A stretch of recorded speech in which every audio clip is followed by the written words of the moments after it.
Hide the planet! Hide the planet! Shut up again!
We're in. Shall we play a game? How about global thermonuclear war? Hey there, HackerFrogs. It's me, the Shy Hat, and we're doing HackerFrogs after school today. And what are we going to be learning? Well, we're going to be learning about coding for hacking. We're going to be taking a look at a couple of different programming languages, and we're going to be taking a look at an introduction to those languages. Well, more of an introduction to the C language that we have over here. We're going to be doing that first. And in the first hour of today's live stream, we're going to be going over this lesson over at Codecademy. So if you don't have an account over at Codecademy, you can create one. Let me just get the link, codecademy.com, and I will give you the link for this course in just a little bit. This, just to be certain, this is a free course that we're taking a look at. The Pajaro88 says, "What's up, Shy Hat?" The Pajaro88, welcome to the stream. And you sign up as a premium member, I think. And what I want to tell you is that you can tell me what kind of content you want to see on the stream because you're signed up as a platinum member on YouTube. What you want to do is I posted up a YouTube post, and you can comment on that post, and you can we can communicate and talk about what kind of content you want to see for your platinum membership this month. Okay, just to be sure, because we do like to treat our members right over at the Shy Hat channel. Okay, so what are we doing today? So we're learning about the C language. The C language is important to understand as far as reverse engineering and binary hacking is concerned. So we're going to be learning this language, and that's going to be the first thing we do in today's stream. Like I said, you can make a free account over at Codecademy. Paulo Chol says C is easy. C is easy. Well, I mean, C is easy for people who know it. But we're not everybody is has been learning C for a long time. But what we're going to be talking about how to create some C code in this little lesson over here. So that's going to be the first hour of today's stream. In the second hour of today's stream, what we're going to do is we're going to take a look at an even lower level language, and that language is going to be x86 assembly language. So we've been doing a lot of different lessons on x86 assembly. We've been slowly growing our skills and learning about how x86 assembly works. And we're going to be taking a look at a couple of new concepts in today's lesson on x86 assembly. Specifically, we're going to be talking about how to print out numbers. Surprisingly, it's not such a simple thing to systematically print out numbers in x86 assembly. We're going to be talking about that in the second hour of today's stream. So please look forward to that. And we're going to be making use of the asmtutor.com website. And we're also going to be taking a look at a challenge over at PicoCTF to help us learn about x86 assembly. So if you don't have an account over at PicoCTF, you can make one before we do that portion of the lesson. And yeah, so in the third and fourth hours of today's stream, we're going to be doing something a bit different. We're going to be taking a look at a challenge at tryhackme.com, and this challenge is called the Wreath Network. So the Wreath Network on tryhackme.com is a little bit different from a lot of other cybersecurity challenges, cybersecurity box challenges rather, because there are three systems that are all networked together. And in order to finish the challenge, we need to compromise all three of these systems one by one. And we're going to be chaining together our commands from one host to the next in something that we like to call pivoting attacks, network pivoting. So that's going to be the third and fourth hours of today's class, and please look forward to that. All right, so let's start with the first thing we're going to be doing today, and if you want to join along, this the Try Hack Me exercise for today is a little bit more restricted than some of the other exercises we do, because you do need to have if you're a free user on tryhackme.com, you do need to have a 7-day streak going on your account in order to access the Wreath room over here for free. But if you're a paid member, you can always access it. Anyways, let's go ahead and start with their first piece of content for today, and that's going to be learning about C variables and operators. So I've got a little link that everybody can. Particle to do. Hello, nice to see you. Are you here for the networking challenge later on? But first of all, we're going to be doing this course over here, and this is Learn C variables and operators. So let's go ahead and start that. I'll give everybody a few moments to access the lesson and to log into Codecademy.com.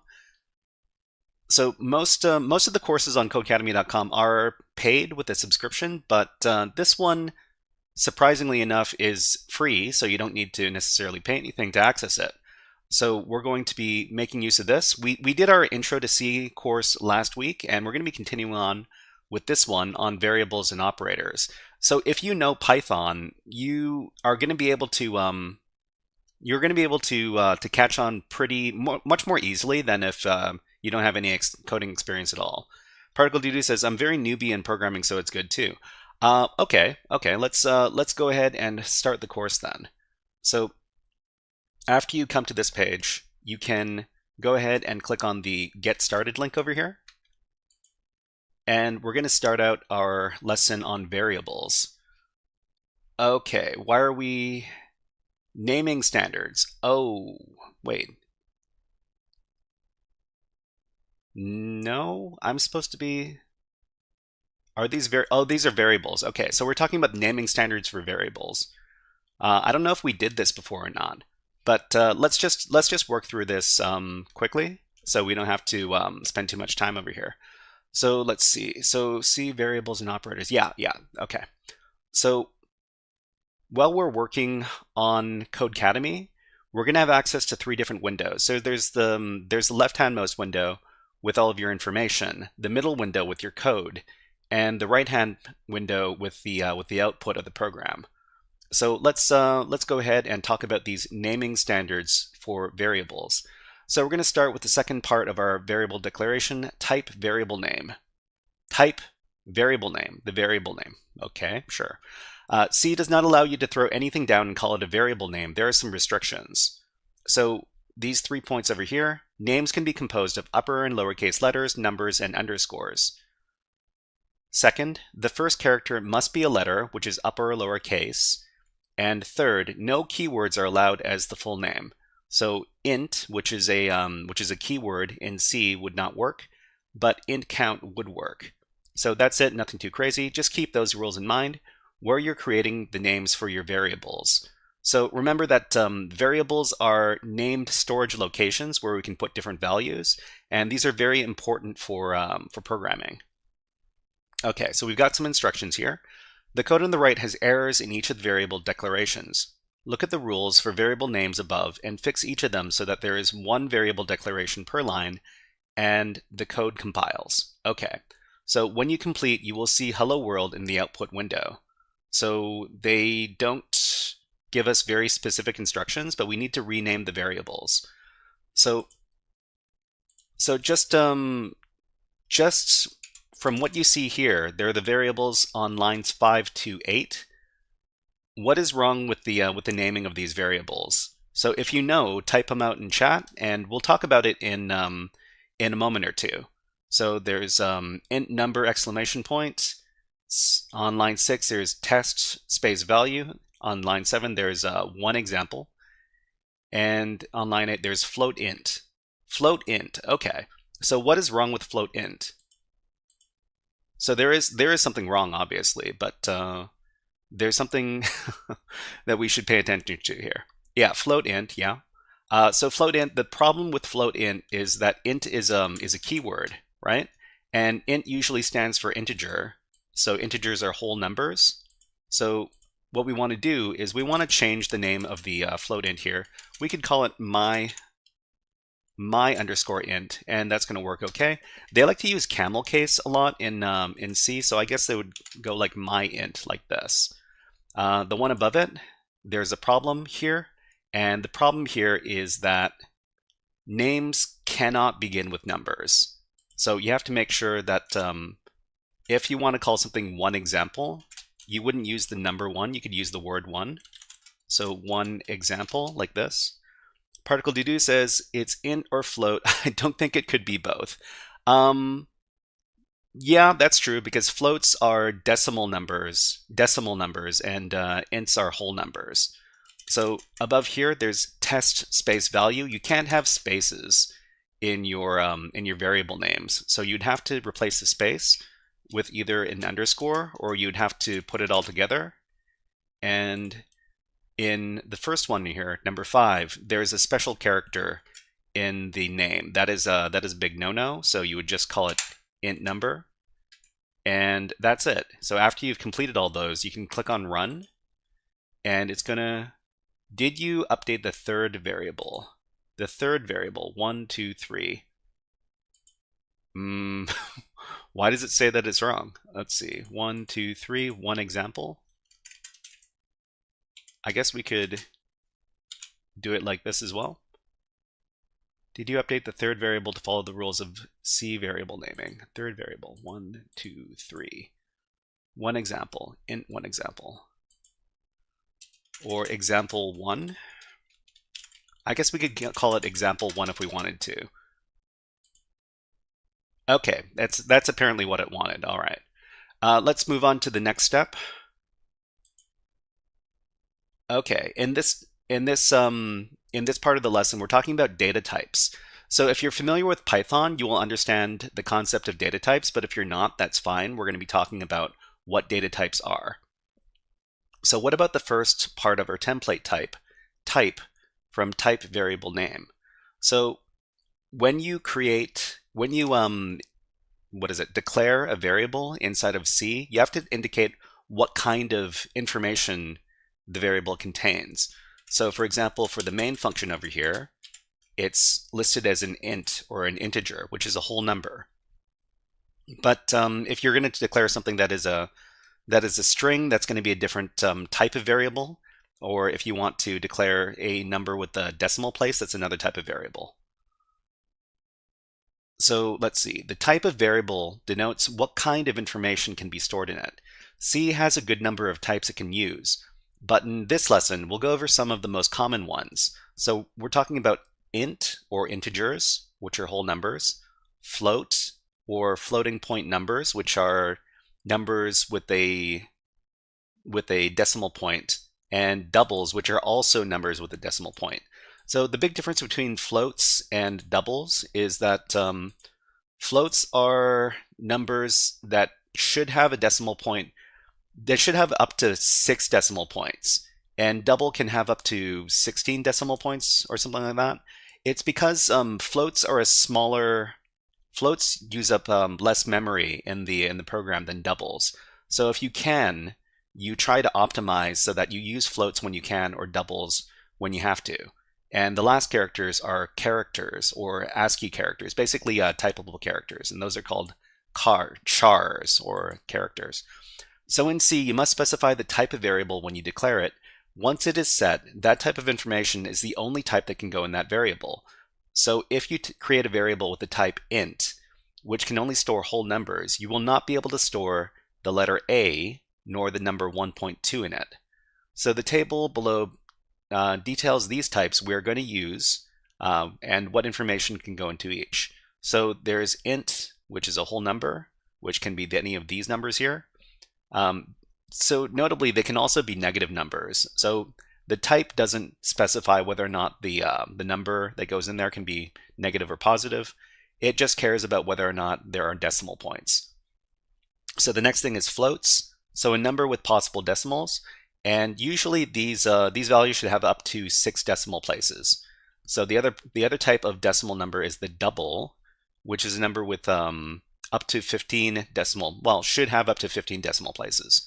And the last data type is the char, and that stores one character, either a letter or a number, and it contains a single character. So there are a few questions you might be asking when you're looking at these descriptions. What's the difference between a float and a double? We're going to look at this in the next exercise. Char holds a single letter or number, but what if you want to store something like a person's name that is more than one character in most cases? That gets a bit more technical, and we'll learn about this when we do our lesson on strings later on in the course. Okay, so what are we doing in this section of the course? So the code in the editor is ready to display basic information about an imaginary student. The problem is the programmer forgot to declare the data types for each variable at the top of the program, so it will fail with errors. So if we try to run this program, because these variables don't have a type associated with them, the program is not going to run. So go on in and add the appropriate data types to each variable, so when you run the application, the program completes and the student information is displayed. So what do we need to do? I guess we need to, so it doesn't tell us anything specific, but let's guess at what kind of information goes in here. So there's a student rank. So student rank is probably going to be an integer. So we can declare this as an integer. Student fee total. So student fee total is talking about money. So money is probably going to be, so it's going to be a decimal place number with two decimal places. So in that case, it's going to be a float. So remember, we use floats when there are not very many decimal places, and we use doubles when there's going to be very, very precise decimal places. And the last thing is student grade letter. So grade letters in America and in Canada, I guess, they're going to be from A to F. So those are going to be a single character. So let's declare that with the char character, the char data type. Okay, so no need to make any changes here. Use these as a hint for how each variable above should be declared. So this is going to be an integer, okay. Whoops. This is going to be a decimal number, and this is going to be a single character. Great. I think we've done this correctly, so we can just run the program now. Okay, so it came out okay, and we can move on. So it printed out the student's rank in class first, student total fees, this number here, this number of dollars, and the student's grade, which is an A+. Awesome. Let's move on to the next section. So if anybody's getting stuck in any of these exercises, please let us know in the chat, and we'll try to help you get unstuck. So sometimes there might be something wrong with the you might have typed in something inadvertently, and that might also cause errors. Okay, so let's talk about the oh, this is a very important thing. This is very common function in C. This is the printf function. So we're going to take a little detour for a minute to help you understand what is going on in the code in these lessons. So you might have noticed printf at the bottom of some of the exercises. This allows for text output to the terminal. The basic output is printf, and then inside the parentheses over here, there's going to be a string to display, so inside of some double quotes, and then a list of optional parameters. We talked a little bit about this in the previous lesson. So if you had something like print hello world, the terminal would display hello world. So this is almost identical to the Python syntax when we do our print function in Python. So the optional parameters allow you to add values dynamically into the string, such as values stored in the variables we have been learning about. For example, if we wanted to output hello world, today is the 3rd, you could do it like this. So we can include some variable output in our printf string by formatting it in a specific way. So printf hello world, today is the something something rd. So this over here is going to be where the variable number is going to be put in. So in this place, we specify that we want the day value to be inserted here. So hello world, today is the 3rd. So when the compiler runs the code, it will replace %d with the value in the variable list, taking them in the order found in the string, matching the order in which they are listed. First in the string that is match, first in the string is matched with first in the list of parameters. Why was that hard to read? Okay, there are lots of optional formatting and parameter types that can be used, but for our purposes here, there are a few basic ones. So indicate the type of variable you want to replace, you would use these symbols. For an integer, we can use %d or %i. For floating point numbers, you can do %f for floats or doubles, and %c for characters. You can also see some reserved symbols within the string to have invoked formatting. And here are some common ones. So you will very commonly see the new line symbol inside of these printf functions. Much less often, you're going to see carriage returns and tabs, but you will very often see the new line. Okay, so what do we have here? So add new line command at the end of the first printf so that the output is cleaner. Okay, so printf, we want to put in a new line. So you might be tempted to put the new line outside of these double quotes, but you have to put them inside the double quotes.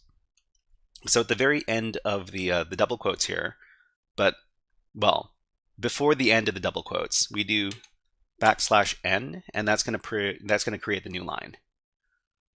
Okay, so we run that, and that went off okay. Second, we need to modify the printf command in the code to add the variable to the output so that the output makes sense.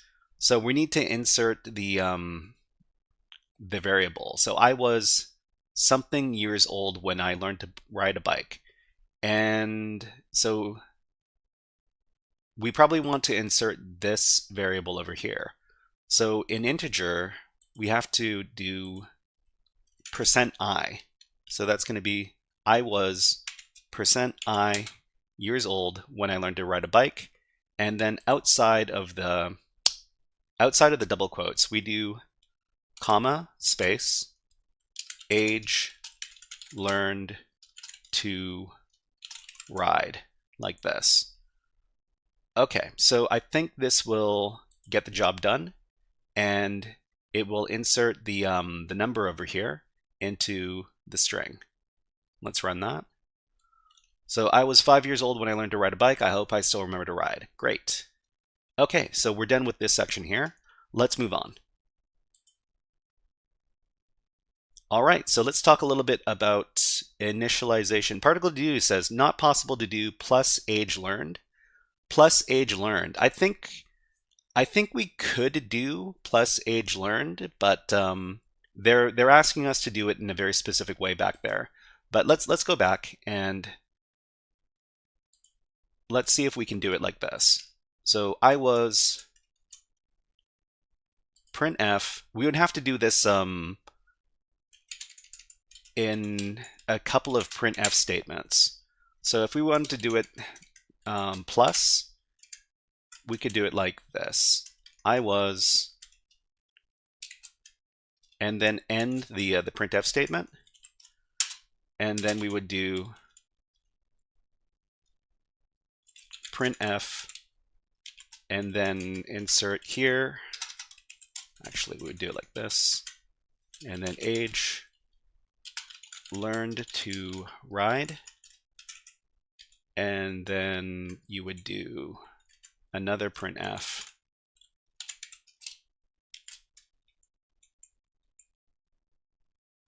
Let's see, years old when I learned how to ride a bike.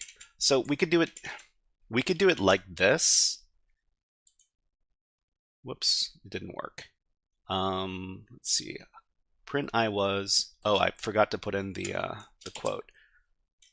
Okay, so let's try it again. Nope. Printf age learned to ride. I guess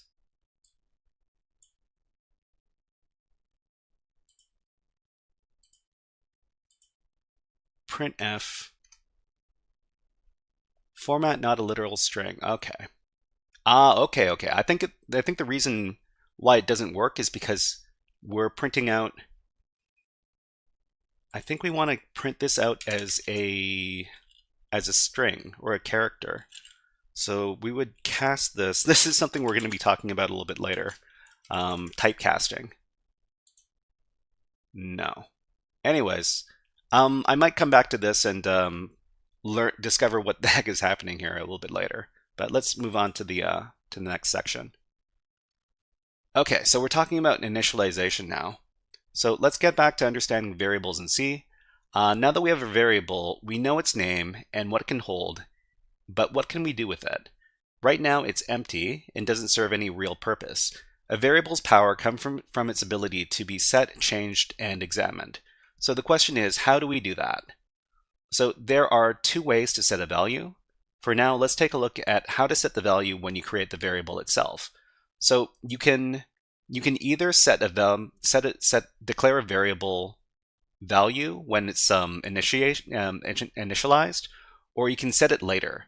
So in this case, not only have you created the variable and named it example, you've also identified it to hold whole numbers. So you have set its value to 3, and we've saved time by doing these parts all in one line. So when declaring a character, you need single quotes around it. I'm pretty sure you can also use double quotes, but let's we'll try to mess around with that in just a little bit. Okay, so what do we have in the instructions? The code has several variables, names and types already set up correctly. First, set an appropriate value for the number of books variable. Notice that the code does compile without the other variables set to specific values, but you get some strange results. This is a good lesson to keep in mind. The compiler will run your code if you don't set a value in most cases, but you won't be able to depend on the value in the variable. It's good practice to set a default value for variables you create as soon as it is practical in your code. So we're going to set up a value for number of books. So int number of books, we're going to set this to, I don't know, let's set it to 9 books. All right, we've got ads running on Twitch, so we will also do ads on YouTube. Just a second, need to bring up my YouTube control panel. Anyways, let's see, content.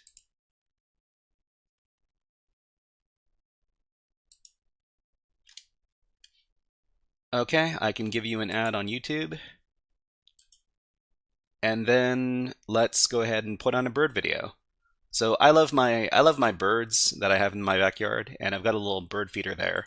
We've got some footage of the birds that I've been taking over the years, and we're just gonna watch this while the ads run out on Twitch. Okay, I'm gonna have a little bit of water. I'll be back in just a couple of moments.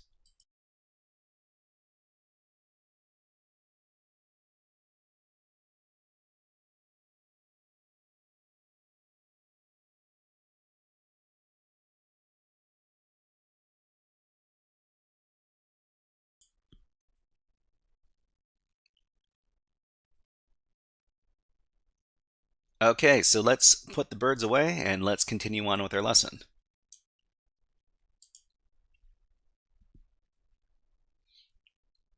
Okay, so we set up the number of books to be the number 9, and let's see if this is going to initialize correctly. We can click on Run, and that's okay. Okay, let's go to the next set of instructions. So what is your favorite letter? Put it in for the value for fav letter, and remember, since it's a character, you need to put single quotes around it when you declare it. Okay, so let's declare favorite letter. Let's see. Let's do the letter H for HackerFrogs, and it should be okay if we use double quotes instead of single quotes like they said over there. But let's go ahead. Oh wait. I guess it is. I guess it is particular when it comes to the type of quotes you use. So you have to use single quotes.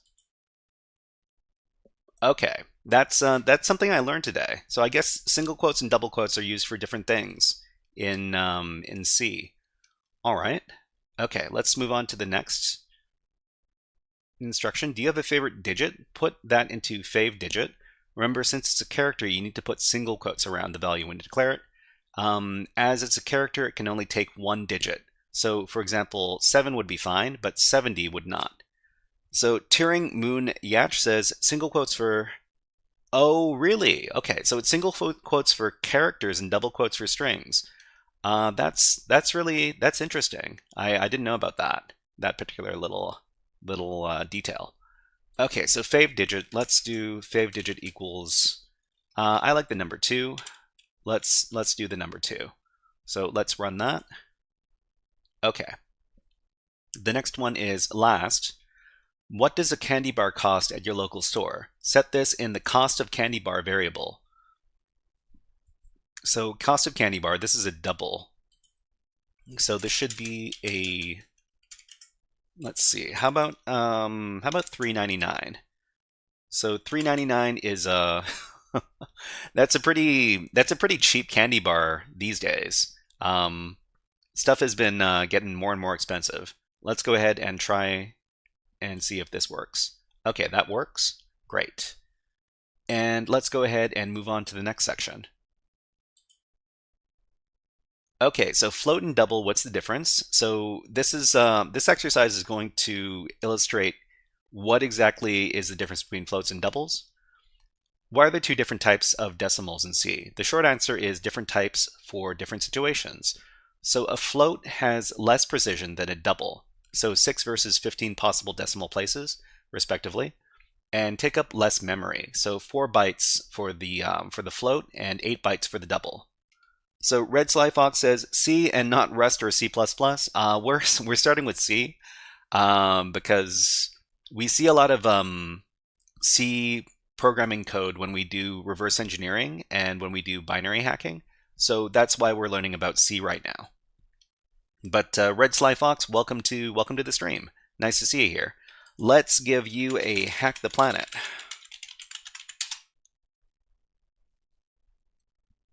Hack the planet! Hack the planet! Shut up and get in. Okay, so however a double will run faster, so you gain speed at the cost of more memory usage. A double runs faster. That's interesting. Okay, so floats are smaller, but doubles run faster.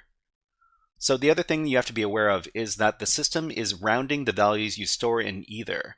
This can cause unexpected results, especially with the float, as they have less precision. This is why you will see double being used anytime accuracy is important, such as in scientific, medical, or financial applications. And oh, Kevin Johnson, hello, nice to see you here on YouTube.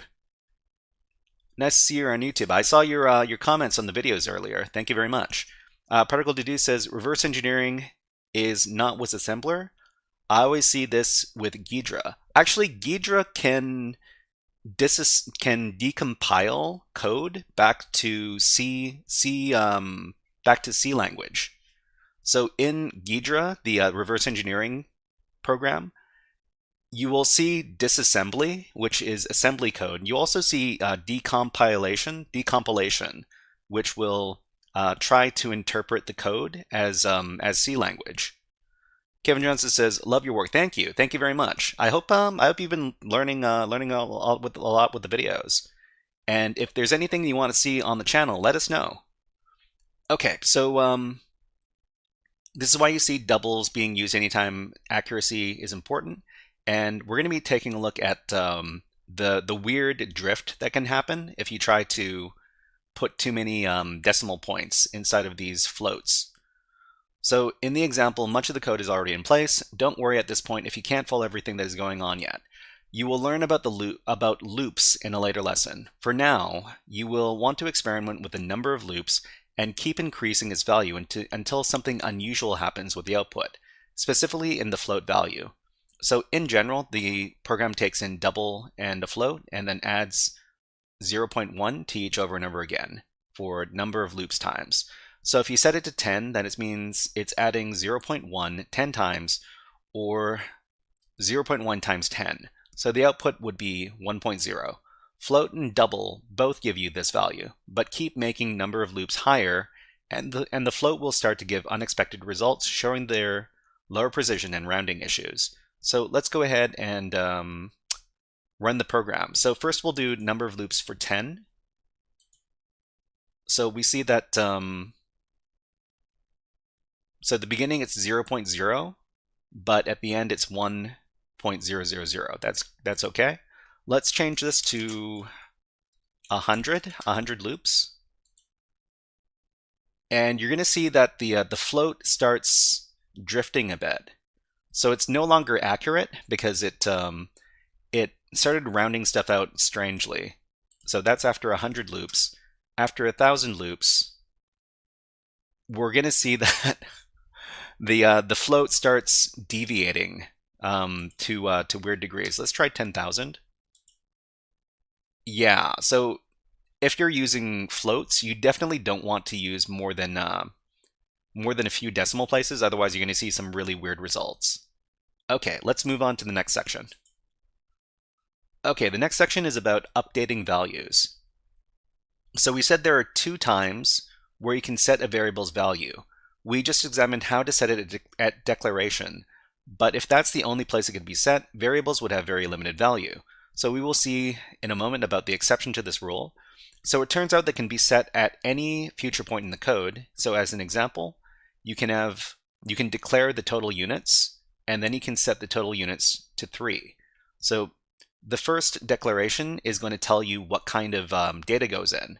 So you need to initialize the variable with the data type, but then afterwards you don't need to use the data type when you're referring to it. So we can set the variable to different values at different points in the code. So notice that once we declared the type, we no longer reference the type. We just use the name of the variable.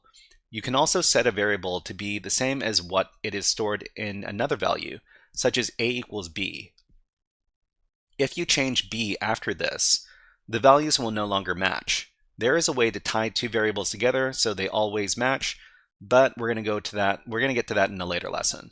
So have no fear, we will go over how to do more advanced things with setting the values stored in a variable shortly.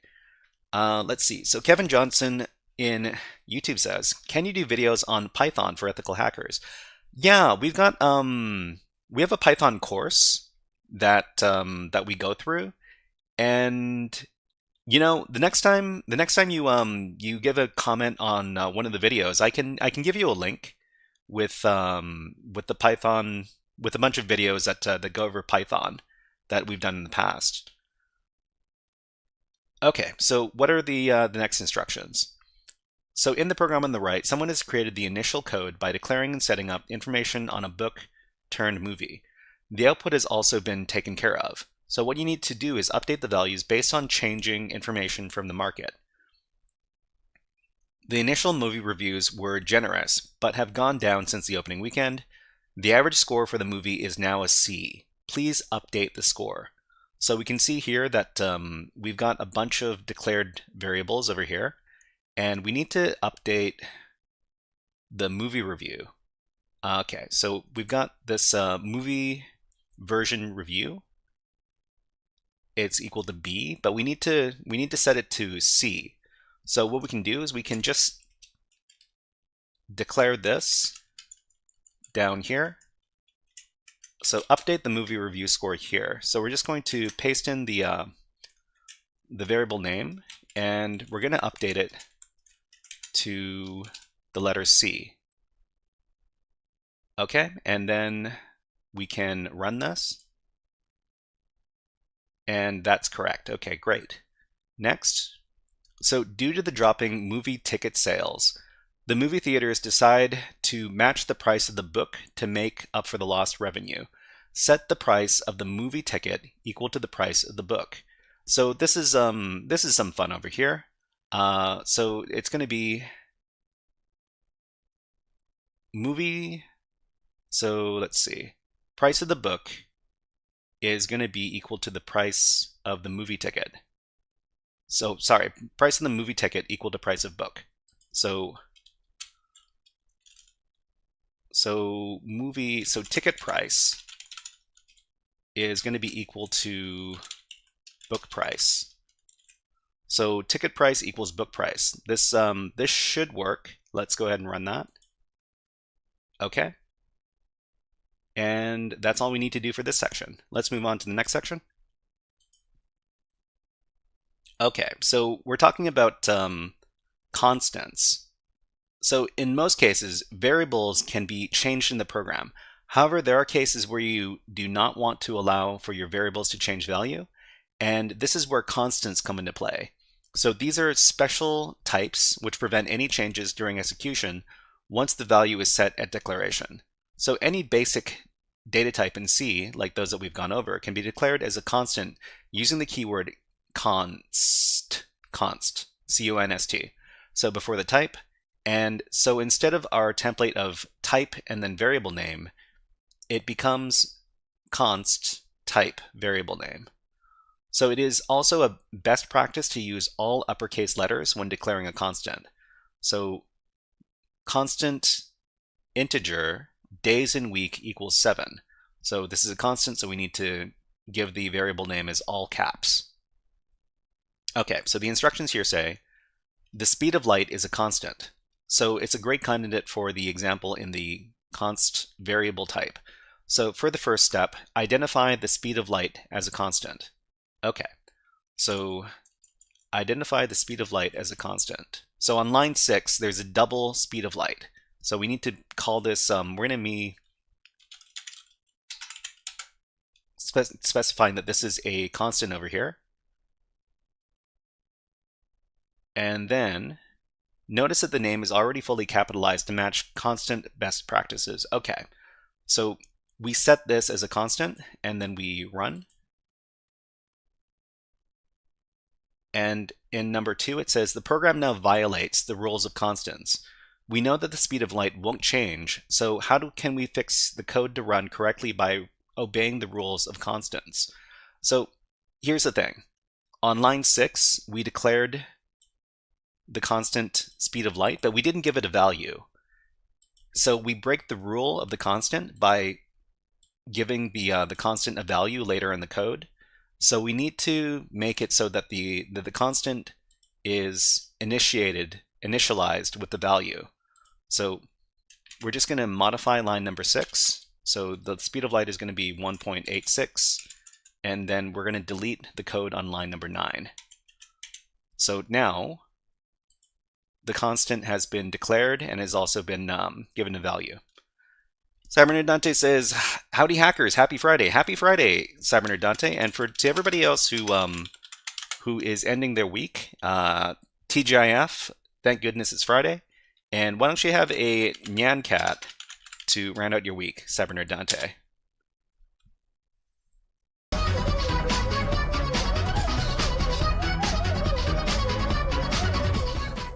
Okay, so now that we've fixed up the constant over here and deleted the other line of code, let's run the code again. Okay, the program now, right, so we fixed up the constant over there, and we're going to move on. So casting types. So if you're familiar with Python, this might seem kind of familiar, because I thought casting types was well, we'll talk about casting types before we start talking about how it's similar to Python. So sometimes it's useful or even necessary to change the value of a type of the variable and use it for other purposes. For instance, if you had a double with a percent score on a test, say 0.95, you would most likely want to display 95% to the user instead. Notice we are not changing the type of the variable, nor the value stored in the source variable. What we are doing is displaying the changed variable as the new type or storing it with a different variable that might be of a different type. So this is how you could do it. So we've got integer a, and then double b equals 3.0, and then a equals b. So now a is not an integer, but it's a double because b is a double. So there are two types of conversions, implicit and explicit. When you set one variable to be the same as another, such as a equals b above, but their types do not match, the compiler will try to convert them. However, this can be dangerous, as you might not know what values will be in the variable at runtime, and it might not be implicitly convertible to another type. Our example above was implicit. The compiler in this case will make a best guess.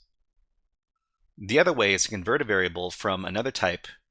The other way to convert a variable from another type is explicitly. You can do this by simply telling the compiler what type you want to set it to. So in our example above, we could change the line a equals b to a integer b. So that way, if b was something other than 3.0, such as 3.2, we would tell the compiler to make it work. So it would set it to 3. So the when we convert decimal numbers to whole numbers, whatever decimal they hold is going to be dropped off. It doesn't round up and it doesn't round down. It just removes the decimal. So this is something you have to understand when we're talking about typecasting like this. So number one, let's take our example above. We want to take the percent score as a double and convert it to an integer for display. So set the display score to be test score. Okay, so the display score is going to be test score. So we need to do it like this. So display score equals test score. And make sure to end all of your statements with a semicolon, otherwise it's not going to work. Okay, so let's run this. So great work, you got a 95% on your test. So when it converted from a decimal number, whoops, why is it like this? Okay, so when it converts from 95.7 to a percentage, it drops the 7.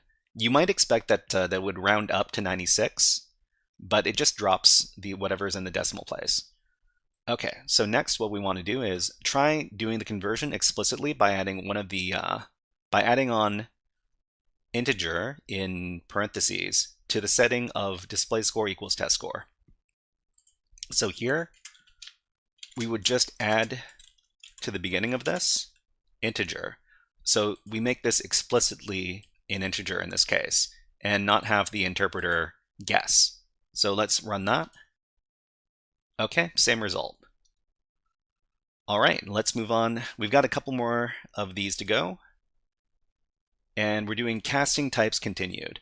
So a more interesting casting option is converting a character to a number type, or the other way around. So just like before, you have to be careful how you set this up. In the back end, a character doesn't store A.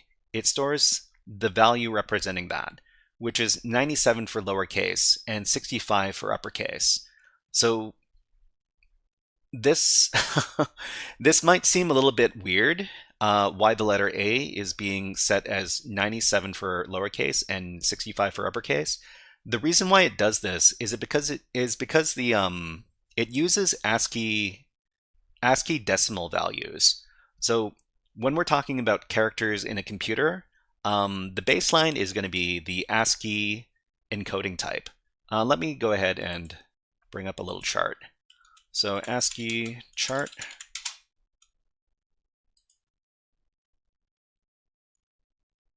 Okay, so we've got this this list of ASCII characters, and the list of ASCII characters basically turns numbers into printable printable characters and different instructions. So, for example, if we go to here, ASCII printable characters, we can see that we've got a bunch of decimal numbers, and they were talking about, which numbers were they talking about? They're talking about 97 and 65. So let's go over to the ASCII chart for 65. So ASCII chart 65. So 65 in this case is the capital letter A. So uppercase A is ASCII decimal number 65, and 97 was the other one. So 97 is lowercase a over here. So lowercase a is given the ASCII encoding for 97, and this is what the C compiler is doing. Okay, so let's see. So integer target int character source character equals lowercase a, and then target int equals integer of source character. So now target int has the value of 97 because a, the lowercase a, is converted into 97, which is its value in ASCII. So when you cast an integer to a character, you get the opposite process, and the character is set to the value of the int value. So if you did integer source integer equals 65, and then character target character, and then set target character equal to the character of source integer, target character now equals a, because for characters it uses the ASCII decimal value, and when you convert 65 into ASCII, it becomes the capital A. Okay, so number one in the instructions, if lowercase a is 97, what do you suppose we would get if we set the integer to 99 and cast it as a character? Let's find out. The initial state is set, so you need to cast our source integer to a target character. Set target character equal to source integer and explicitly cast it by using character. Okay, so this is what we're going to do. So on line 10, we're going to do target character is going to be equal to source integer, but we need to make sure that is the explicitly cast as a character. So in front of source integer, we're going to put character like this. We're going to end it off with a semicolon, and then we're going to run it. Okay, so source integer 99, source double 5567, target C. So what was the difference there? So the difference was the difference between 97 and 99. So 99 is associated with the lowercase c character. So if we take a look at the ASCII chart here, the number 99 is lowercase c. Okay, next. Now let's see what happens when you cast a double into a character. Set target character to source double using implicit casting, No type identifier for the cast. Okay, so implicit cast. The next one is going to be here. So on line 11, we're going to do target character equals source double. Okay, and then let's see what is the target character now. Okay, so now we get the number 7. But why is it the number 7?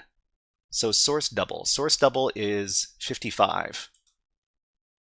So 55, usually when we convert from a double or a decimal place number to something else, like a character, it usually drops whatever is in the decimal place. So it's not 55. I think 55 in ASCII is the number 7.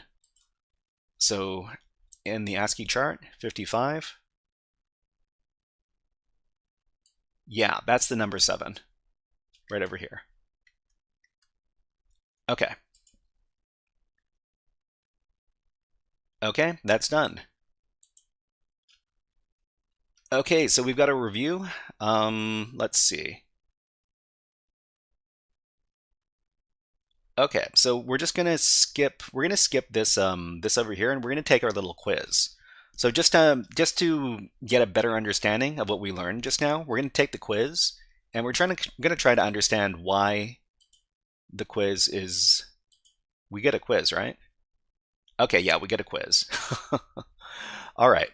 So fill in the code below to use explicit casting. So if you wondered what I was doing back there, I was just basically going clicking on the next button over and over again, and then it's going to give us the quiz. All right. So what value would be outputted for x in the printf statement after casting it into the below code? So we're looking for x. So x, what is x? So we see x is an integer of y. So can anybody tell me what this would be as an integer? So 32.23, what does this become when we cast it as an integer? Let us know in the chat.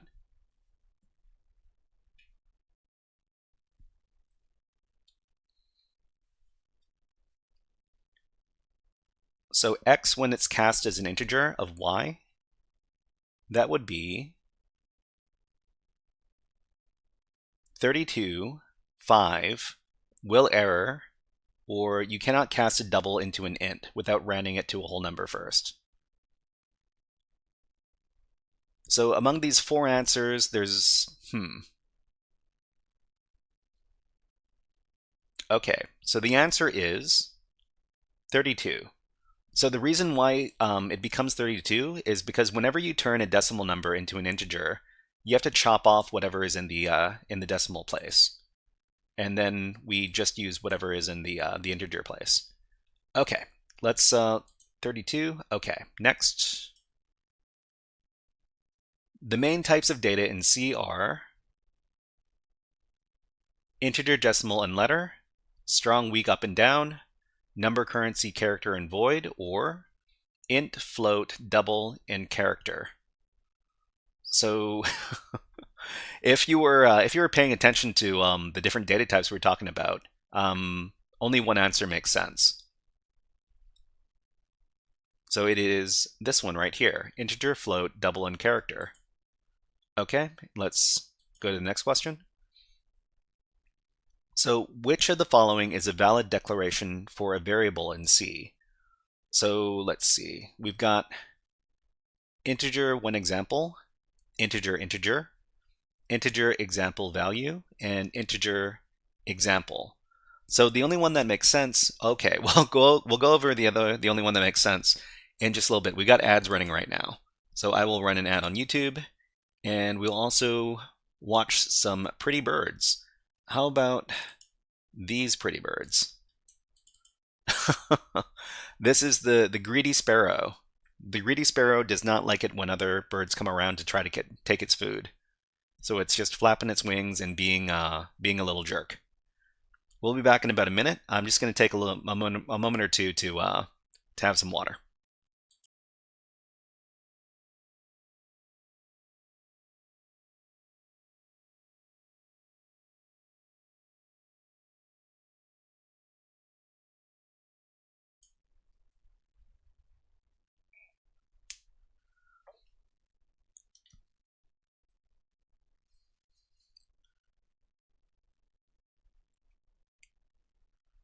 So no matter where you are in the world, it's almost guaranteed that there's going to be sparrows wherever you are, because sparrows have been moved around to every country in the world, and they exist on every continent in the world except for Antarctica.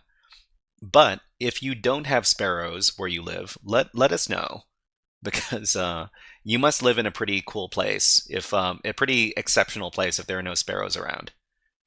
Anyways, let's put the birds away and let's finish off the lesson. Okay, so the only valid variable declaration would be this one over here. So this is a problem because you're not allowed to put spaces in the variable names. This is a problem because you're not allowed to use keywords inside of variable names, and this variable name starts with a number, which is not allowed. So it has to be this one. Okay, so fill in the code with a valid variable name. So integer example, float,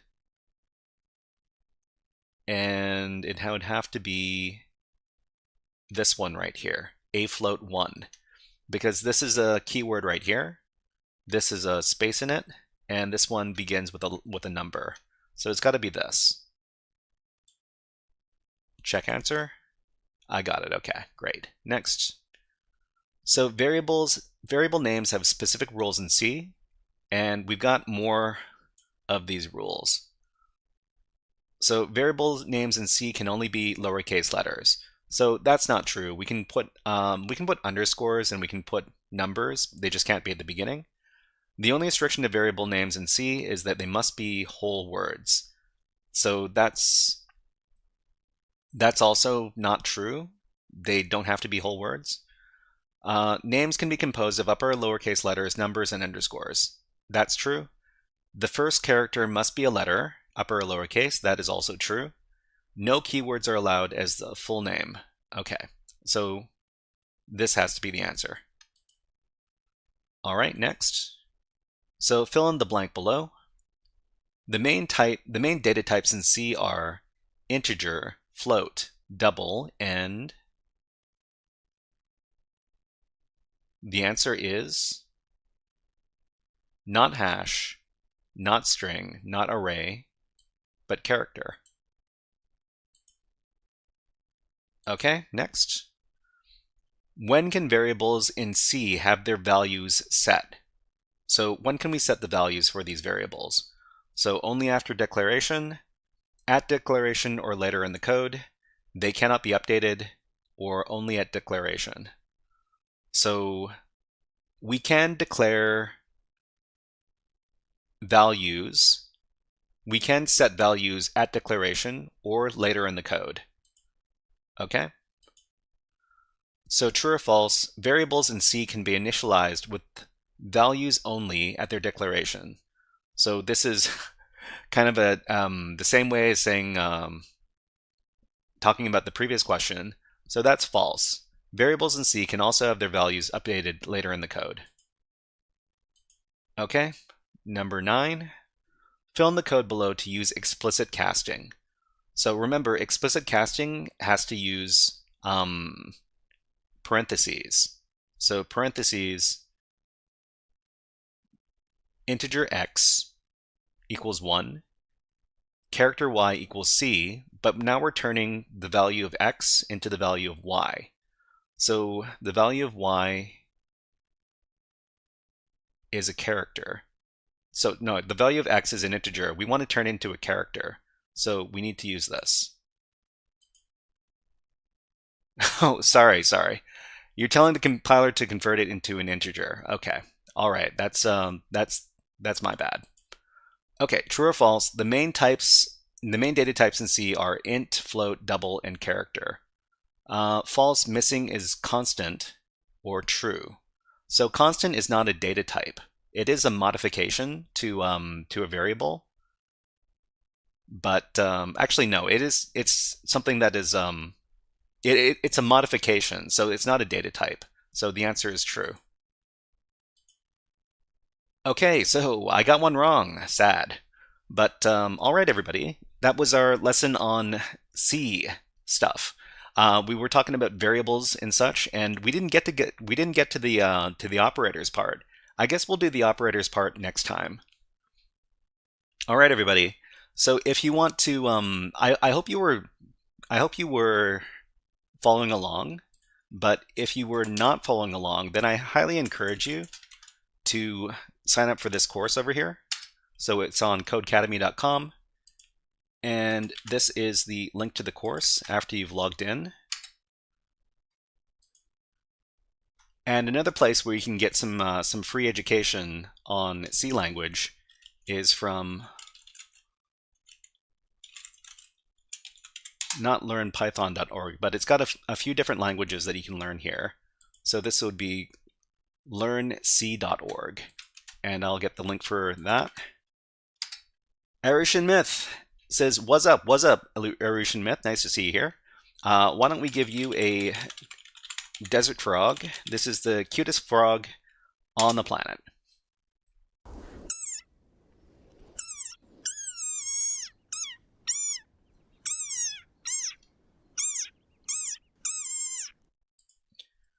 Okay, so we're going to be moving on from learning about C language, and we're going to be moving to learning about x86 assembly.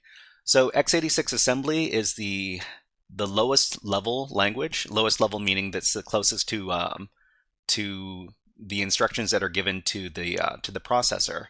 And we've been using this website over here to learn about x86 assembly. This is asmtutor.com. If you haven't been following along with us, this is a very useful website for learning about assembly language. Well, specifically x86 assembly language. You can start with lesson 1 over here, and all lesson 1 does is it writes a hello world program. So you'll notice that whenever we're dealing with assembly, everything is much more verbose than if we were to do the same thing in a higher level language like Python or like C language, for example. So to do the hello world program, we've got 18 lines of code, as opposed to Python, which would be 1 line of code, and C language, which would be something like 6 or 7 lines of code. But anyways, we've come all the way to lesson number 10, and at lesson number 10, what are we talking about? So we're going to be counting numbers. So counting numbers is way more complicated so we're counting numbers in a loop. So if you think of like Python, you would write something like, let me go ahead and get my Python online. So online Python, great. So if you do this in Python, we would do, let's make this nice and big. We would do like a for loop. So for I in range. So range, I guess we would count to 10. Actually, so if you count to 10, you have to do range 11. Print I. So if we were to do this, it would loop through these numbers over here in the list. So the list is 0 to 10, and if we run this, it's going to print out the numbers from 0 to 10. But this is what we're going to be learning to do inside of the assembly code. So when we learn about the assembly, we also like to do a little lesson over at picoctf, because picoctf is going to give us a place where we can run our assembly code, and that's convenient for us. So if you are not already signed up for picoctf, you can do so over there, but you can do it over at this link. What we're going to do first is we're going to set up a little environment, and we might get around to solving this challenge over here. The challenge is called GDB Baby Step 4, and before we do that, we're going to go and log into picoctf, and after you're logged in, if you go to the practice page and then scroll down a little bit, you're going to see this button over here that's labeled Web Shell. So the web shell is a Linux virtual machine that that you can use to solve picoctf challenges. It's a very convenient tool for learning about cybersecurity, and in particular for solving picoctf challenges. So scroll down a little bit, then go over to the right-hand side of the screen and click on the web shell. It's going to start up your Linux session over here. What you want to do is you want to make this web shell terminal nice and big so that we don't have to strain our eyes to look at the interface here. So in the web shell, located slightly to the right, there's going to be the help button over here. And then beside that one, to the right of that, is a button labeled Pop Out Web Shell Terminal. It looks like a box with an arrow pointing out. You want to click on that. And that's going to start up the web shell in a separate browser tab, or at least it should, but it doesn't, because the server over at picoctf is not always responsive. But that's okay. We're going to try again. So we're going to click out of there. We're going to click on web shell again, and we're going to refresh the page, reload web shell terminal. And then we're going to try again. Sometimes when you work with technology live on stream, the technology, it doesn't always work with you. But looks like we need to try that again. Let's try it again. Reload. Okay, so it reloads, and then we can try again. So beside the help button, there's the pop-out web shell terminal button. And now it works. Awesome. So it might not work for you either on the first try. So I would encourage you to try a few times. Eventually you're going to get there. So the web shell terminal is now nice and big. This is what we want, and it's also in its own browser tab. So what we want to do is we want to clear the screen by typing the clear command, and then we see inside of our terminal, inside of our directory here, I've got a few different files here. I forgot to delete them, so I'm just going to take the opportunity to delete this stuff right now. Okay, so we're going to be using this this virtual machine here to solve a challenge. So let's go ahead and solve the challenge first. Let's go over to picoctf and let's look up that challenge. I think it was called GDB something, right? GDB baby step 4. Okay, let me get the link for everybody. This is the challenge. This is the link for the challenge. Please navigate here after you've started up your web shell terminal. And what is this challenge? So this challenge is a medium level reverse engineering challenge, and this talks about assembly language. So x86 assembly language. So in the description here, it says the main function calls a function that multiplies the EAX register by a constant amount. Okay, so the flag for this challenge is that constant in decimal base. If you find that that whatever you find is hexadecimal 1000, then the flag would be picoctf 4096. Okay, so what we need to do for this challenge is we need to do some reverse engineering. And while we do our reverse engineering, we're going to be taking a look at assembly code. So in the challenge here, there's a link at the bottom. It says debug this. I want you to right click on it and then copy the link. So that's the link for the file we need to debug. After that, we go back to our web shell, and in the web shell it might have logged you out, and there's a little prompt that says press enter to reconnect. So just press enter, you'll reconnect to your session. After that, you're going to use the wget command to download a file. So wget and then space, and then right click and select paste, and that's going to paste in the file location. So hit enter and you'll download the file. So to anybody who's wondering, I'm just going to copy the command, and you can try copying and pasting yourself if you want to do it that way. Okay, so after that, you will see that we've downloaded this file here. It's called debugger0_d. All right. So we want to take a look at this in the debugger. And to do so, we need to make this file executable first. We can do that with the chmod +x command. So this is going to change the file mode to add executable permissions. And then we give the name of the file. So it's debugger0_d. After we give that command, we see that the color of the file has changed.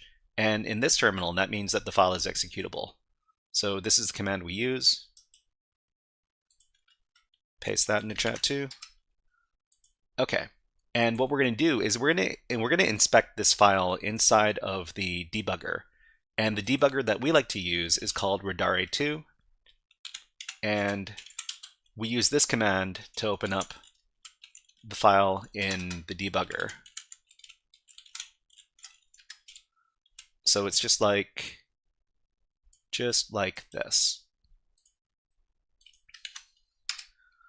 So to everybody who's studying x86 assembly with us, I've got a little cheat sheet that talks about how to use the Radare2 debugger. Let me get that link. It's going to be on my GitHub.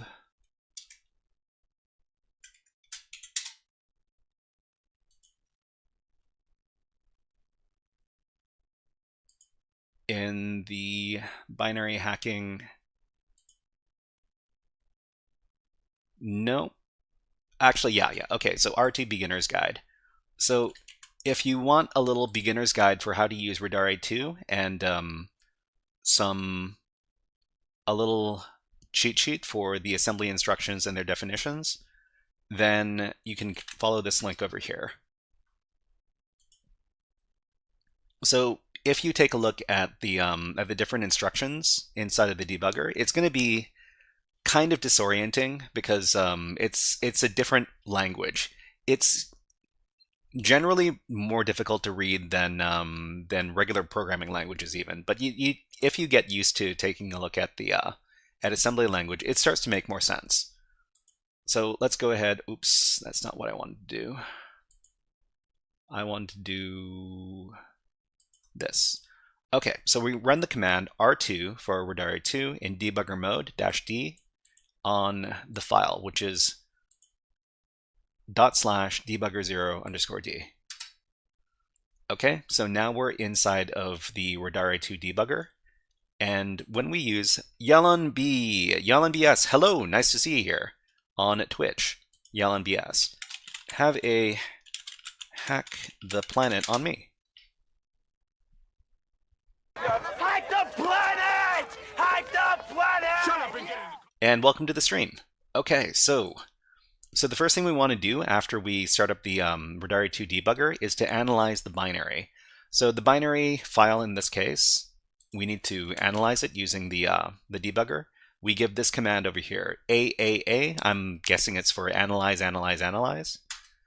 And that's going to analyze all the code inside of the binary. So it looks at stuff like imports, entry points, symbols, functions, etc., etc. And after that, after we've done our analysis on the binary, we can take a look at the functions inside the binary by giving the next command, which is AFL. So AFL stands for all functions list. And we see that there's a bunch of different functions. Oh, sorry. That came out of nowhere. Sorry, everybody. Anyways, so we can see here that there's a bunch of functions inside this binary. And we've got an entry point, and we've got a bunch of different functions, including this one that we have to pay attention to, that is the main function. So most of these binaries they're gonna have a main function, and that's basically where the program is going to start its execution. We can take a look at the instructions in the main function by giving this command. So the command is going to be PDF, which stands for print disassembly function, at the name of the function. So because we're looking at the main function, it's going to be pdf space at space main. Actually, maybe we can stick this together and it's still going to work. Let's take a look. Okay, so it works. So we can do pdf print disassembly function at main, and these are the assembly instructions. So x86 assembly instructions. These are the instructions over here on the right-handmost column. So we can see here on the left-handmost column, these are the memory register. These are the memory addresses. So this is where the program memory is, and this program memory is going to be represented by a hexadecimal number like this. The column in the middle, this is the hexadecimal representation of the instructions that are given, and the hexadecimal version of this command right here. So these are the commands line by line. You'll notice that the majority of these commands here are move commands. So MOV, the move command is going to move into a location, a value, or another memory register. So for example, this move command here is going to move into this variable over here, the value of the EDI memory register. So that's so move into a location, a value. So that's how the move command works. And what other notable instructions are here? So there's also the sub command. So the sub command over here, this is going to subtract something. So in this case, it's going to subtract from the RSP memory register the value of hexadecimal 20.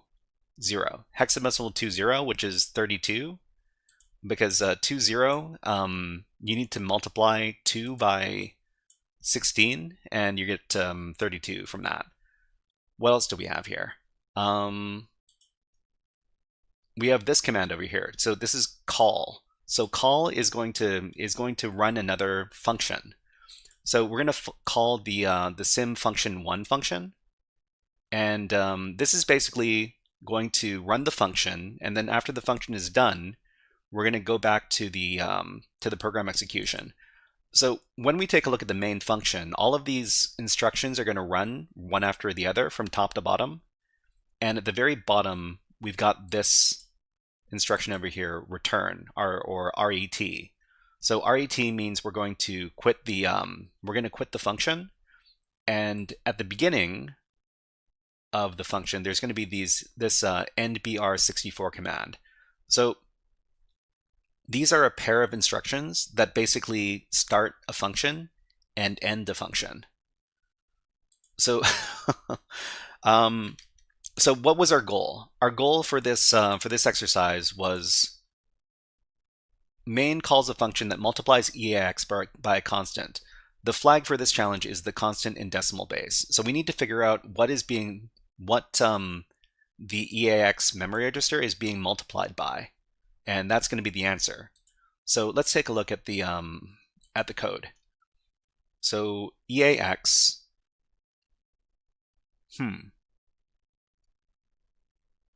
So we don't see any multiplication going on in this in the main function here, but inside of the main function, there is this other function called simfunction1. So Zani says, hello Zani, nice to see you here. Tamwile says 654. So, okay, so this number 654 is being moved into the var4h, and we're moving into the EAX register, the variable var4h, which is set to 654. We need to figure out what is being multiplied though. So the number that's being multiplied is supposed to be the answer for the challenge. So the flag for this challenge is the constant that is multiplied into EAX. So let's go ahead and take a look at the other function. So the other function that's being called here is simfunc1. And what we want to do is we want to take a look at that function because it's being used. We just need to figure out what code is in there. So let's go ahead and PDF at simfunc1. And okay, so we can see what's being multiplied in this function because there is a multiply instruction in here. So I multiply, so integer multiplication, that's what imul stands for. So it's going to multiply EAX by EAX by this. It looks like it's this is the constant over here, this hexadecimal value. So the hexadecimal value is hexadecimal 3269. And Oasis says, "Wow, that's so complicated." Yeah, that's the that's the thing. When you're doing reverse engineering, you have to start taking stuff apart. They're like little puzzles. And if you understand what the instructions are doing, it makes it a lot easier to figure out how to solve the puzzle. And I think this is the value that we need for the answer. And what we're going to do is we're just going to copy this. And there's actually a very useful function inside of Radari 2, and it's the question mark function. So if we do question mark and then some value, so for example, hex 3269, we can get a bunch of information about it. So we can get some different conversions. So integer 32, it is this number. And let's see, as a float, it's this. As a double, it's this. As binary, it's this. What we need to do is pay attention to the integer 32, which is the decimal base. So hexadecimal 3269 is going to be, what was it, 12,905 in decimal base. So I think this is the answer, but it might not be. But we can we'll find out in just a sec. So anyways, let's paste this in, and then let's wrap this up with the picoctf flag.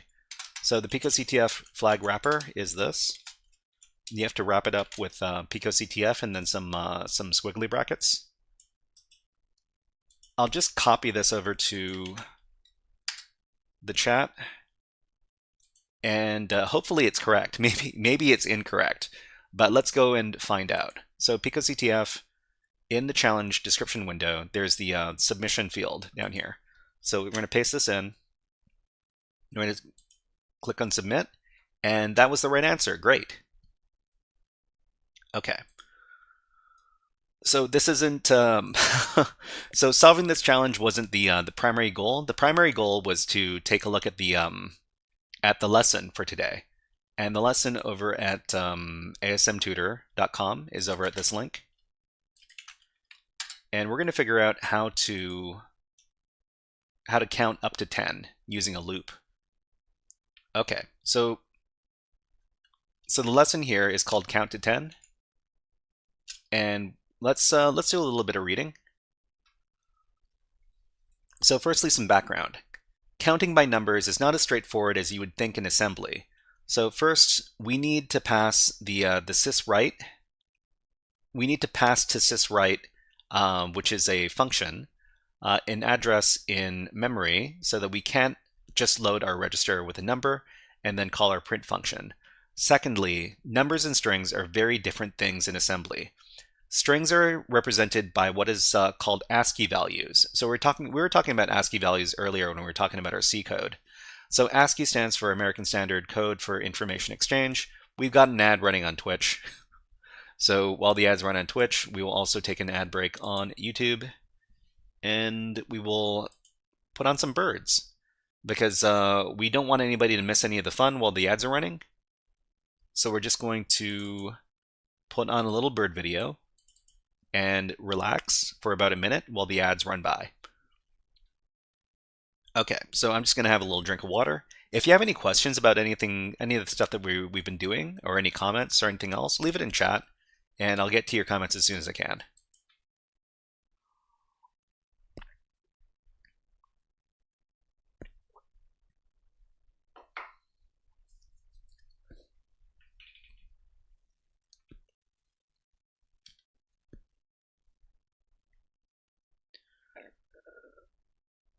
Okay, so Tamwell, I'll answer your question after the break is over. That's going to be in another 30 seconds. So just, hang tight for 30 seconds and then we'll start talking about that.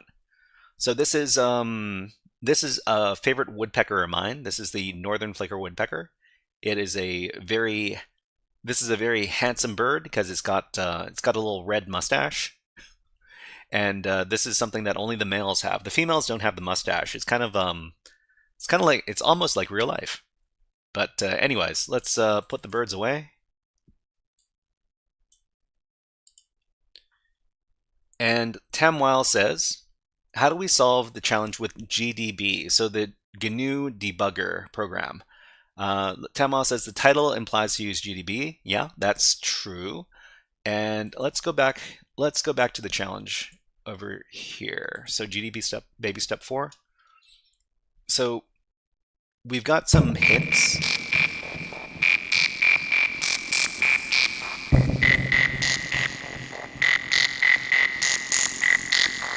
Arushan Myth, thank you very much for redeeming the frog song. That's the fun little sound bite. I thought it sounded kind of like frogs, like a synthesizer frog, so I added it to the list.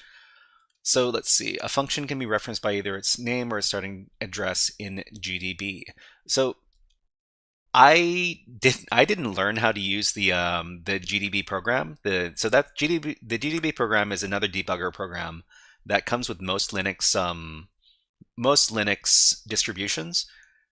If you want to learn about how to use GDB, the GDB baby step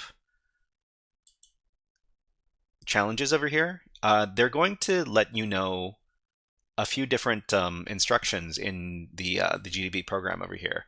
So there's hints for GDB, and if you wanted to learn how to do this in GDB, there are a bunch of different write-ups that you can look up.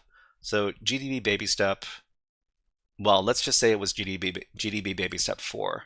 So I could go ahead and search for something. GDB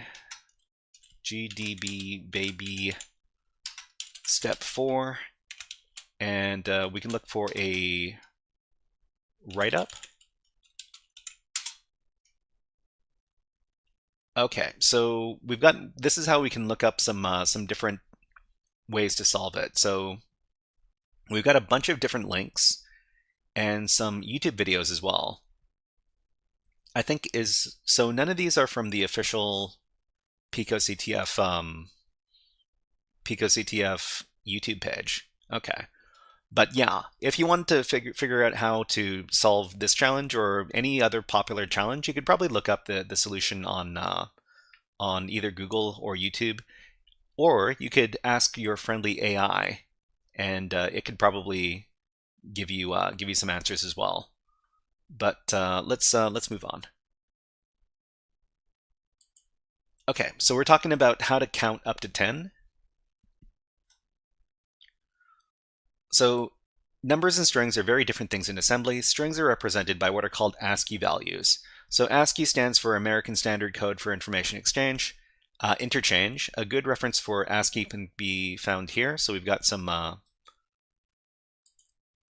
this is basically what we were taking a look at earlier today when we were talking about the our C programming.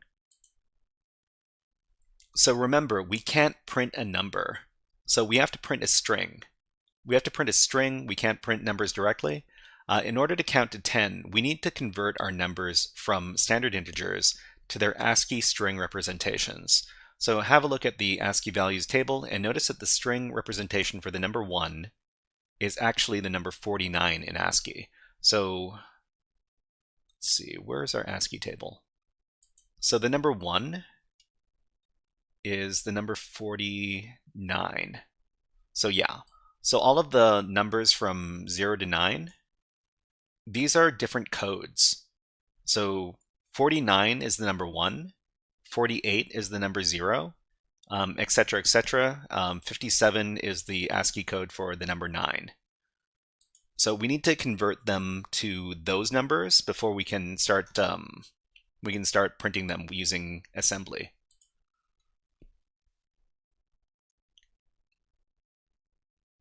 So what we need to do is we need to add 48 to all of our numbers in order to convert them into integers, from the integers to their ASCII string representations. So we're going to write our program. What we will do with our program to count from 0 to 10, we're going to use the ECX register. So if you, we talked a little bit about the proper usage for different memory registers, and the ECX register is the counter register. So if we want to keep track of a count, we use the ECX register. We will then add the number 48 to our counter to convert it from the number to its ASCII string representation. Then we will push this value onto the memory stack and then call our print function passing ESP, or the stack pointer, as the memory address to print from. Okay. Once we finish counting to 10, we will exit our counting loop and call our quit function. So we've got our program over here that counts from 0 to 10. If you think that this looks like a short program, it's because it is kind of a short program. So the instructions in here, they're going to reference a bunch of other functions, and the functions are in this other file called functions.asm. So functions.asm is a much bigger file, and we'll be using this as well. So what I want you to do is I want you to go to this section over here that with the code for hello-10.asm, and I want you to copy all the code. So after you copy all the code up until line 28, go over to your web shell. So in the web shell, well, we need to get out of here first. So we're just going to exit from Radari2, the debugger, and we might as well delete the debugger file here. And we're going to use the nano text editor to create hello world-10.asm. So nano space hello world-10.asm, start the program, and then we're going to paste in our code. So the code that we just copied, paste it all in. And I guess before we save this out, let's talk a little bit about the process for what's going to go on in this code here. So first of all, we're going to move into the counter register the value of 0. So ECX is initialized to 0. Remember, this is the memory register we're going to use to loop through the numbers. And then we're going to go over to the next number section here. We're going to increment ECX. We're going to add 1 to ECX. So ECX is going to be, Thank you very much for following Regos.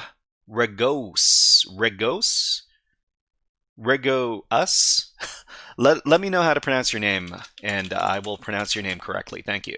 Have a hack the planet.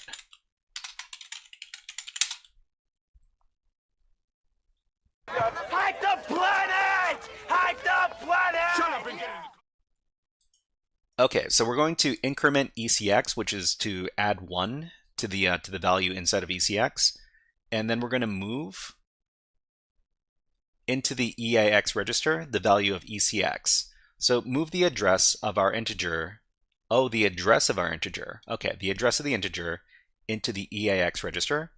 We're going to add to the EAX register the number 48. So add the number 48 to our number to convert it into an integer for ASCII for printing. We're going to push EAX onto the stack. So we're just going to take whatever is in the EAX register. We're going to put it onto the memory stack. We're going to move into the EAX register the value of ESP, so the address for the stack pointer. So get the address of the character on the stack, and then we're going to call the the sprint, the string print with the line feed function. Call our print function. We're going to pop off whatever is on the stack is going to be removed from the stack and is going to be put into EAX. Clean up the stack so that we don't have unneeded bytes taking up space, and then we're going to do a comparison. So comparison on ECX versus 10. So did we reach the number 10 yet? Compare our counter with the decimal 10. And if it is not 10, then we're going to jump. So this is a JNE command instruction. So JNE means jump not equal. So if the comparison is not equal, then we're going to jump back to next number and we're going to do the process again.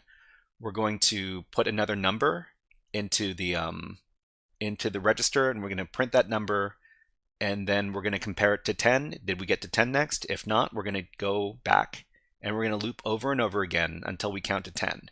And then at the very end, we're going to quit. We're going to call the quit function. Okay, so it doesn't seem super complicated, but what we're going to do is we're going to save out this file.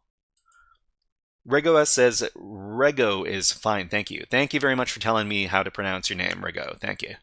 Okay, let's save the file, Control X, save modified buffer Y for yes, hit enter to confirm the file name.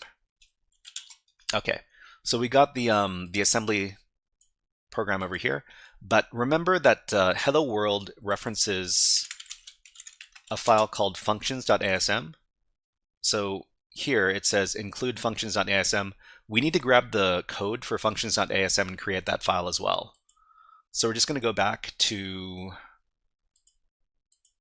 the lesson over here. I think the last time they referenced the functions file was in a couple of lessons ago.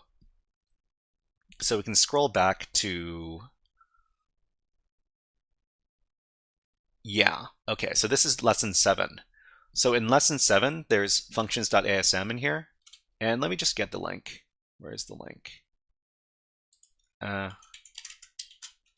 Manually edit. There you go. So go back to lesson 7 and then copy all the code in functions.asm. So from line 1 to line 71. Copy all that. Then go back to your web shell. And we're going to use nano for functions.asm. Nano space functions.asm. Paste in the all the code. So remember when we took a look at the Hello World 10 code, and it wasn't very long. That's because there's a bunch of other functions that that need to be imported. And this is where the vast majority of the length of the program is going to come, because it uses these different subroutines like exit and, well, sorry, quit. Quit is one of the subroutines. Another subroutine is sprint sprint lf, and yeah, and we've got the s length, the string length, the next character subroutine, and this other stuff over here. Anyways, we're gonna save out the file. Save it all out. Great. Whoops. Clear. And what we're gonna do is we need to compile this code here.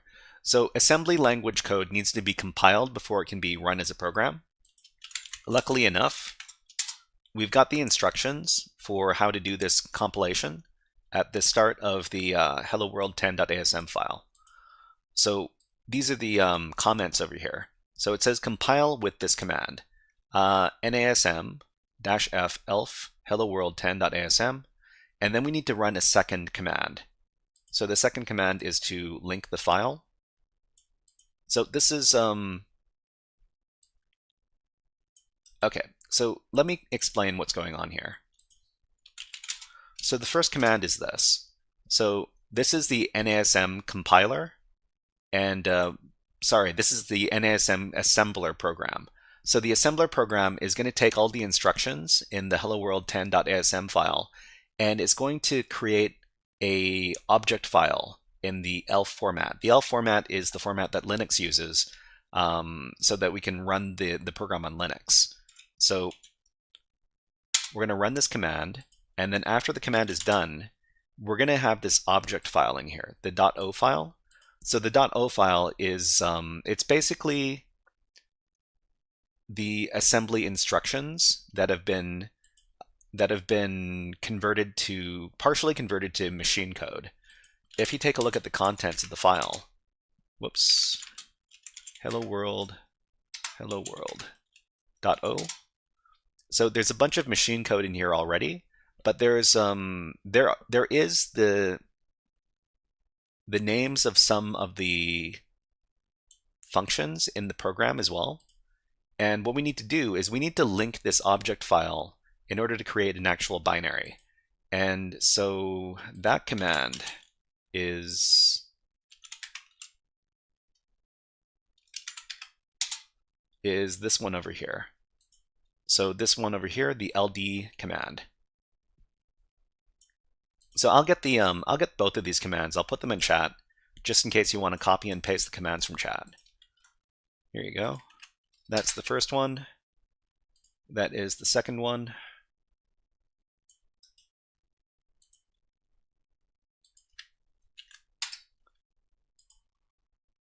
Okay, so we run the second command, and this command is going to link the object file with a bunch of libraries, and it's basically going to complete the file from the object file here, and it's going to create an actual runnable executable binary file. So we run this command, and then we'll see that we've got a working program file in here called hello world-10. So when we run this, we do /hello world-10 to run the file. So remember that we have to, when we're running a file that is in our current directory, we have to reference the current directory with the /. So run the file, and it gives us this over here. So it gives us 1, 2, 3, 4, 5, 6, 7, 8, 9, colon. So can somebody tell me why we printed out a colon here instead of printing out the number 10? There's actually a very interesting reason why we printed out a colon instead of the number 10. And it has to do with this ASCII table over here. So Tamwile has it correct, right? So the colon is after the number 9 in ASCII. So if you take a look at the ASCII chart over here, so we go from ASCII code 57 to ASCII code 58. And ASCII code 58 is the colon character. So that's why a colon prints out instead of the number 10. So the reason why it did that was because we were basically adding the number 48 to whatever number we were printing. And because we were just adding the number 48, eventually when we get to the number 10, it adds 10 to 48, and the result is 58. So Tamwile says needs to move the increment to ECX after. Yeah, so we're going to talk a little bit. I don't know if we're going to have enough time to do the full lesson, but we will talk about how we can resolve this problem over here. And we're going to be talking about lesson number 11. Let's jump to there. Okay. So in lesson number 7, lesson number 11, we're going to count to 10, but we're going to do an integer to ASCII conversion. So why did our program in lesson 10 print out the colon character instead of the number 10? So we took a look at the ASCII table, and we see that the colon character has the ASCII value of 58.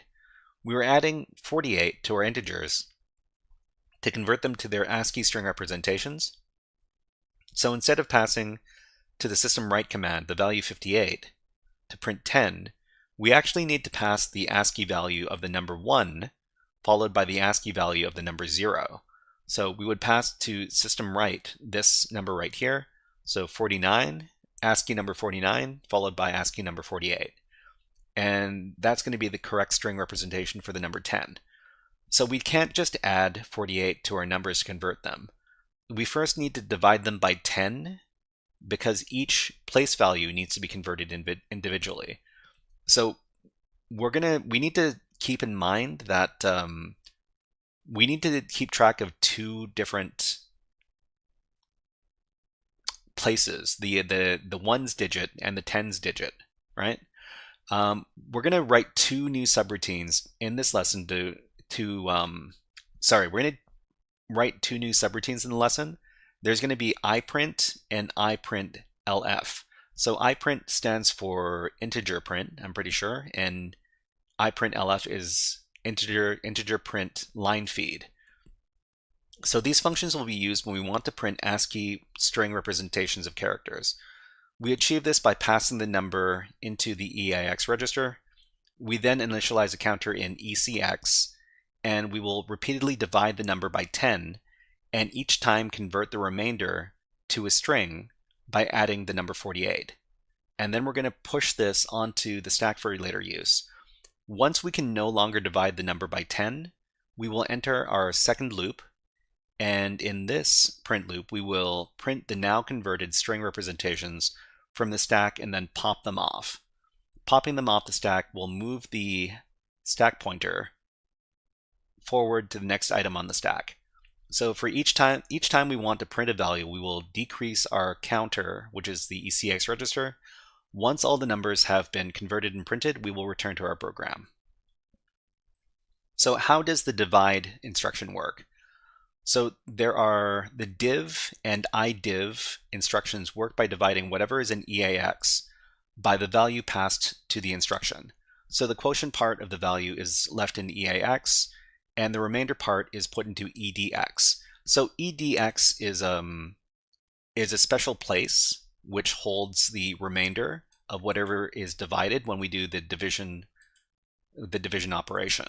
So for example, we've got the idiv instruction over here. So first we move into the EAX register the number 10. Okay, so EAX is now 10. We move into the ESI register the number 10. Okay, and then we do idiv for ESI. So whenever we do idiv, it will divide by whatever is in EAX. So ESI idiv is always going to divide by whatever is in EAX, which is 10. So it's 10 divided by 10. So the result should be the number 1. So divide EAX by ESI.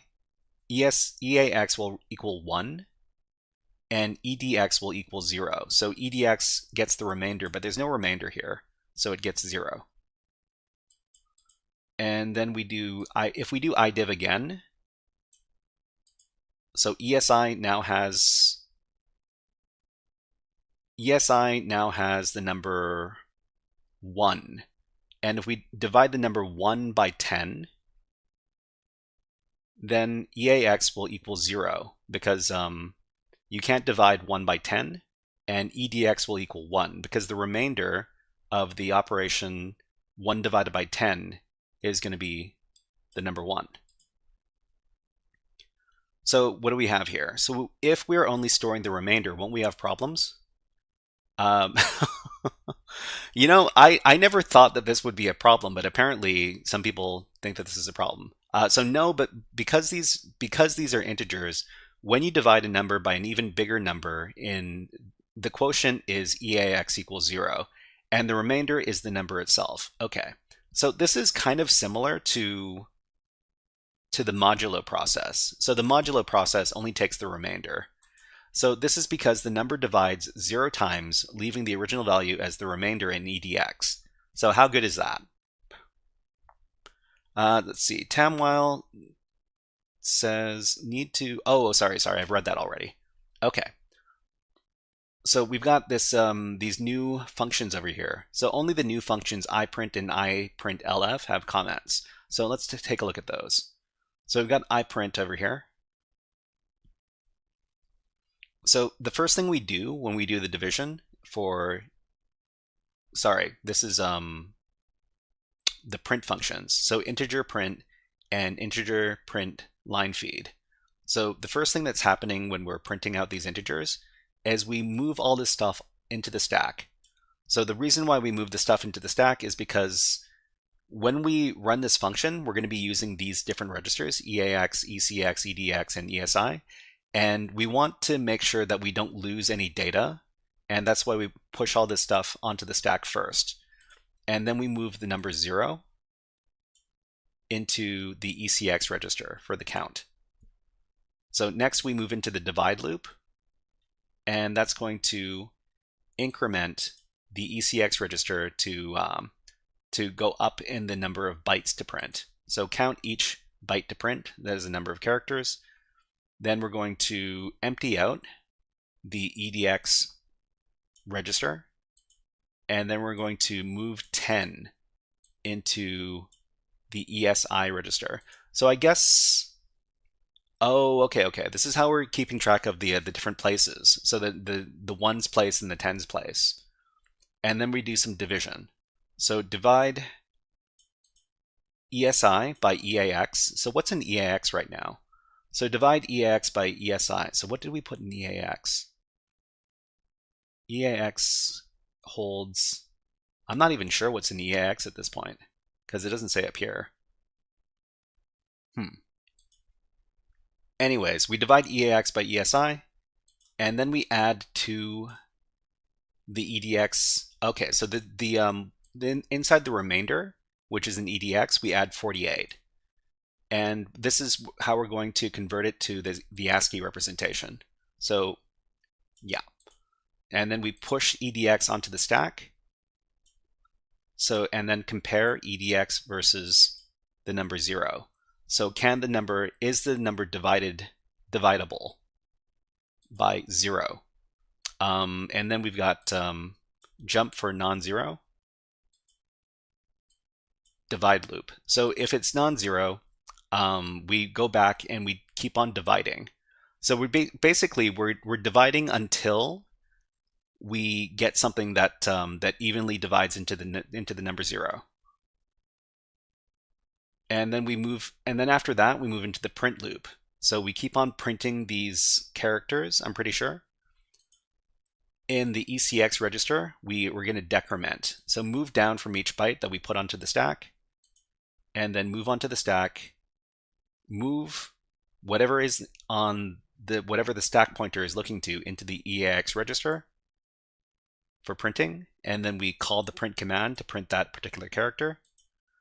Then we remove the last character by popping EAX, and then we do a comparison in ECX, which is the counter register, versus the number 0.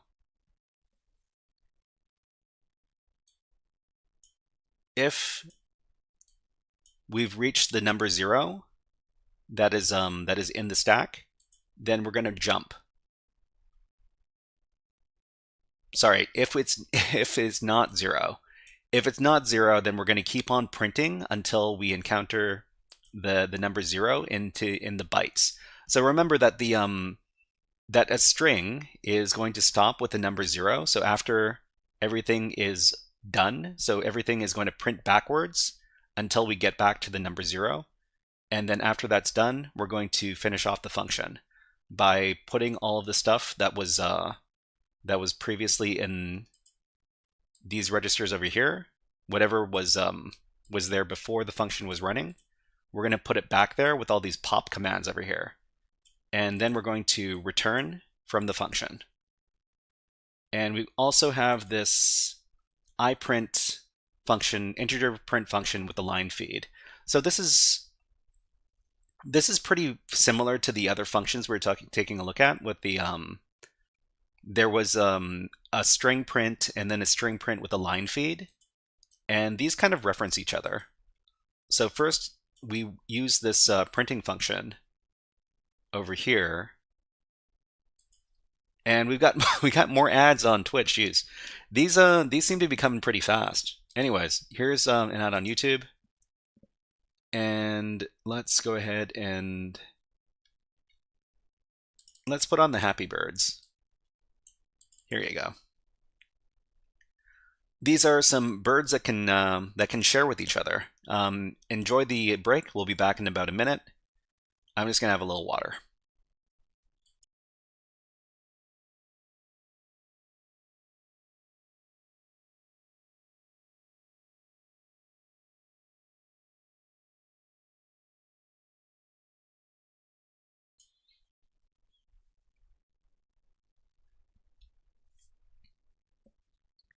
So you might notice that the, oh, you know what? We don't have any music. I'm going to start some music. So as usual, if anybody finds that the music is too loud, let us know and we will adjust the volume of the music. So we've got some music, some moody music from Independence War 2, which is a great little space combat sim.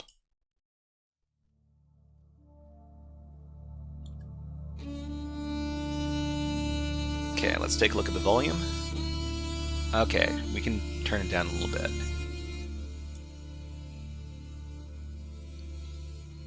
Those are some Happy Birds. Okay, let's put the Happy Birds away.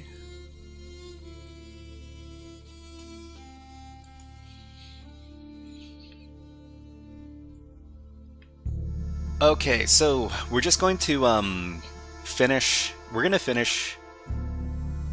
Actually, okay. We only have a few minutes left for this lesson, so let's go ahead and update our functions.asm file over here. And we will also... Man, this is a really long file now. Okay, so 118 lines. Let's go back to the web shell. And let's edit the functions.asm file here. Oh. I have to spell that correctly. Okay, let's, we might as well just cut everything out of here. You can cut in Nano by using the Control K keyboard shortcut. Just get rid of everything, and then paste in the code that you copied. Okay, so this is the new functions.asm file with the iprint and the iprint LF. Let's save that out. And let's get the new file, the new program. The new program is going to be called Hello World i2a.asm. So it's right below the new functions.asm file in lesson number 11. It's actually pretty short. Let's copy that. Go back to the web shell, and let's create the file. So this is called... What is it called again? Hello World i2a. Okay. So hello world i2a.asm, and we're going to paste in all of our code, and then save out the file. Okay, let's go ahead and run the file. Sorry, we're going to read the file first. It's going to give us our instructions for how to compile the thing. So this is how we compile it over here. I'll just paste these in chat so that you all can use them.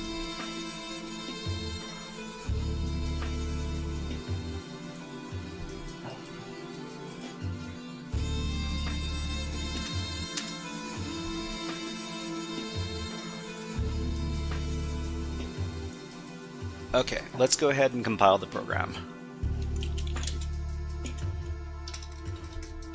Paste in the first command here. Tamwile says I2A is that stands for integer to ASCII. That's correct. So that is raw integer to ASCII representation. So we run the NASM assembler, okay, and then we run the linking command, the LD command. Okay. So after we do that, we've got our Hello World i2a program over here, and it seems the just because we increased, we did double digit numbers instead of single digit numbers, everything got a lot more complicated. But that's okay. It had to become more complicated. So when we run Hello World i2a, it successfully prints out the number 10. And that's what we wanted to do. Awesome. Okay. All right, everybody. So, next time we're going to continue on with our lessons in assembly stuff, and the next couple lessons are a little easier to comprehend. Oasis says assembly is nuts. That's because we have languages that do all this stuff for us. Even if you think that that C language is complicated, it's nothing. It is way easier to write in C language than it is to write in assembly over here. Let's see. OreoBite says next step. Yes, we'll be moving on to the last part of our stream in just a little bit, and we're gonna be collaborating with another streamer named OreoBite, who also does InfoSec content on Twitch. But yeah, so the next couple of lessons we're going to be doing for assembly are going to be addition and subtraction. That's going to be, and multiplication. It's going to be way easier to talk about. That's going to be next time. Tommy says hello. Hello, Tommy. Nice to see you here. And let's give Tommy a HackerFrogs welcome with a Hack the Planet. Hack the planet! Hack the planet! Shut up and get it. OreoBite says ASM welcome to compile. Yep, but still no work. When you say still no work, what are you talking about, OreoBite? But anyways, let's set up our next the next thing we're going to be doing on the stream. So the last thing we're going to be doing on the stream is we're going to be doing a little bit of network hacking. So net hacking with TryHackMe. So TryHackMe has a room which is 3 computers all joined together, and this is a challenge called the Wreath Challenge. So the Wreath Challenge is available for subscribed users or for free users who have a daily streak of 7 or more. Let's see, ASM encoders. ASM encoders. So, they compile but they don't work. ASM encoders. I'm not. Oh wait, are you talking about doing like shell code? Are you talking about that? But yeah, if you do a lot of like shellcode hacking, then you also work with raw assembly code as well. So that's another fun little application of assembly. Okay, so let's go ahead and start this challenge. So we're going to be accessing the Wreath network over here, and we need to download a VPN key to access this this network over here. So you can do that by going over. Well, first of all, you need to join the room. After you've joined the room, you can go over to your TryHackMe account and then click on Access. And you can access not only the regular TryHackMe machines, but also the network machines over here. So after that, you can download the VPN key and then VPN into the network to access the machine. So so OreoBite, do you want to collaborate and we can start doing shared comms? Let me know in the chat. But anyways, let's go ahead and start that VPN connection. So we're going to be doing this this hacking challenge. I need to go over here, and I think my VPN key is in my downloads directory. So I'm going to sudo open VPN in the downloads directory.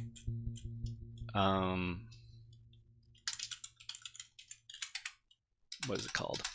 Man, what was the name of that file? The Shy Hat, right? Okay, that's my name. The Shy Hat, Wreath.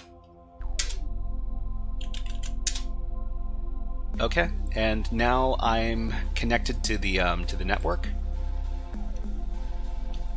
So this challenge is a little bit more difficult to join in with if you're not subscribed to TryHackMe. It is possible, but you need to get a 7-day streak, which of course takes time.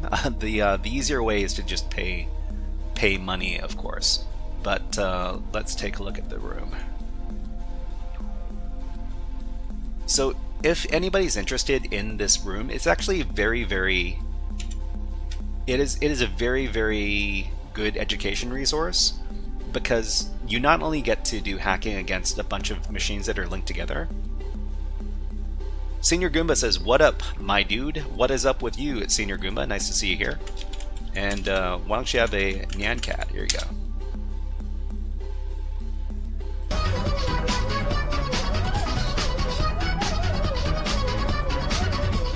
Okay, so we've got, so Tamwell says the 7-day streak can be achieved in the past, or it should be still active.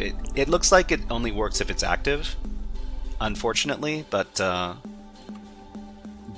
yeah, that's the requirement for the room. Oreo Bite, are you on comms? Hello, I was just letting you finish your sentence. Oh, thank you. Everybody should be able to hear Oreo Bite. If you can't hear Oreo Bite, if you think that Oreo Bite is too loud or not loud enough, let us know in the chat.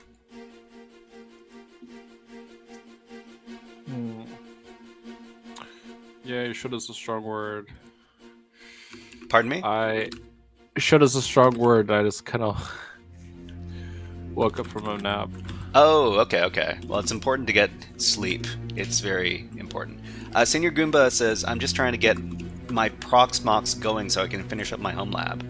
I haven't used Proxmox before. Oreo Bite, have you used Proxmox? No. No? Okay. I need to remind myself what Proxmox is. Proxmox. Proxmox is like... Oh, server solutions. Okay. So it's a virtualization platform designed for provisioning of hyper-converged infrastructure. Hyper-converged infrastructure. That's a fun word right there. All right. But where were we? Okay. So yeah. So not only are these three machines all networked together, but it gives you a very good experience in that you have to do pivoting attacks. So pivoting attacks are where you get access to one computer, and then you have to chain the commands from your attacking computer through another computer to a specific target that's a number of jumps away. It is a very interesting. It's an interesting scenario that you don't encounter too often in CTF exercises. So Oreo Bite, have you finished the Wreath network before? I have, but I wanted to do it again because I wanted to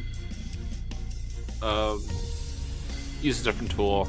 Use different tools, yeah. So that's, I mean, that is a very good use of these kind of resources, being able to test out new tools and stuff. But I haven't done this in a really long time, so I'm just going to treat this like a regular box up until a certain point, I guess. But Oreo Bite, if you want to just skip ahead and get to the good stuff, you can go ahead and do that. I'm gonna like semi-treat it like a regular box until I get to like the jumping around part. Oh yeah, the pivoting part, right? But yeah, so we've got an IP address over here. So it looks like the IP address is 10.296.200. I think it should be the same thing for you as well, Oreo Bite. I must be on a different subnet. Oh yeah, you don't get 96.200. I'm on 95.200. Oh, interesting. Okay. So actually, it looks like it's not started up yet. It's asleep right now. If you want to try, you can keep leaving and joining the network to see if we end up on the same subnet. Yeah. So I forget the infrastructure of this particular room. You need to start up the network as it goes to sleep. If there's no activity after a certain amount of minutes. But well, I've got this IP address over here, so I'm going to go ahead and treat this like a regular box and do some scans. So 10.296.200. Okay, so we got our nmap here, and we should be able to access the this box over here. So it's 10.296.200. Okay, we've got access. And so I'm pretty sure this is some sort of web server, if I remember correctly. So we got some ports. We got port 80. We got port 443. So 443 means that we're actually dealing with HTTPS, which is kind of rare on these. Which is kind of rare in these CTF scenarios. We also have an SSH, and I'm pretty sure these are the only ports that are exposed. So we can go ahead and check this out in the web browser.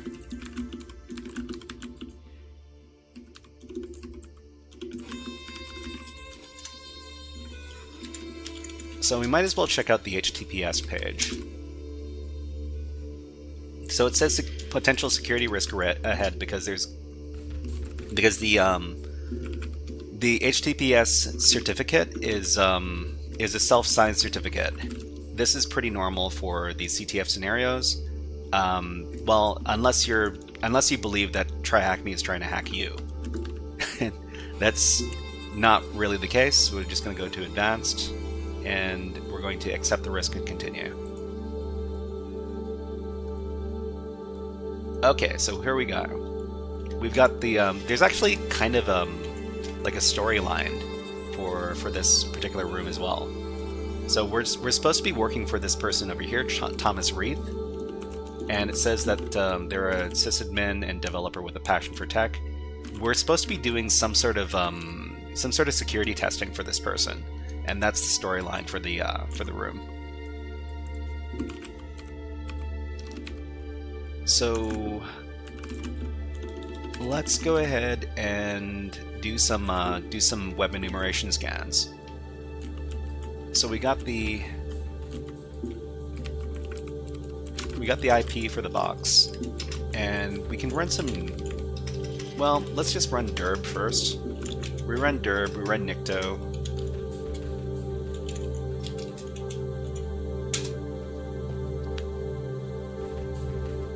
And I guess our connection to the Reef network is a bit is not super fast, so even dirb is going to take a little bit of time to run. Yeah, my Rust scan is taking a while. The Rust scan's taking a while. What extensions did you stick on there? I just do I think the range flag with just all the ports as an alias. Oh, okay. It's basically just a bash function that's in bash Rusty called Rusty to make it easier to type. But the problem was that for some apparent reason, the original way it was coded or wrote stopped working. Even though I use it the same way all the time. Oh, you said Rust scan, right? Do you mean Ferrix Buster? No, for port scanning, Rust scan. Oh, Rust scan. I haven't switched over to using Rust scan. How do you find it? Do you find it a lot better than good old Nmap?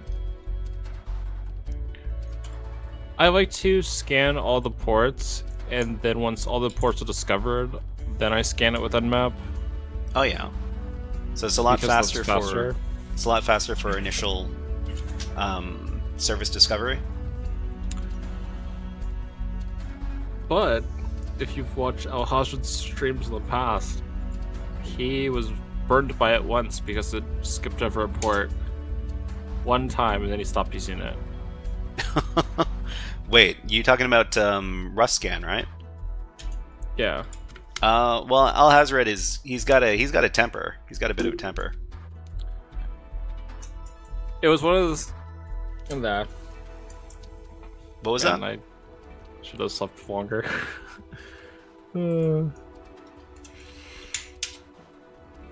What I get for immediately waking up and hacking. If you need to stuff. You know, easy does it. Easy does it. Basically, how do I say this? Yep.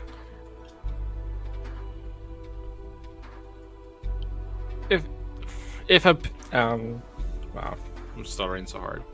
Basically, if Al Hazard has some type of bit with a tool, it's very justified. And in that case, it's very justified because he couldn't finish the box because RustScan skipped over a port and he thought it was closed. Oh, okay. You know, I've actually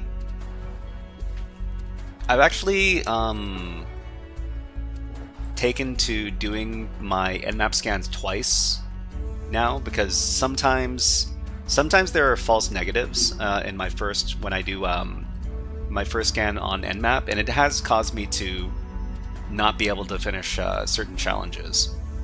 So yeah, I understand that frustration. It's happened a couple times.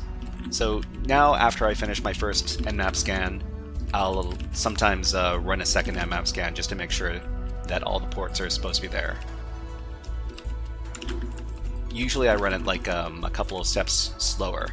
Anyways, we've got, I think the vulnerability is on this port over here, on port 10,000. And it says webmin HTTPD. So I think I remember from the last time I did this box that this is where we're supposed to go. So let's check this out. So it says miniserve, and I think this might be a vulnerable software version as well. Let's do. Have you done this network before? Pardon me? Have you done this network before? I think I did. I did up to the compromise of the first box, of the jump box. I've done this network with Chisel and did Chisel. I've done it with SSH shuttle into S shuttle, yeah. Into SSH pivoting. I've done it through pure SSH shuttling. Let's see. I haven't done it with Golo and or with. Oh, I've done it with the Sully framework. Except I'm not sure if that's a good idea anymore because there's some apparent reason the Ruby framework, the SOX proxy, will just you'll be using it and then you'll just lose your session. And when you lose your session, you lose your pivot. Okay. Well, That's no good. It wasn't that unstable before for some reason. There was a challenge that required pivoting for Advent of Cyber one year, and a lot of people were having issues where the suggested solution was to use the Ruby framework with pivoting, but they would halfway through lose their shell and lose their pivoting because it was pivoting through the routing table in the Ruby framework that you don't want to say off the name of. Oh yeah, right. We had to use one of those famous hacking platforms, right? And the solution was to just do port forwarding because it was more stable than a proxy. But you lose out on being able to have the whole range of ports when you're scanning. Okay. Because we already knew what the port we were going to use. I think, as far as like convenience is concerned, I've had my best experiences are with S shuttle. That's because it makes it easy. You don't basically. It literally, you don't need proxy chains when you use shuttle. It just. Oh, okay. Yeah, you don't need proxy chains when you use S shuttle. That's why I like it. You don't need to use weird command syntax or anything. Okay, so I found the. I think I found the hack that we're supposed to use with the forbidden hacking platform over here. So I'm gonna start up the forbidden hacking platform, and anybody who doesn't know what the forbidden hacking platform, I'm just gonna type it into chat. I'm not allowed to talk about this hacking platform on YouTube, otherwise I'll get my I'll get my live stream ad limited, which means that I don't earn money. The special shell type, I always call it the silly way. Yeah, the silly way, right? The meter. Yeah, the meter. Yeah. Anyways, I guess I'll set up another. Shout out to what's left of eLearn security, but yeah. eLearn security? Oh, right. Yeah. Because it got bought up by INE. Yeah. Or migrated into INE. The person who did the videos for the version 1, or the version before the version 2 of the EJPT, the student pen testing course, would always pronounce the shell Meter Peter. Meter Peter. And I thought it was the best thing ever, so I just started calling it that. The Meter Peter, yeah. Okay, so we're here, and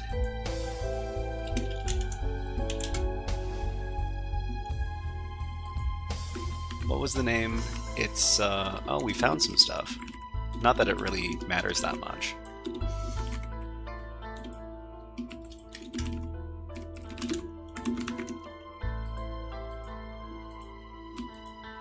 What was the name of... Oh gosh. So it was Webmen, right?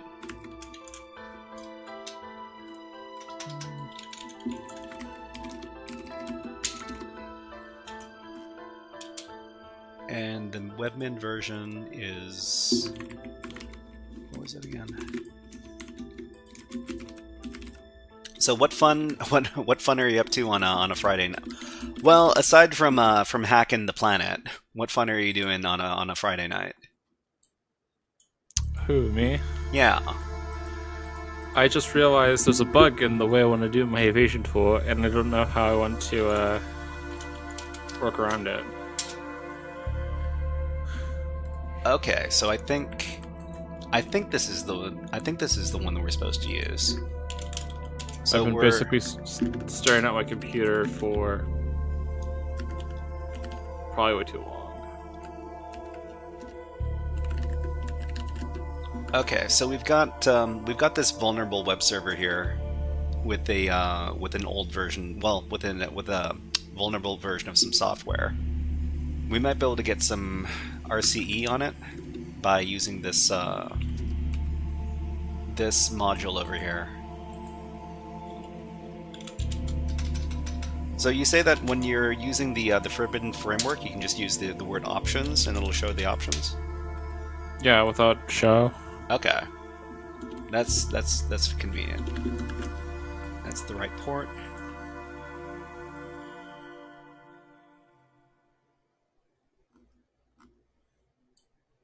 So when we're doing these machines, we need to make sure that all of our settings are correct. If you do not have the correct settings, you do not get to hack. And if you do not get to hack, you are very sad. Where's the... Man, that trick only works on Firefox.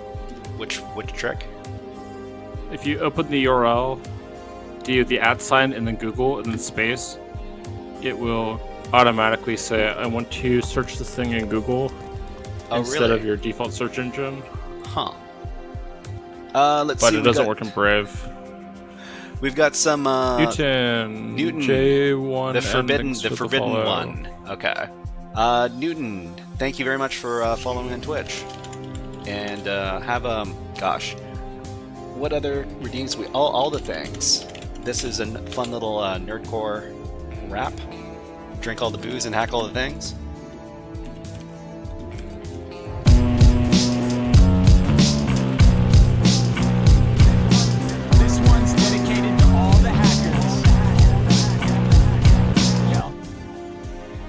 So have you listened to very much hacker music? I've been listening to a lot of DJ live performances. Sorry, DJ who? Just live performances. Oh, okay. All right, we've got. I'm just going to take a little break for water because the ads are running on Twitch. They're we're not like synced up or anything. I'm pretty sure we're not, right? As far as ads are concerned. I have no idea. Probably not, because I set my ads to be very low. I've got my ads set for like once every half an hour or so.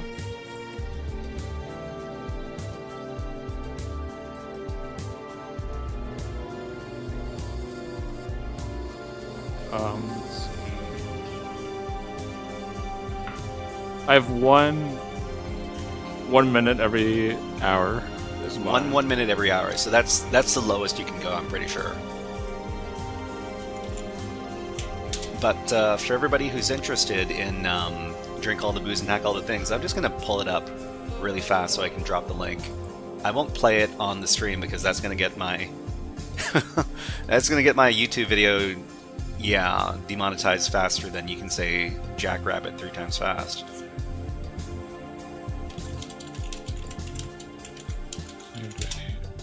It seems like there's this Python script you can use instead. I'm just making sure it's not.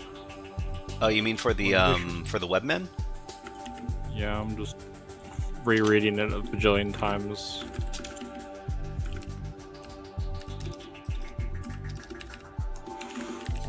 Let's see. So.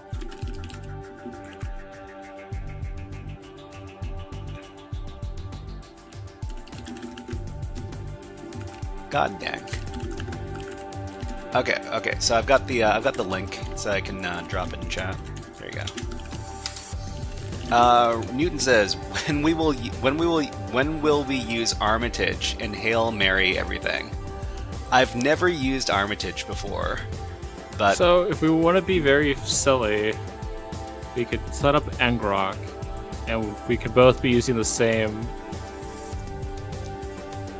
Armitage, which is just basically a GUI for the forbidden version platform. of console, but it's done in a way where you can have red team collaboration, basically. Oh yeah.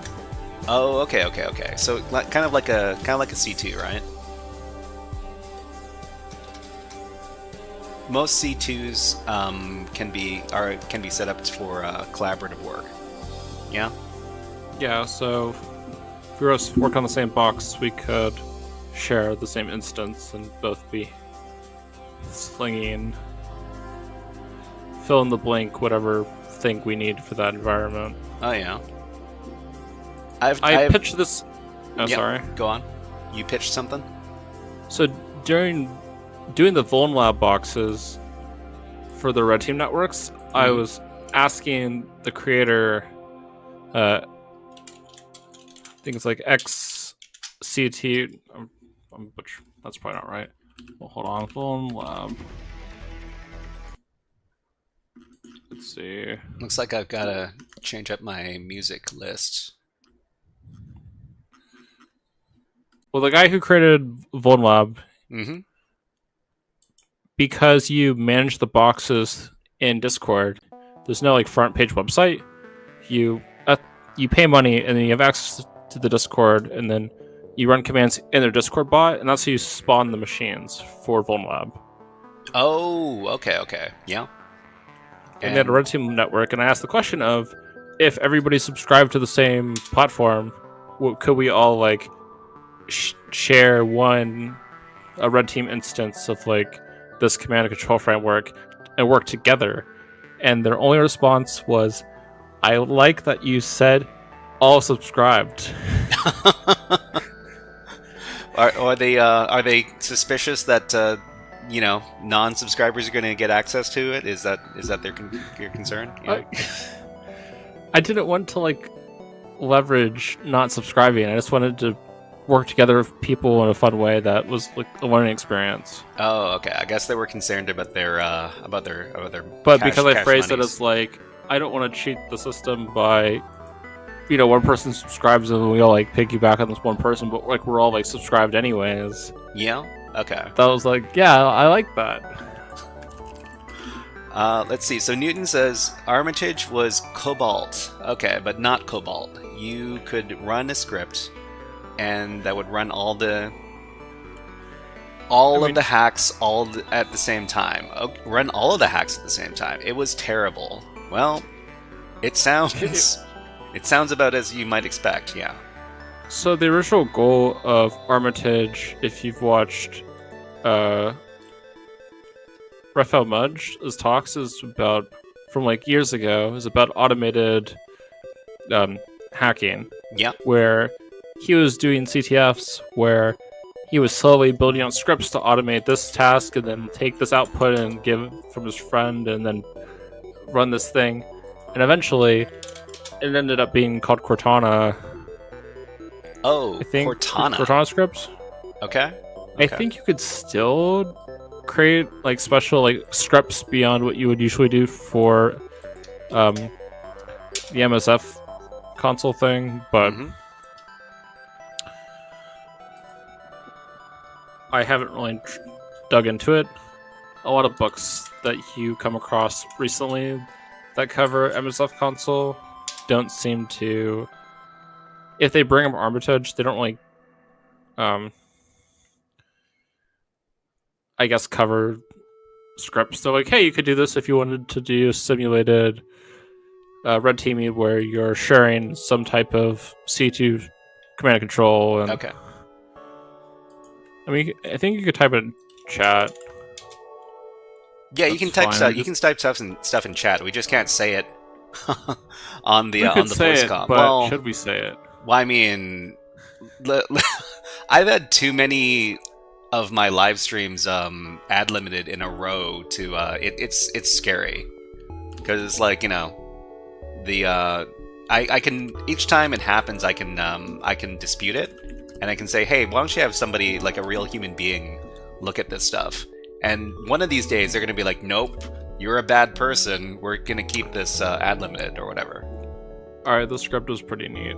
Sweet. Okay, we gotta just use this instead of console.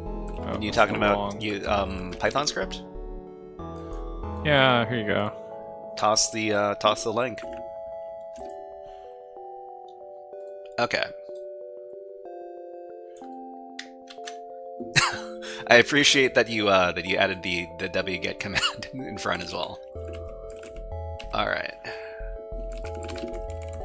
So I guess we don't need to. And then ta-da. Okay. What's? Huh? Is that the name of the? Did you get that domain name from the website? If you visit the website with the IP address, it force redirects you to the domain. Really? I didn't notice or that. Or the vhost. You know the vhost like redirection thing? Oh yeah. Let's see. Particle to do says it's. I think it's Perl, not Python. Perl, not Python. It is Python. I mean, the file extension says .py, so. Or are we talking about something different? Oh, on the console, right? Okay. But yeah, this is a different script, and Oreo says it's a good script, so might as well try it out. The fact that it works a good script? If it works, it's a good script. If it doesn't work, it's a bad script. Obviously, right?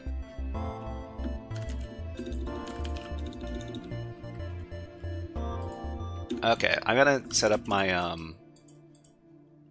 Etsy host file. Sudo nano.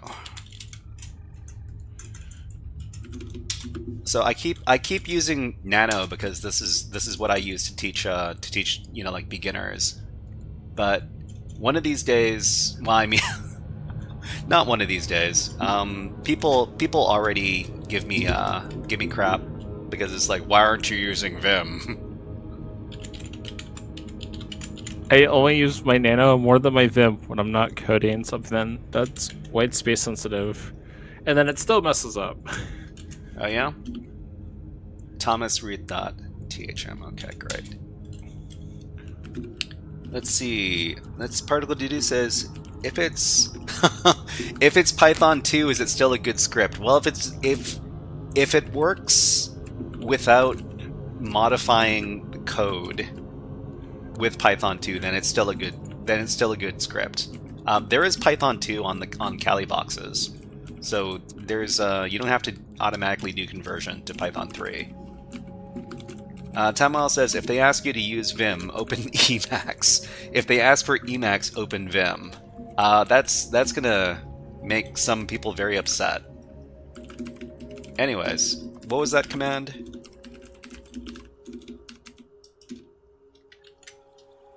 Okay, let's run the hack.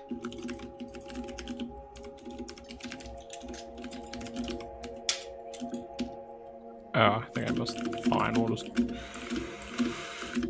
space bar to victory. Fine. Something. Oh, you know what? Let me take a look at the script. We got him, boys. I'm just kidding. We got a what? I was just making a joke. Like we gotta show the Shy Hat's box. We got him. Just kidding. Okay. Interesting. Bash Shy.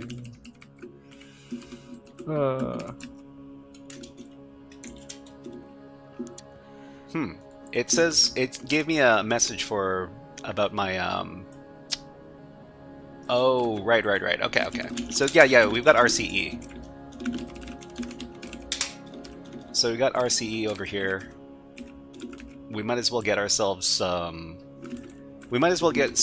we use the Python script to get remote code execution on the target through the webmin app over here. So what we're going to do next is we're going to get shell access to the web server. I'm going to set up a little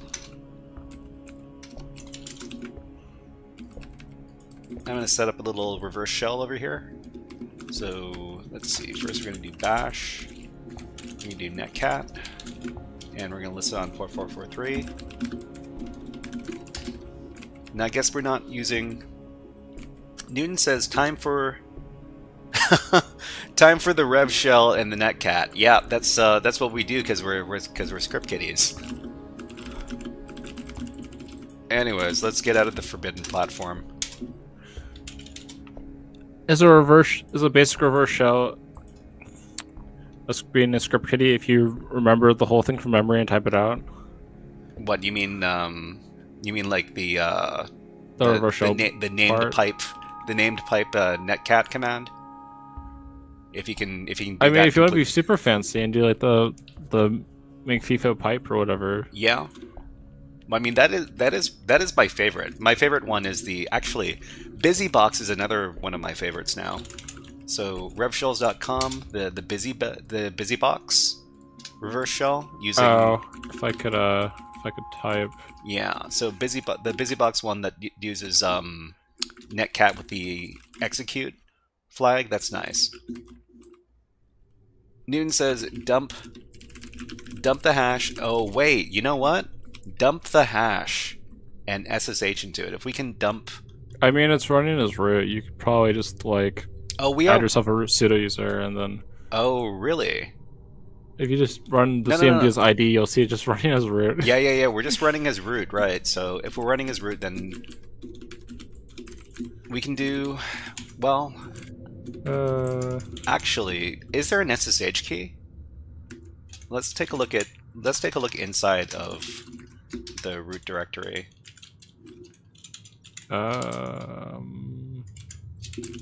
So there might be an SSH key in here. Yeah, there's an SSH directory. So there's probably an SSH key. Why no wget file? Okay, so there is. Yeah, man, that is so much easier than setting up a reverse shell. What was that? You're on the box? wget is not on the box. That took way too long. Aha! Is Newton suggesting stuff from the from GPT? That's actually kind of clever. Okay, so let's download. All right, here's my thoughts and using AI. Yeah, it's like Google. You can, I guess, abuse Google, where you just Google stuff and you don't technically remember anything. Yeah, it's the same thing. It's about learning the knowledge and then doing more research on your own to help understand. Well, I use LLMs to learn about coding, to learn about like scripting and stuff. I try to review the code and understand what the heck is going on, because otherwise you're just regurgitating whatever the LLM is given to you, and that's not the smartest way to go about things. It's about using your tools as a learning accelerant, not as a crutch. Right. Okay, so let's create this IDRSA file. Because a good teacher or mentor would be an accelerant, right? They would show you the way. Yep. Okay, Oh, so let's... Yeah, speaking of what? Speaking of which, Pebble's like, you know, you could just do this with the. Well, with is he in chat right now, or is this you're talking about the No, past? this was a previous stream. I'm like, you could do this to fix your backspace character. He's like, well, you could just do it with RO wrap instead. And I'm like, you can? Oh. Yeah, You Pebbles. want edit my video in the description. Pebbles smart like thanks, that. Pebble taking me to school. ... Here's the other solution. Particle to do. Thank you very much for reminding me that I need to fix the file set and the file permissions on my IDRSA private key. Okay. The only problem with the Try Hack Me labs is they're shared, and when they were doing the Red Team capstone for free, there's this problem where people were breaking how you got the flags because the flag system was based off of the SSH key checking the machine you're on and then grabbing the flag. Well, it can't do that if people keep destroying the private key. The public key. Oh, really? They were redirecting their public key into the authorized keys file in a way that removed all their keys because they weren't doing the double caret or the double alligator clips. And in doing so, you could never get that flag ever again until you reset the machine. Sounds like the designer wasn't thinking about that. Which was super frustrating. So people kept destroying the key, and I kept trying to fix it until I just people are messing with me, I give up. Let's see. So it looks like the root login with the root's SSH key isn't working because the SSH isn't configured like that. Is root allowed to log in through SSH? That's a good question. Maybe not.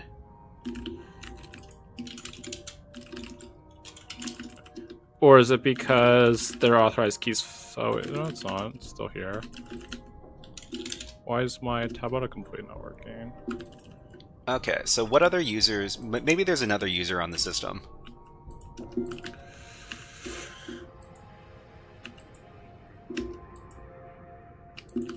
And I got it. Okay, so probably because this is running.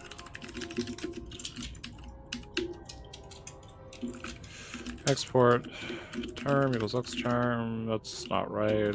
Okay, there's also a T Reith user, so that's probably Thomas Reith.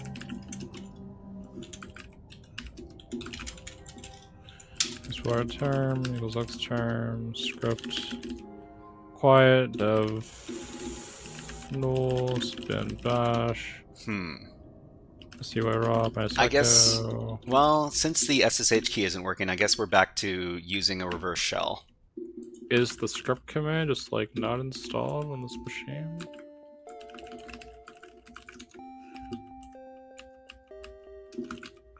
What is our IP address again? It's the ton 0. Yeah, this one.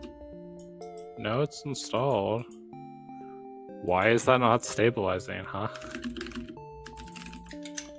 Okay, so Import.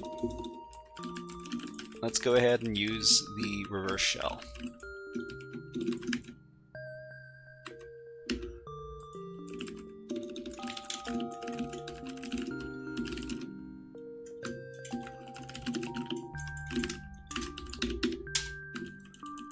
Okay, that was strange. Okay, so did that give me shell access? No, it didn't. Okay.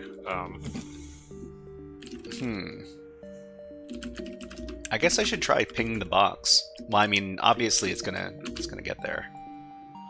Maybe I need to use another command. Actually, maybe there's no busy box. Alright, how do we want to pivot? Do we want to use a framework? Do you want to use Legolo? I was thinking of Which trying to set up Legolo. there's no busy box. I think it'd be cool to which one do you want to use? I don't know. I wanted to play around with the chaining together what exactly. Chain together. What was that? Chaining together different tools. Oh, okay.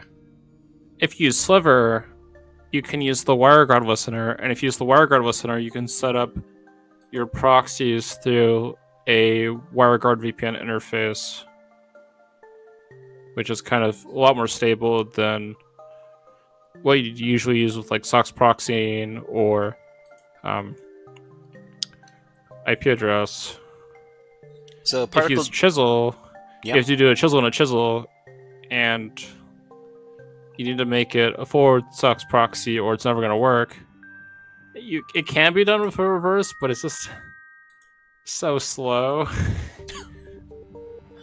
Particle to do suggests Chisel or Legolo. Great. Python. I just don't understand why the script command for upgrading the shell for Linux didn't work. It didn't work with the script. That was awkward. Are you using reverse shell? At the moment, yeah. Oh. You don't use the STTY method? Well, no, sorry. Wait. You can use Python, right? You can use Python to upgrade your shell. There's 4 different steps when you upgrade your shell. One of them is optional. The other 3 are required. Well, okay, I guess technically 2 are required. 2 are optional. You have the export your X term, which makes it so you can clear the screen. Mm-hmm. You have your STTY for your length and your width of your screen, which are technically optional, and then the ones that are required is setting a valid TTY and then backgrounding the script to do the STTY minus echo blah thing. And either script wasn't definitely proxy chains logo seems better because it's faster. Chisel, if you're using... Yeah. I mean, if you're doing Chisel, you're going to use proxy chains. The problem with pivoting isn't you reaching some resource in the distance that is over a pivot. How do you get the remote machine to see you? Like, let's say I need some magical tool, and the tool's on my machine. How do I move the tool from my machine to the remote machine all the way over there? Or how do I catch a shell from a machine that can't see me? That's when pivoting becomes difficult. Yeah, it's usually the second machine in the chain when you get to one of those. You have 2 options. You can either cheat by using tools and techniques that allow you to host directories and files through something like, let's say, our desktop. Mm-hmm. If it's like a Windows computer, you can say, hey, I want to host a shared directory when you authenticate to the box. Or if you're using WinRM, you could upload files through it. And when it comes to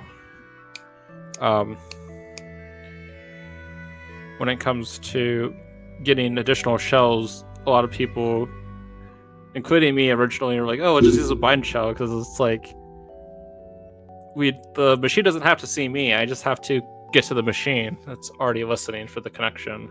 Mm-hmm. So which reverse shell payload did you end up using? Because the one that's on your screen, the bash-i. Oh, bash-c, bash-i. But I curled into bash because trying to just...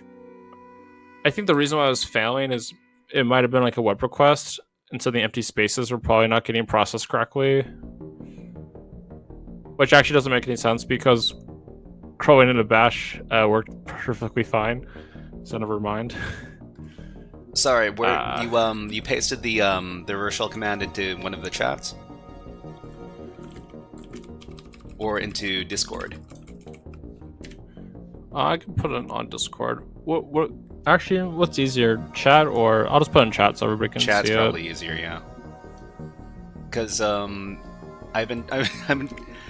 just discovered very recently that there's no netcat on the box, which is kind of funny. But oh, curl. Okay. Yeah. So you just do. Okay, so it's gonna look silly because bin bash is in front of the file, but technically, if you do bin bash, you don't need to do the bash-c. But I just do it because it's like one of those things that like technically you don't need to do it, but it makes you feel better when you're typing it, and the feeling better is better than being technically right. Yeah. Okay. That makes sense. All right. So let's see. That means you have to host this this script file. I mean, you can probably like base64 decode it into execute it if that's on the box. base64. Also, tabs on your machine to make sure it doesn't go down. I feel like I'm stuttering. Stutter.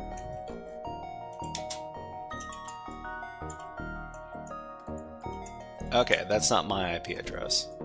Don't forget to extend the machine so it doesn't magically go down. Yeah, that's a good call.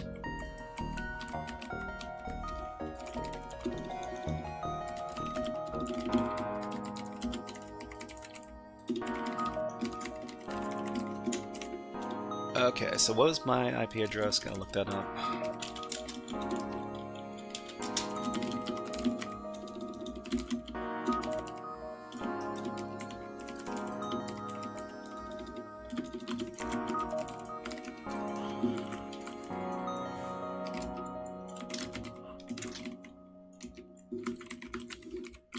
Got ads coming up in a bit for me.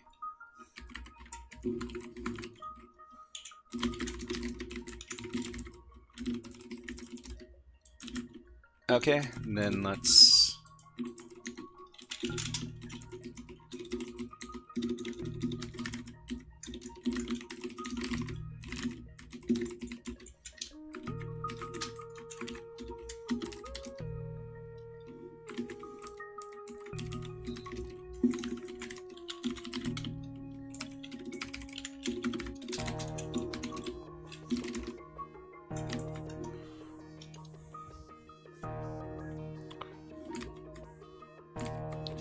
Oh, we need to host the file too, right?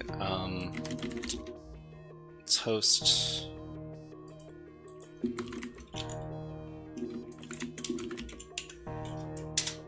Okay.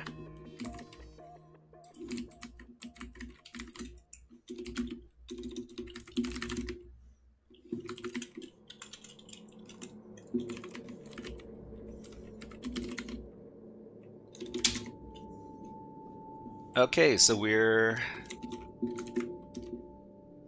downloading a file from the web server and then executing the file. Awesome. This is HKey works for me. I'm not sure exactly.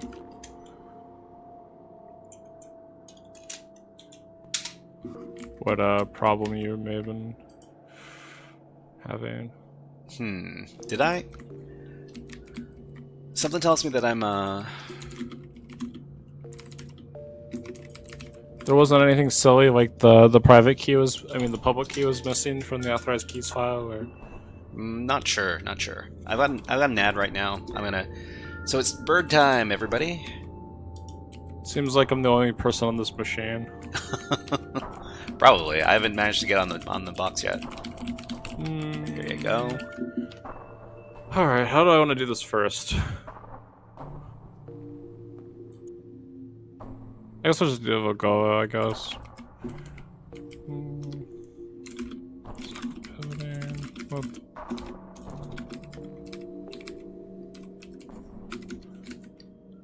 So does anybody else have these birds in their area? Let me let me pull up the birds.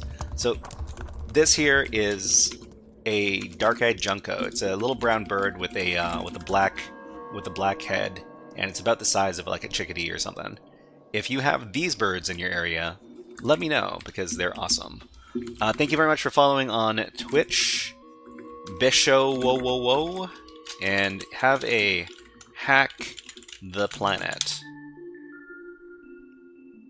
Hack the planet! Hack the planet! Shut up and get it. Okay, ads are over.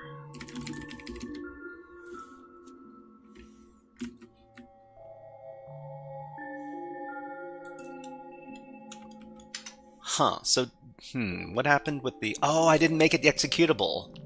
That's why it didn't work. Okay, that's my bad.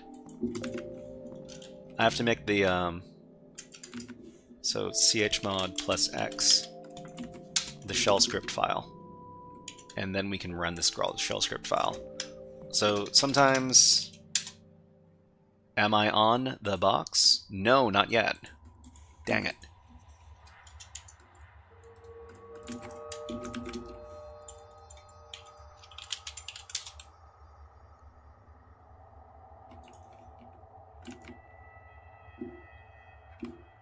It looks like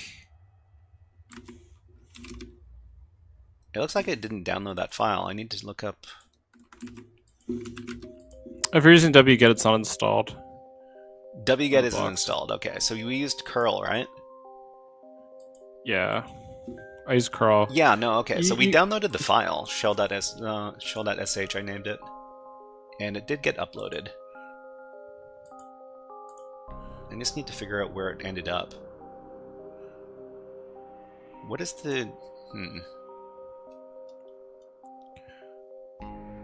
I mean, if you want to be super silly, you can probably... Well... Do you like a one-liner where you just change root's password as login? That's not a... It's okay. I'll work through this, work through this nice and slow. Required wager. Shell. Oh, I really hope that that's not required. Crafter interface.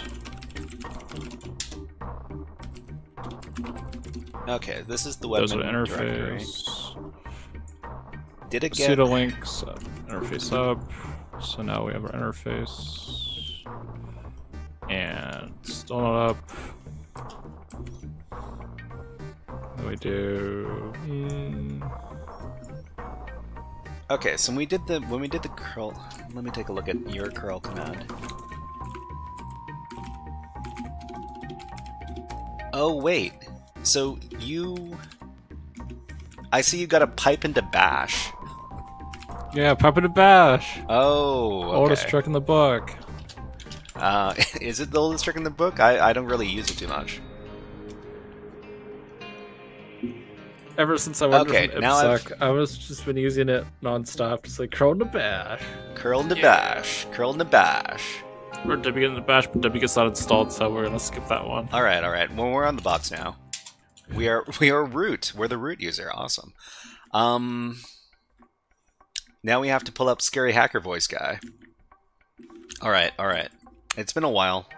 So if to anybody who doesn't know, Scary Hacker Voice Guy is a character that comes out every time we break into a server. And it sounds a little bit like this.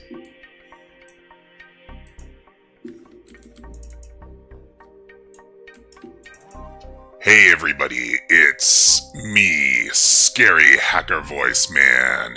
Scary Hacker Voice Man comes out every time we break into a server, and we just broke into this one. Well, Mr. Thomas Reith, you hired us to do security testing on your web server. Turns out your web server was using an old version of software which is vulnerable to known hacks. We took advantage of these hacks, and now... now we're in.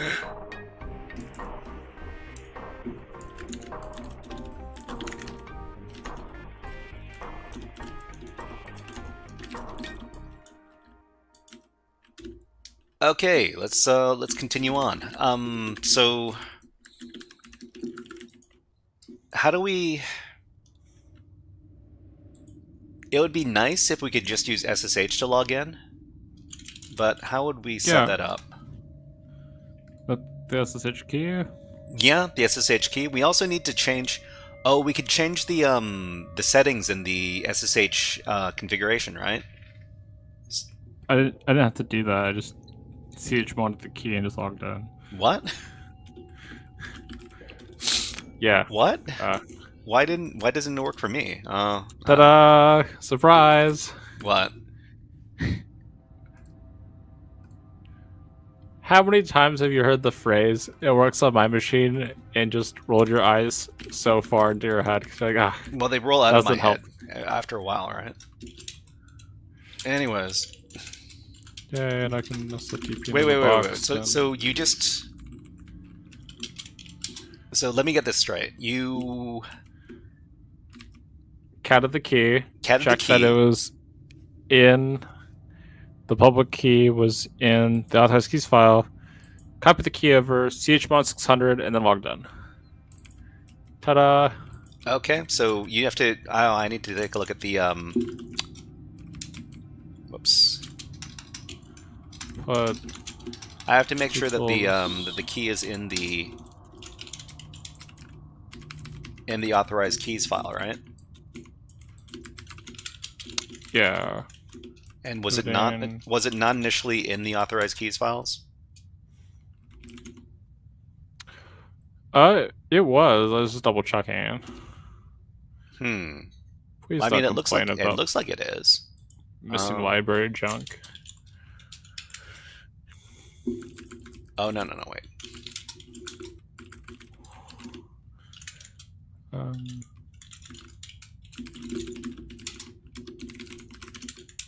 It's complaining about library not found. Which library? Fine. Which tool are you using? I love statically compiling stuff. Okay, so I want to look at idrsa.pub. Fine. I mean, yeah, it's in here.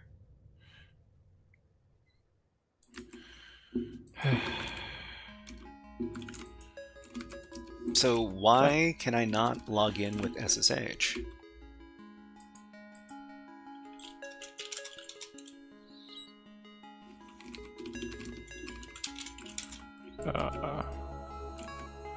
Probably should add for a proxy. Fusion. Oh, no. You know what? I'm dumb. Whoa. I'm really dumb. I forgot to specify the key flag on my SSH command, and that's why it didn't work, because I am dumb. So oh no. This is what I forgot to do. I forgot to do -I, our IDRSA. Yeah. Anyways, I wasted about 20 minutes trying to get this reverse shell working, and I didn't need to do it. Anyways, get out of here. Okay, this is sometimes bad. Yes, remove the agent because the agent is not compiled correctly. Thanks, Legowo. Okay, the so greatest. I think my tool of choice is going to be S-Shuttle, because S-Shuttle hasn't failed on me yet. But I mean, we could just SSH capital D port and be done. But I wanted the one who needs Legowo. Okay, so I'm just going to use the root private key, and now we've got a proper Wait, are we on the same box? Because I see Legolo. I see Legolo on the box already, or maybe that's somebody else. File. What do you say? Do you see an agent file in the root directory? Yeah, I see an agent file, and I also see an Anaconda. I did not create the Anaconda file. But all right. Do you see a file.txt in the root directory? File.txt? Oh, that is not me. Okay. Maybe it's somebody else who had the same idea. Did they didn't recompile it statically, they just uploaded the whole project, I guess. Okay, I'm just gonna, let's see. At least the box creator, or at least they made it so when you try to remove a file, it prompts you like, do you want to remove that? Just in case you're messing with somebody. Okay, so next, connect to our server. Okay, so I left a little.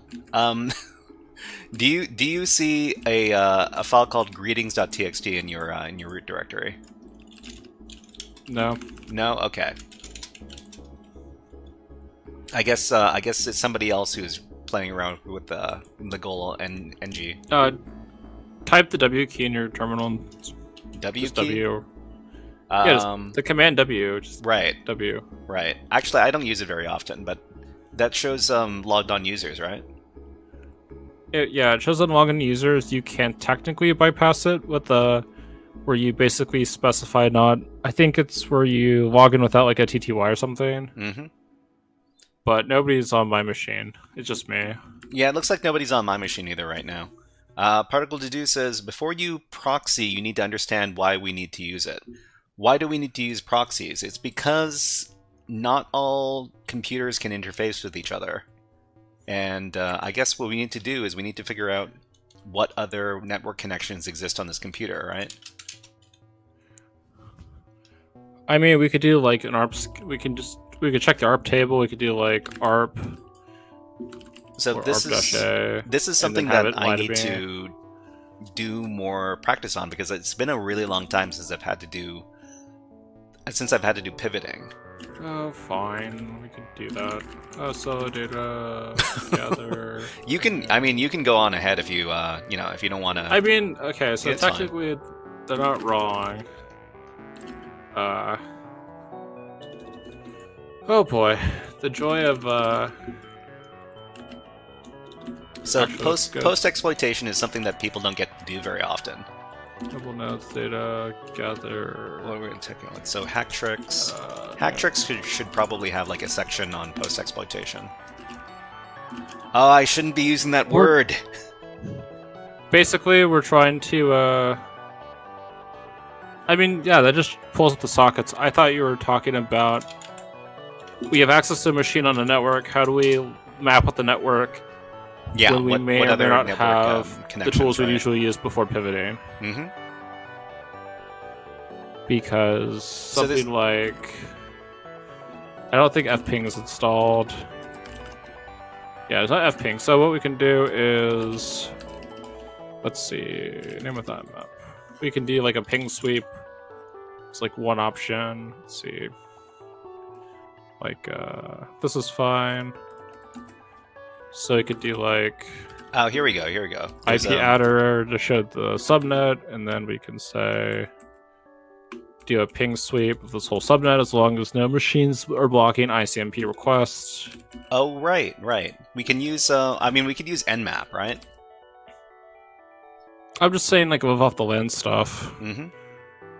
Oh, yeah. Damn, and that is a lot of errors. Huh. Try range do. So, this might be one of the commands I've... Okay, well... As you can tell, my notes need to be redone. Or we could do a broadcast, sure. So let's see. How do we examine the ARP table? It's just the ARP. It's just the ARP command? I think it's just ARP. Like, ARP scans.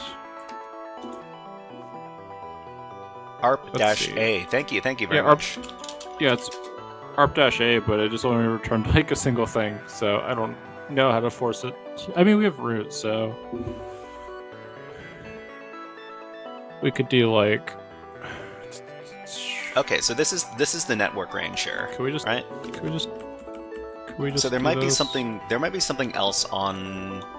There might be other machines in this network range. So. Okay, we run through all these commands. Unknown host. Grep -v Unknown. Or don't. Okay, that's great. Okay, so let's maybe we can set up the S shuttle. There is a way to do this. I'm just fumbling so hard right now. Okay, S shuttle. What's the point of writing all this stuff down if nothing works? What's the point?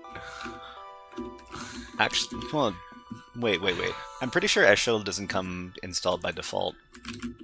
Can we at least show off the broadcast with with ping and call it a day, please? What'd you say?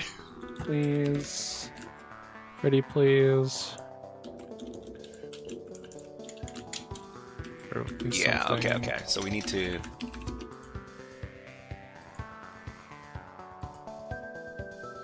So the great thing about the Wreath network is that they've got a whole big section on pivoting over here. They've got a bunch of different tools that they talk about, such as proxy chains and Foxy proxy, SSH tunneling, port forwarding. They've got Plink. They talk about using SOCAT, Chisel, S shuttle, and so this is my tool of choice if we don't have to do more than one jump.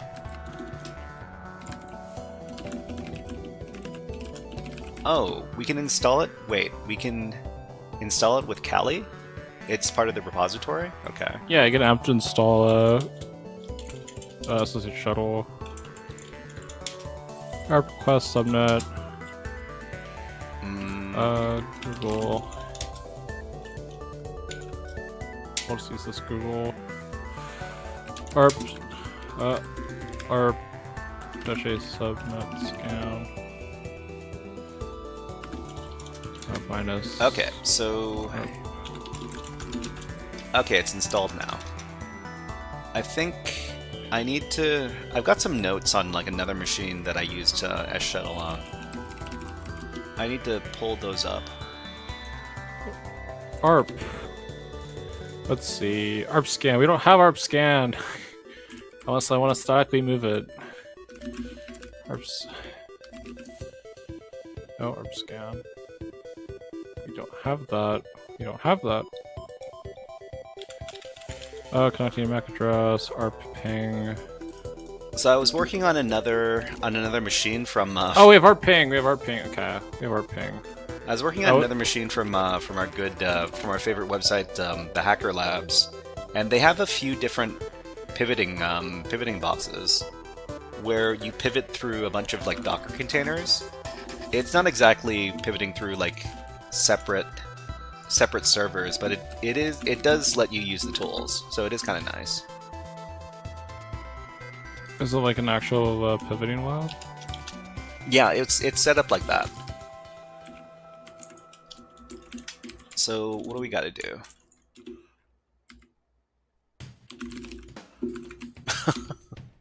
That's okay. Brian. Actually. So we can do some... Why are we just doing the same address? Thomas Wreath. Like I can come over here and look at the try hack me thing. It just tells you, but yeah. It if you can follow exactly what they say on the try hack me module. And, I mean, if you're stuck, you can do it. I'm not, but, part of the fun is I tried that didn't work. Part of the fun is not doing that. The part of the fun is getting just to the same command you tried and typing it either incorrectly or... Okay, this is just taking its sweet time. And for some apparent reason, okay. Well, that's not good. This didn't even work either. Oh, 100% packet loss. What? Why? Okay, so what is the... Fine. What is the IP range? The IP range should be this.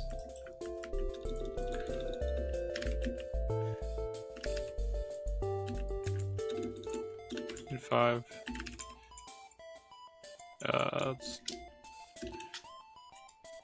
Oh, of course their command works. Fine.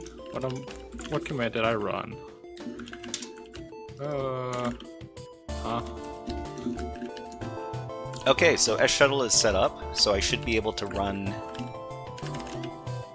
Is that what I Should be able to run commands now, right? Ryan range.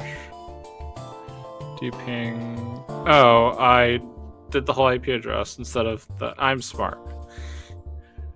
That's why it stopped working. Good job, me. Pat on the back for typing too quickly. But The worst, the worst errors are simple typos. Can I stop this real quick? Okay, so now I can run a ping sweep through the other network. Now that I've got my S shuttle set up. Killed. Okay, this was not as smooth as I thought it was gonna be. Well, let's see our branch. I thought this would go faster.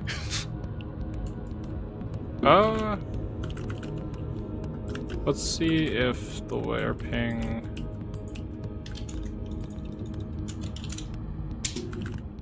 Okay, well this is like completely stuck for some reason. Ping. I'm trying to do it with ARP ping to see if I can not have to rely on like nmap. I mean ping because Hide the planet! Hide the planet! So I don't wanna- Defus is here. He says, "Hey, it's way easier for me to follow when you're doing stuff on your own. And I feel like I learn more that way. I don't know why. Is that it's hard for me to follow two people struggling, but that's just what I feel. No offense. Just wanted to offer my opinion. No problem. No problem. That's understandable. Understandable, but it is fun to do, like, you know, hacking with other people.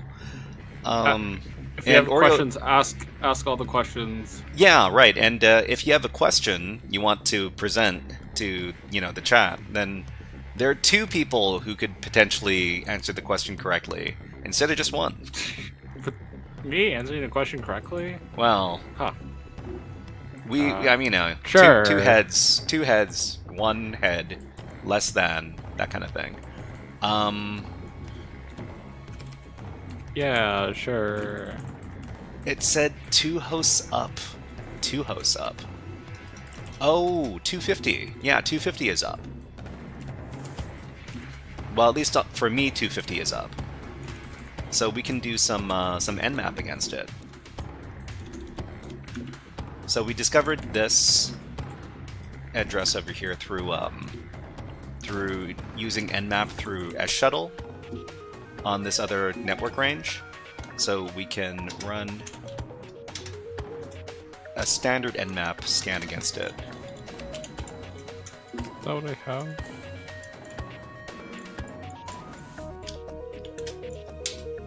Okay, I feel like ping. I feel like that's a typo.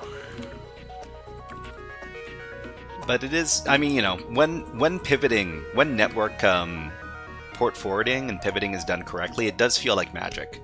Because you're basically giving access, you're giving network access to something that shouldn't have network access.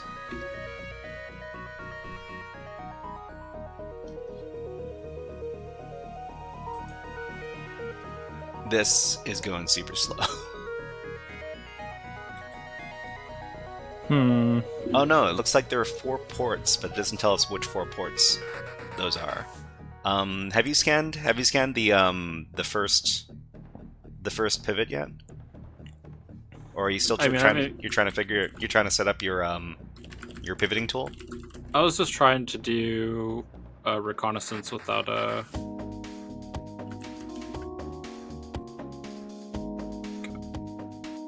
Okay, this is just taking. Yeah, this might take a while. Anyways, I need to make sure that the network isn't going to be going down. Well, that's stuck. That's okay, great.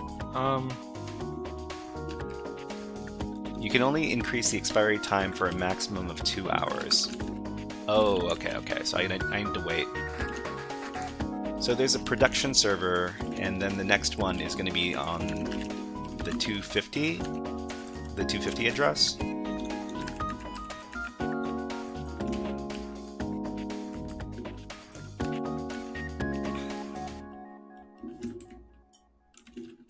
But yeah, I think one of the requirements for running a shuttle is that there has to be Python 3 installed on... It needs Python 3 as well as SSH. So that's not possible on like every target. So there's a limited usability for a shuttle. But when it works, it's really nice. Let's see. Agent. Okay, this is broken now. It's not broken! Let's go. Okay. Thank you. Thanks, Go, for, connect, and then myself. Oh, man. Nmap reports that it's going to take an hour to finish this scan. Dang it. There's a Python tool that might be faster for you to use. What, for port scanning?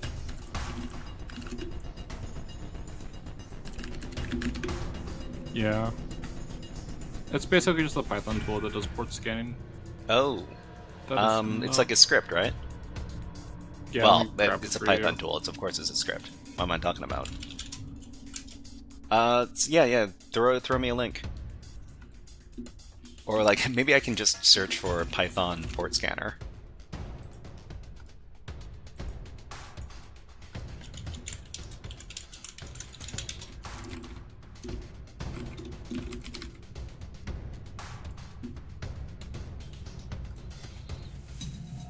Here's the original. It's found it. Okay. There you go.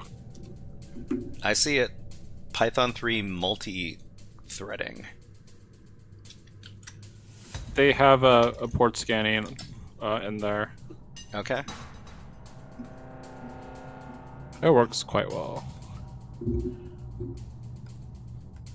But... Or you could scan through Live Off the Land with... Oh wait, Netcat's not installed. Never mind. There's no we can Live Off the Land how with the dev TCP? Anybody want to scan ports without with dev TCP?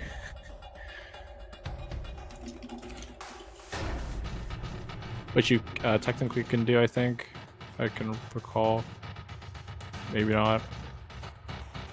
So sorry, which script do you use from this repository here? Is it the threading one or the multi-port one? The port scanner. The port scanner, you just point it to like a single machine. Oh, okay. We're talking about multi-port, right? Yeah. I assume.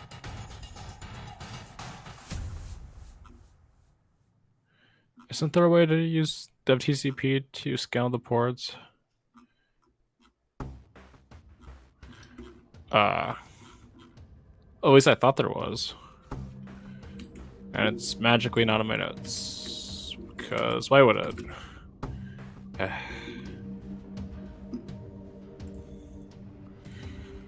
It's, port scan with dev TCP.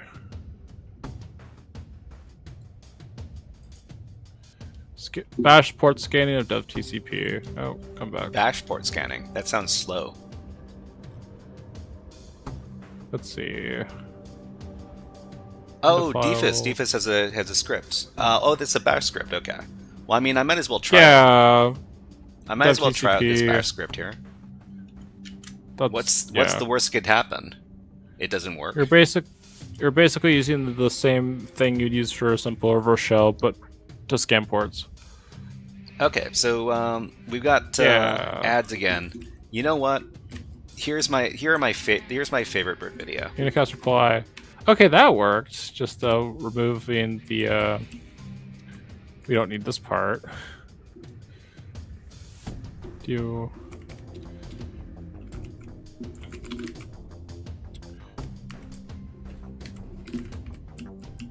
Okay, I'll give you an ARP command you could have used, but it was kind of slow. You mean for port scanning? For the scanning the subnet. Oh, okay, With the okay. ARP. For ping sweeping, right? Well, we're doing with ARP. Right. It's not a ping, but it's. For IN. But you know. Let me just double check real quick. 45.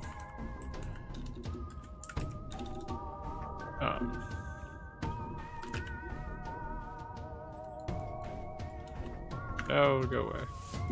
Silly.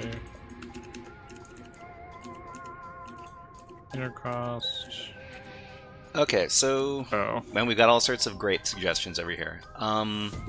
Let's go ahead and try the bash script.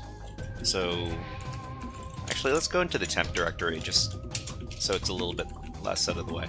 Oh, looks like other people have been. Okay. So what we're supposed to be doing on this box is if we're transferring tools or other files onto the box, we're supposed to name them so that our username is included, and that's how they'll know that they belong to specific users. Oh, my voice, hold on. What? You okay over there?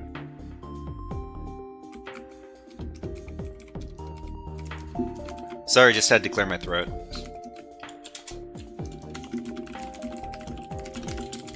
Let's create this script. It's called port scan.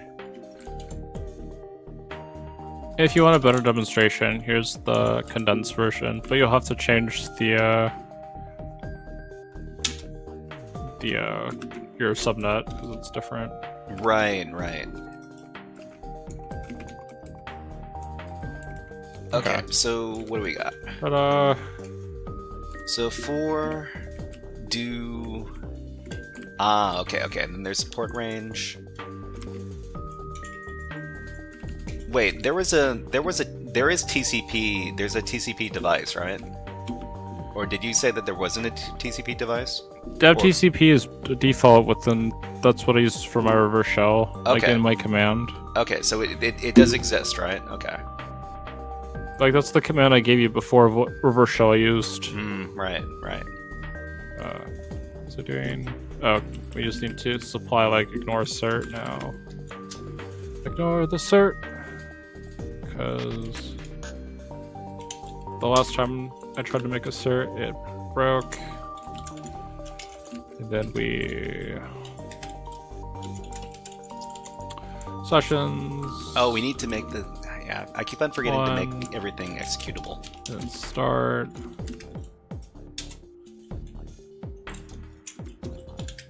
Starting a tunnel. And then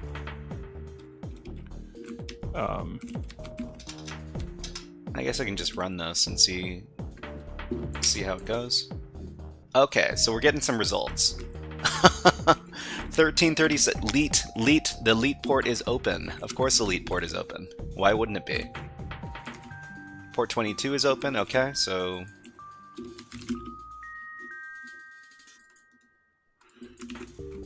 oh. yeah. Disappointed that Nmap is being so unhelpful.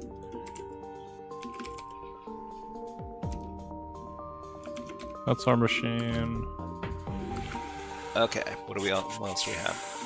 So, let's see, 1337. Need to figure out what's on that port. There's no net cap, which is kind of disappointing. But some other people have some other users have moved over Nmap, and they've moved over SOCAT, like precompiled binaries. So the benefit of SOCAT, that can't be right, is you could. Okay, so it looks like we only have. Well, I mean, in the lab, they encourage you to use SOCAT for something, later to relay over a shell, which Okay. is like one way of doing it. So there's no. But Okay, so we. so the ping sweep just didn't find this.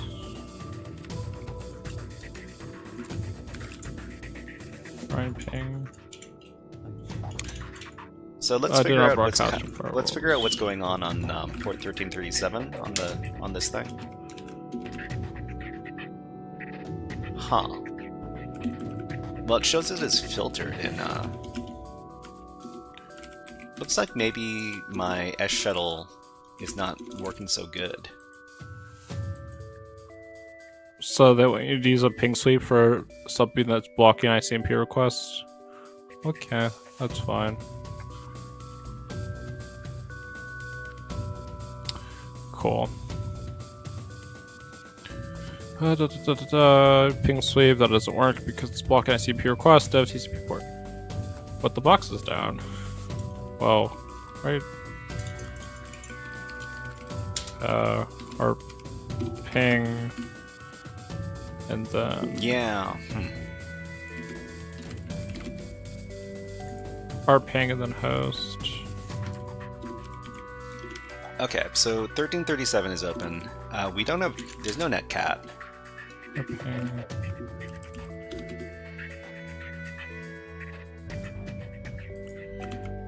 Okay, well that's... Did I just not include that as a part of my command? Yeah, I included it. Okay, well, using art ping would have found the box, but the ping sweep failed because it's blocking ICMP, but they recommend you ping sweeping it. Sure. Okay. That's... Anybody confused by that? Moving on.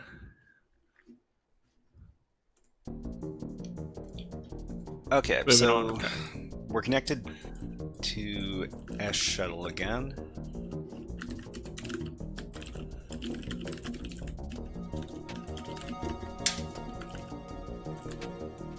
Warble. Let's do sweep.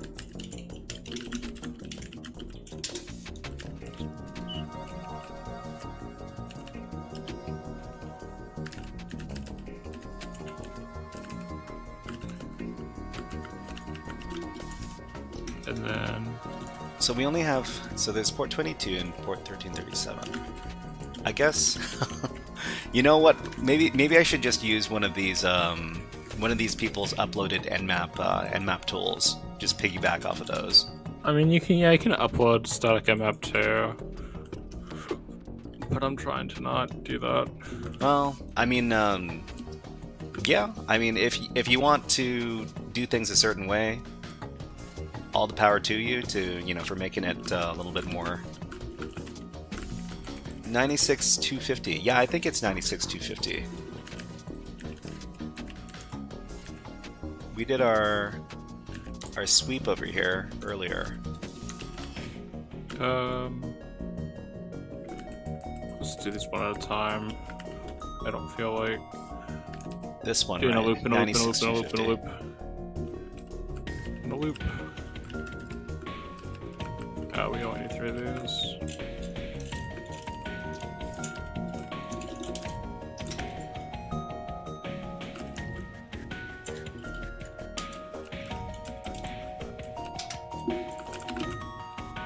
What was that IP address? I mean, which one do you have XSH access? We both have XSH access. I'm just trying. Which to one set do you up have a SSH access to currently? So the current machine is on address. What is the address again? The address is okay, I'll just stop 96. For me, it's 96,200. So this is the jump box.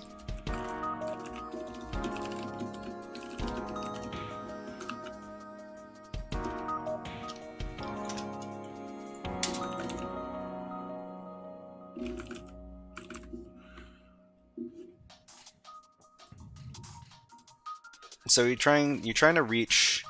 Yeah. I should probably specify the port in this case.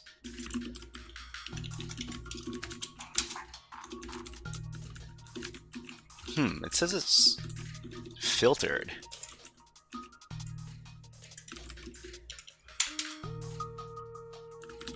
And it says the SSH service is also filtered. That's weird. Maybe I should do my ping sweep one more time.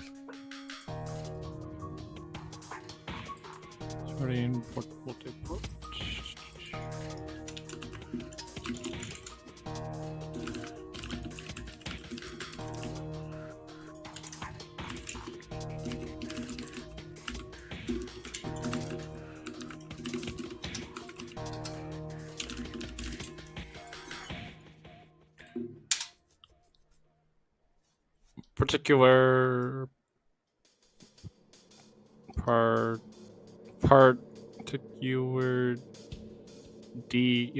Evo? Thanks for the follow. Oh, particle to do. Particle to do. Well, I mean, I'm not sure if that's how they actually pronounce your name. Let us know in the chat if you do not pronounce Particle's your name. okay. Particle to do. And I do believe particle to do is French. If you're not French, then please correct us. Or correct me, because I'm the person who's making the claim. Alright, we're going to modify this and add import system so we can set our target to our first argument. So target target equals sysargv0. Okay, so 1. we can ping the system. That's fine. Right? Not doing this wrong. Sysargv. But why is all this stuff coming back filtered?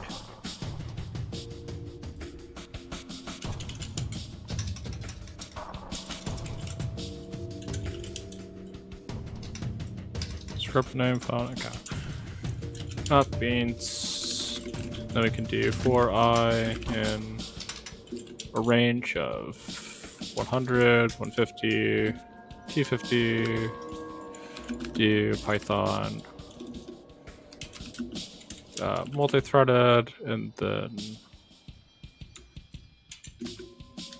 10, 285 $1.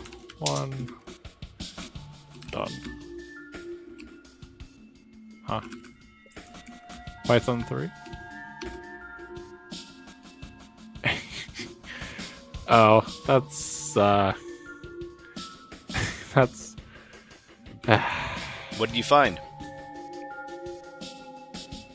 it complained a lot. What are you? Oh. What? Oh no. What program are you using? PY. Alright. I don't know why it's complaining so much. With socket timeout errors. Can we just send that to dev null and call it a day? Please?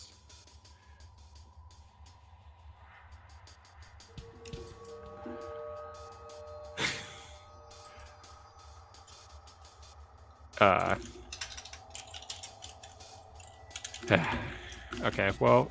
Oh! Wait, that worked. Okay. Now I just created a bunch of junk. That's awesome.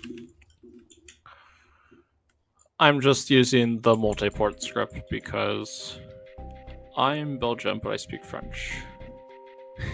If only I spoke a different language. Oh, Belgian. Okay. So they've got two official languages in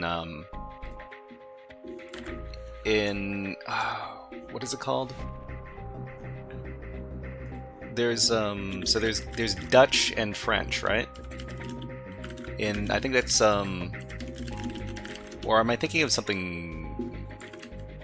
Am I thinking of the wrong country? My European geography is really bad. Belgium, right? They do speak French and Dutch in Belgium, right? Hold on, I just need to check it really quick. I feel like so uncultured right now.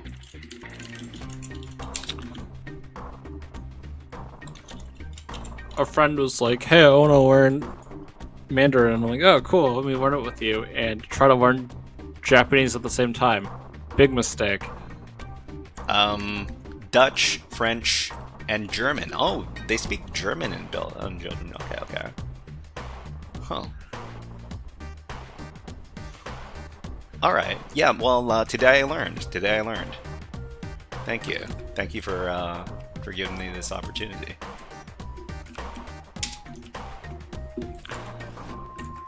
So it says there are 4 ports open. Can only ever identify 2. We're slowly getting to port scanning. There's a 150 host? We found the 250 host. We've got... Okay, so let's see. There's a 200 hosts. We found the... I'm guessing once we get access to the 250 hosts, then it'll give us access to the 150 host. Oreo, how many jumps in are you right now? How many chains are you in? I am just trying to lay out the land. Okay. So you're still on. I would have been done with the first jump if I wasn't using Legola. If you weren't using Legola. Oh, okay. What tools have you been using successfully in the past? I usually use Chisel or SSH tunneling. Okay. Yeah, that's what I'm doing. I'm scanning all the ports through either live off the land or so I don't have to mmap over a proxy to make sure that my proxy is working. Or at least that's the goal. That's the silly goal. Well, I mean, you impose. Okay, so I guess the Wow, this got stuck. This got very stuck. The numbers for the hosts are not predetermined. Maybe, I'm not sure. Great, that's it. That's the only ports it says that are open. What? That can't be right. What ports do you have open? I've detected like 22 and 1337. I only have 1337, 80 on one. That can't be right. You found a port 80? Port 80 is on 150. But it's like the only port that says it's open. Is multi-threading going too fast? Wait, I didn't find which what is your port range? I'm sorry, what is your network range? Mine is 10200 85. You're on 96, I'm on 85. Okay, so okay, I don't know why. I'll just redo this. Yay. We need an SSH manager for our manager, kind of like a reverse shell manager. So many, oh, that's not right. 100.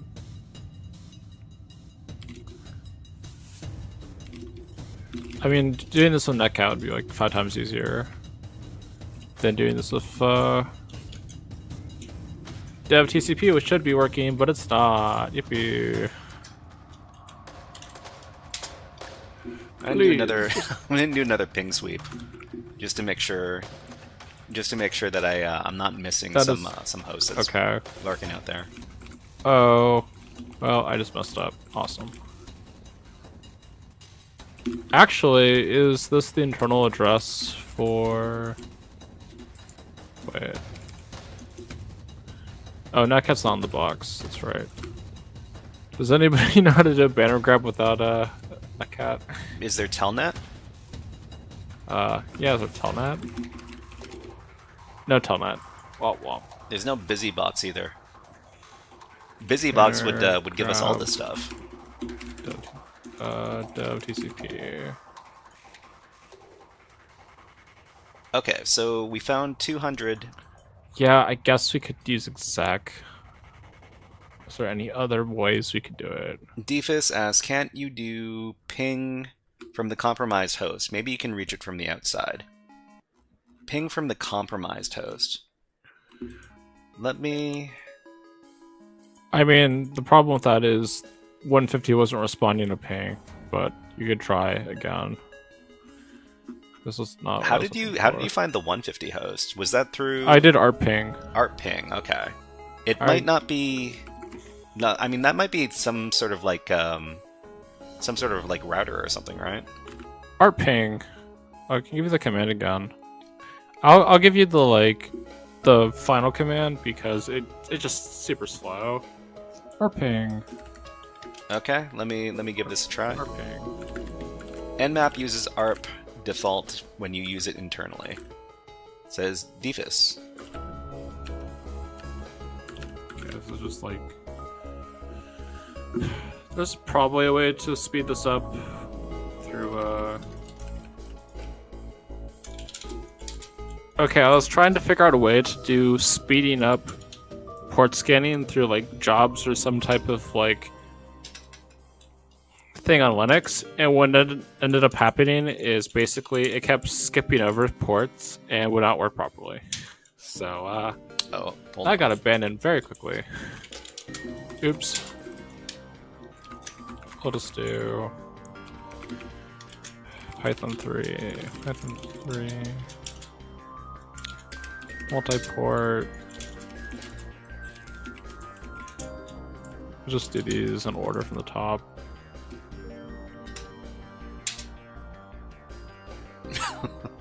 I got some. Oh, wait. You gave me the wrong. I've got the wrong. Whatever. Network range. So I have to adjust this. I change your. Yeah. Okay. 100, 150, 200, 250. Okay. Do you think the 250 is the machine we're currently... The 250 is intended. I think the 250 is intended. Is the 250 our machine just... Well, that doesn't make any sense because it already has a different IP address. I don't know. Okay, well anyways. Multi-port 200, which is our machine. Okay, so we got...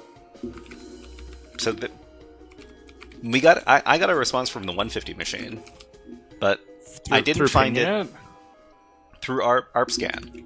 But I wasn't able to find it through Nmap. Is it because it's block? Oh, are you trying to do ping over a proxy, which doesn't work because you can't do ICMP over a proxy? Oh, you can't do an ICMP over proxy. Okay.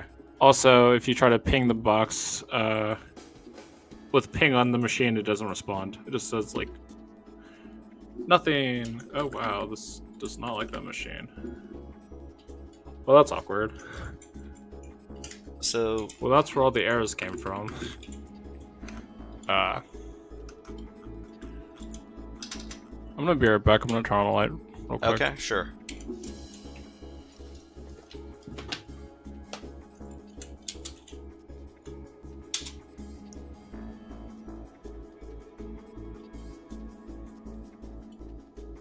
Okay, so I mean, according to Nmap, it looks like the machine's down, but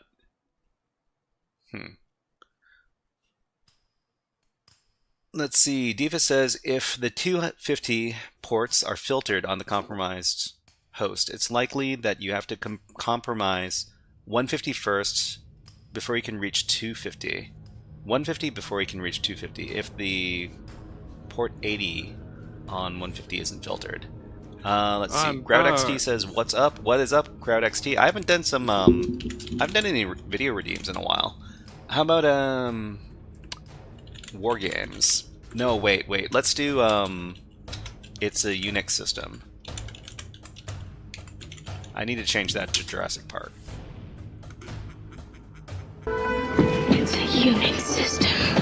I know this. It's all the files of the whole park. It tells you everything. Okay, so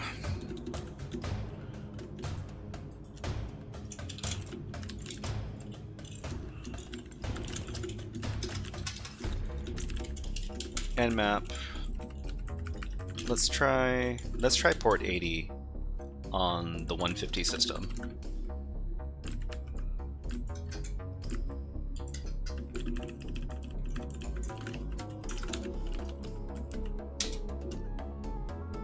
Oh, sorry, it's not called Nmap, it's called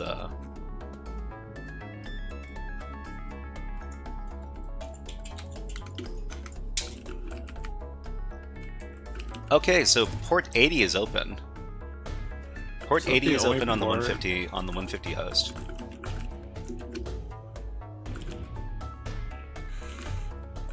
I mean, can we can curl it, right?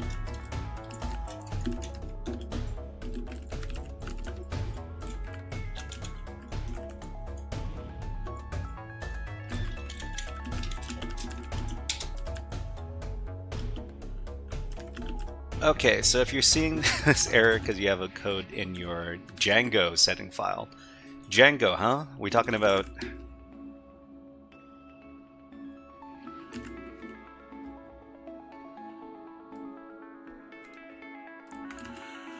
Set a route to, Oh, is this gonna complain? So Deepus says, is that an actual SSH session or some weird... no, we're in SSH sessions. So we logged in with an SSH key with the root user. So that's what we're currently doing. Oh, session tunnel.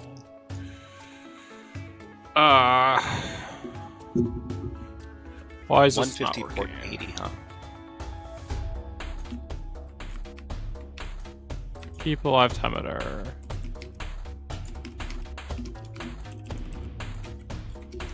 Did this just explode? It exploded. Oopsie daisies. Why did that explode? No, do not rename the session.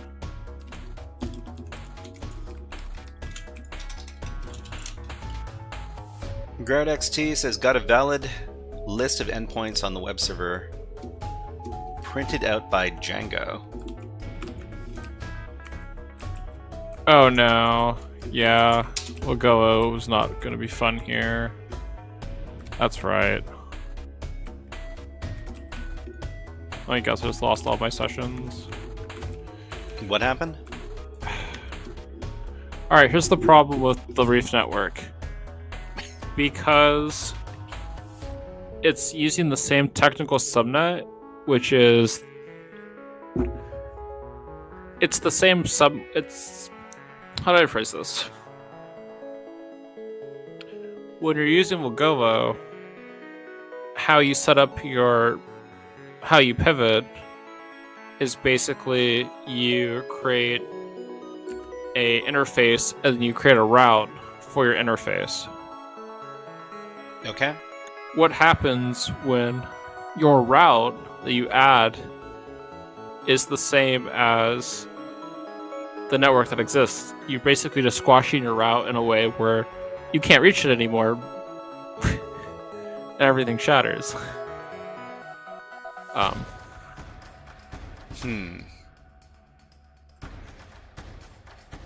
We can also... Oh well. Okay. So I've become interested in on the 150 host over here because it has a web page. Does that mean if I want to use Sliver's WireGuard, it's just gonna fail? Oh no. I could probably just use SSH for like port forwarding. Okay. No, Got some ads on Twitch. Let's go ahead and put on the birds. Because if we use WireGuard, pivoting. Just a second, everybody. I gotta take a little drink. Yeah, we could do local forwarding, sure. Pivoting. WireGuard connection. Let's see. Endpoint server generate.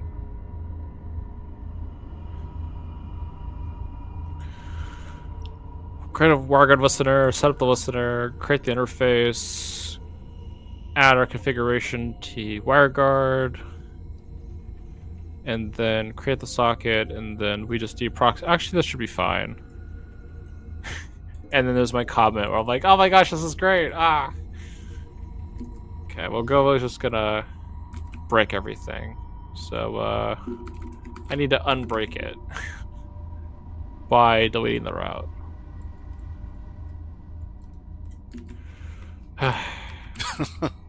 Oops. Okay.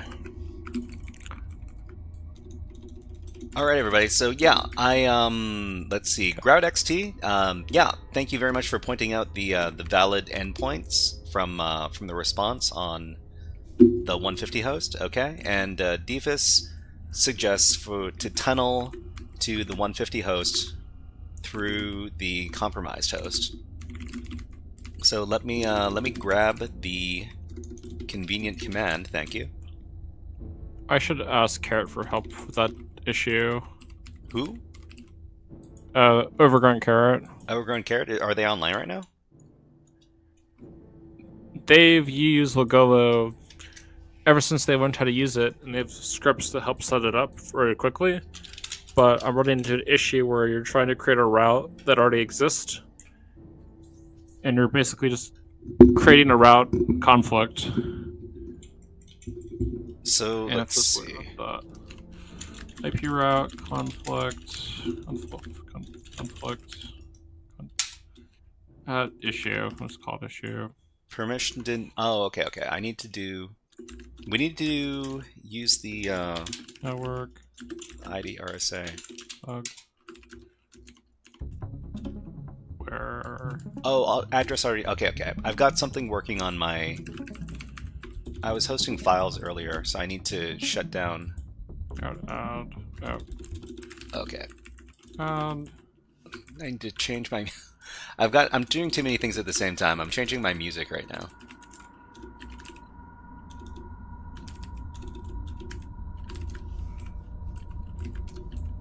Ooh, Castlevania.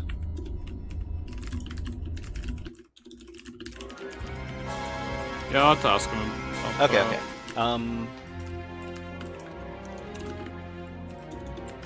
What does pivot with WireGuard? Does Overgrown Carrot, does he live in Japan or something? I think he was overseas. I think. I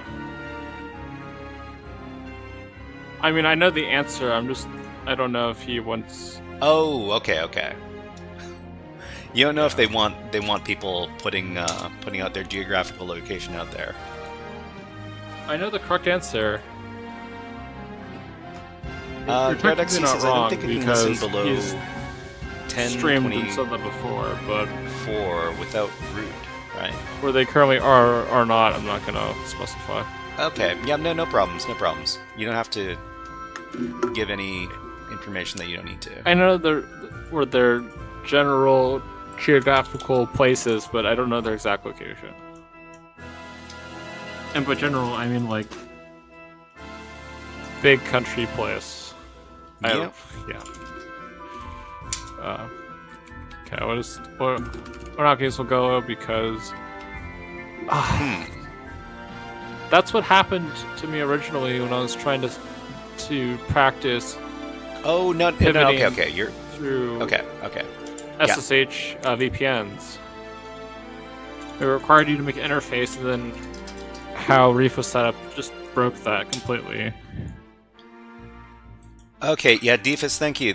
When you're right, you're right. I had a brain fart for a second, but yeah, we're using our local port 80 as the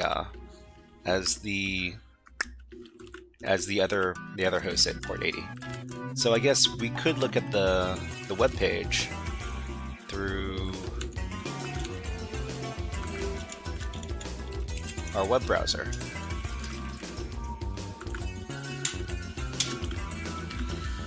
Yeah, here we go. This is nice.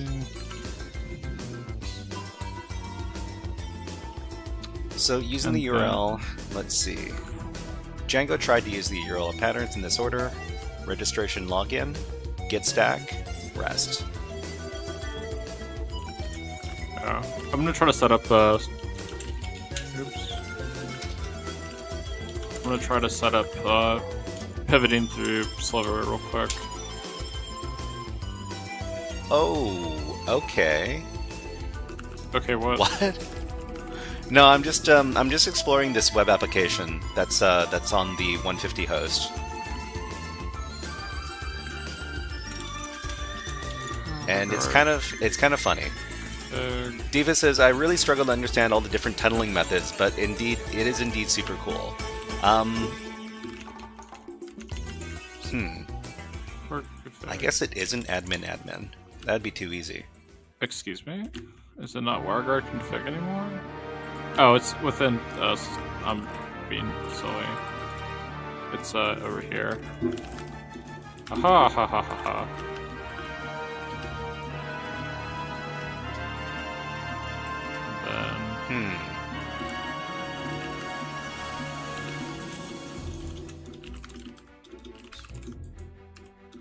Pivot.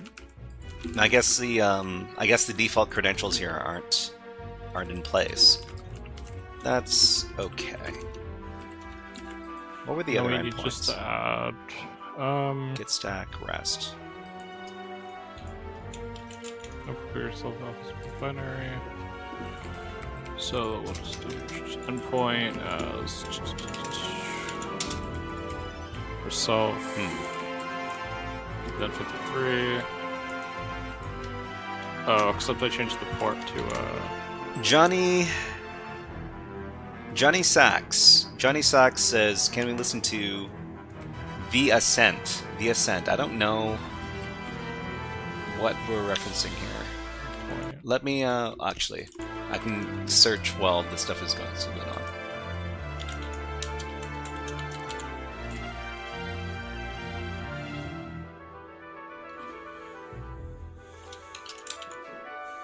and so photographic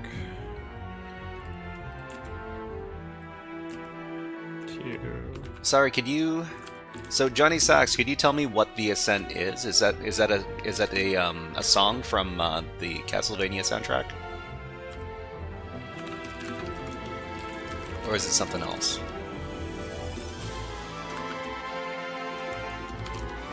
Okay, what do we have here?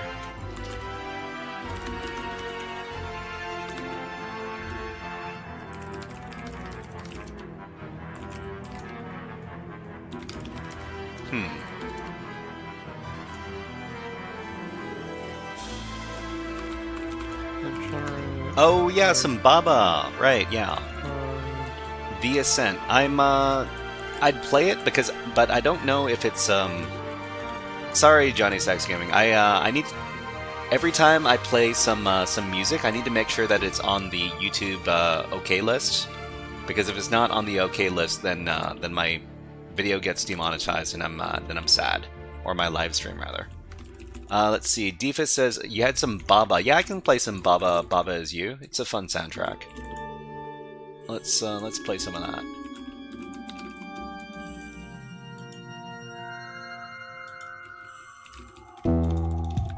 Here we go. Oops.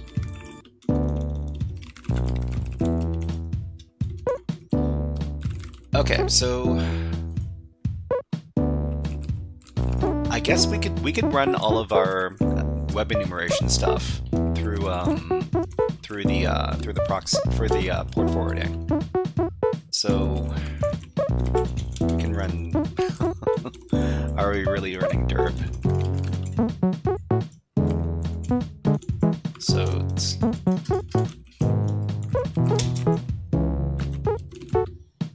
the volume. Yeah, let me turn down the volume.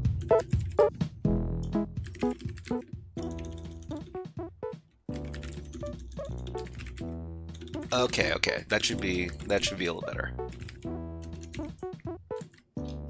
So, the problem with running our web enumeration tools is that it's all going to be super slow because it's being pivoted. Hopefully this is faster though. Let's go save. Obfuscation. Oh, So let's try. not this error again. I guess we could try the Ferrex Buster.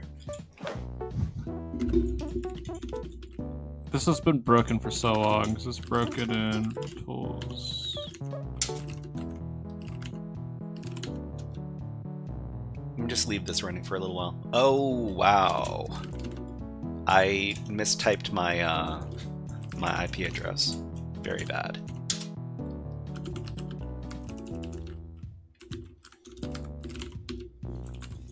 Okay, so what do we have? So we've got web, we've got static. We got some good results so far.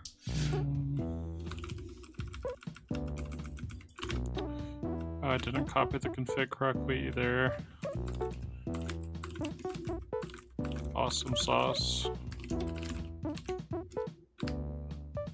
Git stack. Maybe we should. It says default username is going to be admin.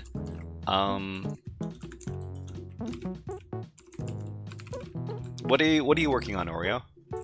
Trying to set up silver pivoting through WireGuard.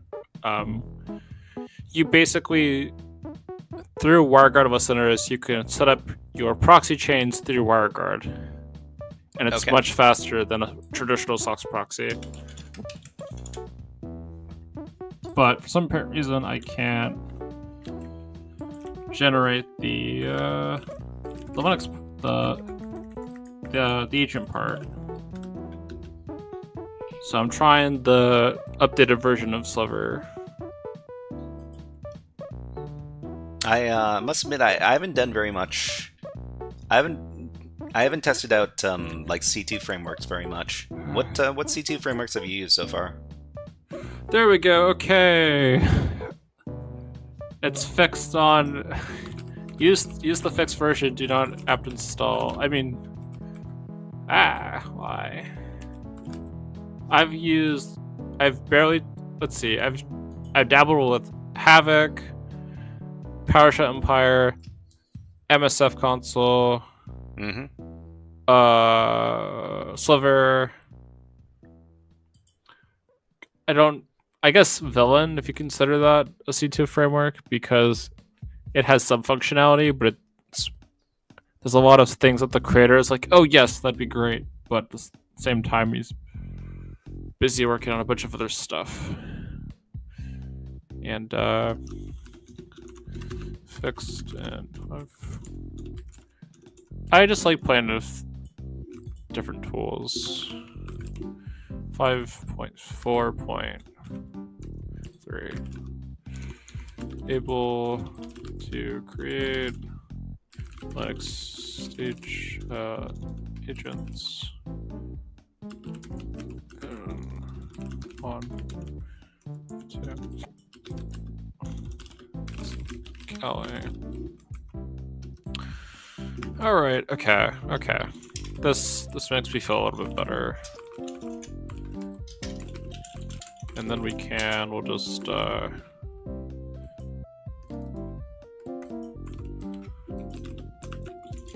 that is not copy this file. Oh, move this file to You don't need to modify the resolve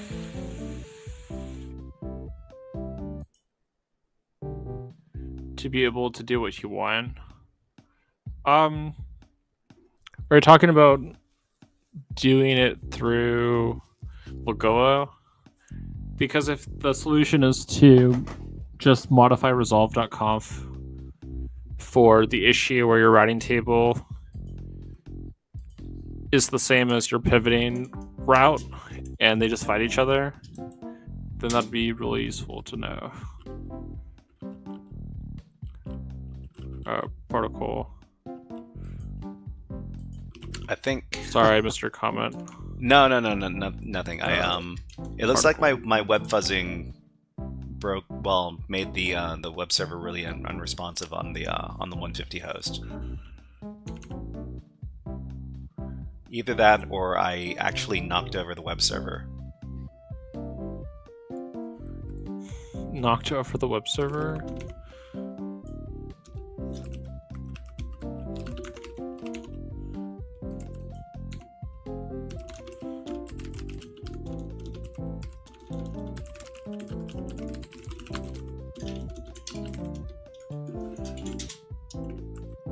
Okay, this is just taking a dump.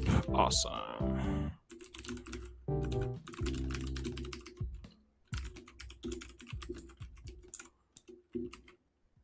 Dry.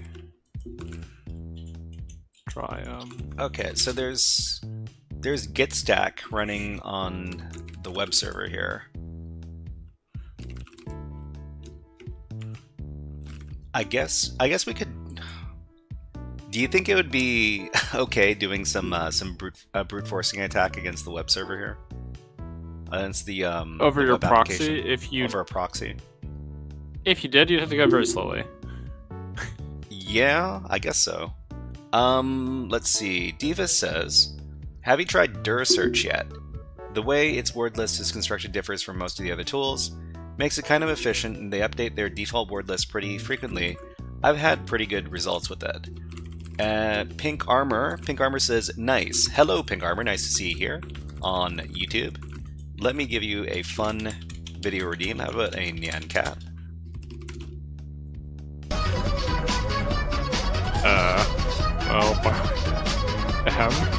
Silver?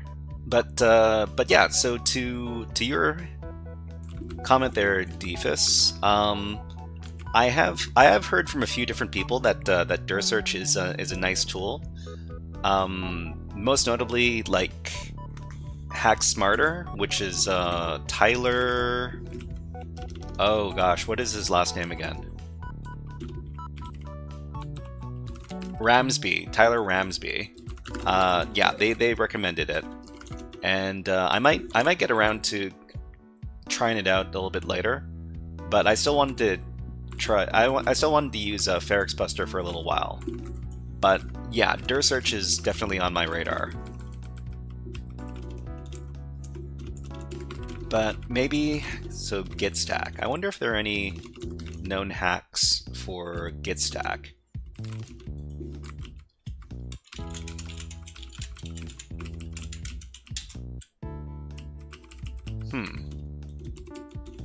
Well, there are three known hacks for git stack. I wonder if it's if this is going to be our way into compromising this thing or not. What is git stack? I don't even know. Git stack.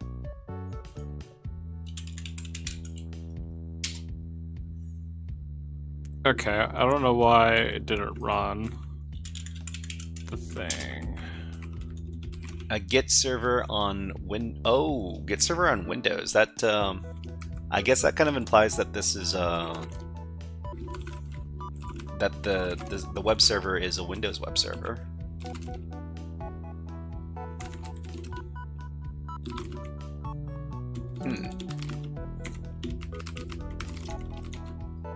Besho says, can you give any hips for a complete from zero beginner that doesn't understand all this stuff yet? Yeah, no problem. Besho, no problem. I've got a YouTube page, and on my YouTube page there are a bunch of exercises from PicoCTF, and PicoCTF is a pretty good place to start your cybersecurity journey. Let me grab a playlist for you. So Defa says, you should not replace Ferrex Buster with dir search. Replacing dirb would be the better way, okay. Because dir search, like dirb, uses its own word list by default, while you have to feed word lists to Ferrex, and FFU have to make them work. Dirb or dir search are a nice quick starter. Oh, okay. So dir search is a replacement for dirb. But to Besho, let me get that playlist. So the playlist is going to be Pico CTF challenges. Okay. All right, here you go. There's 84 videos on that playlist. They start you from absolute zero, and you just need to learn how to interact with the Pico CTF web shell, because you're going to be using a lot of that tool to solve the challenges. It's a pretty nice and low difficulty way to start out. But go ahead and take a look at those challenges. When you start picking up some skills, you will be able to solve the challenges without people telling you what to do, and you just need to work your way up to that. But the first few challenges, maybe the first 10 or 20, those are very, very low level. Johnny Sachs says, pre-knowledge needed? No, you don't need to know anything previous to do these challenges here. They teach you some very basic skills. Some basic IT skills, some basic Linux commands, and it's not difficult at all. If for some reason you find that the videos are hard to understand or follow, leave me a comment in the video about what you're having troubles with, and I will answer your question in the video comments. Thank you. Oh, a firewall is running. That's right. There's a firewall? Oh, yeah. Right. There is. Yeah. I heard there was antivirus stuff on the Windows box.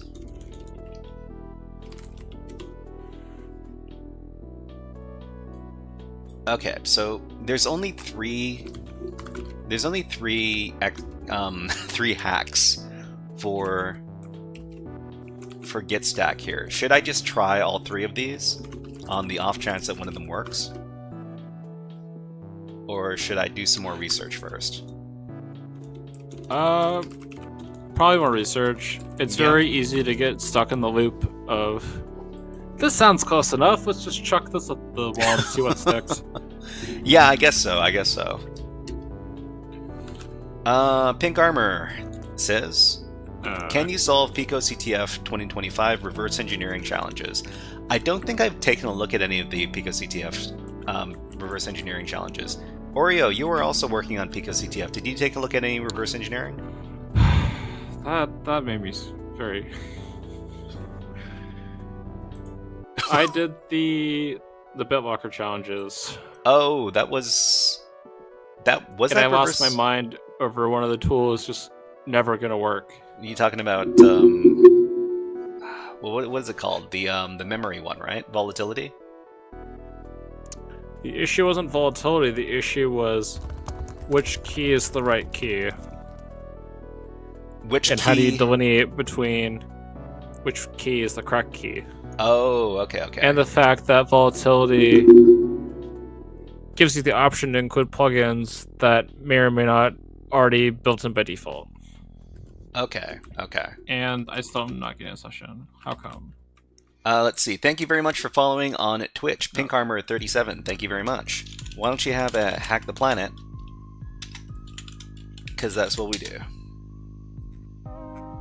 Hack the planet! Wow. Hack the planet! Let's see. Diva says 1 is text only, 2 is... right, the forbidden platform, and 3 is a Python script. So we might come back to some known hacks for GitStack when we do a little bit more research. So I guess what I really want to do is I want to figure out what version of GitStack is being run. And maybe I can...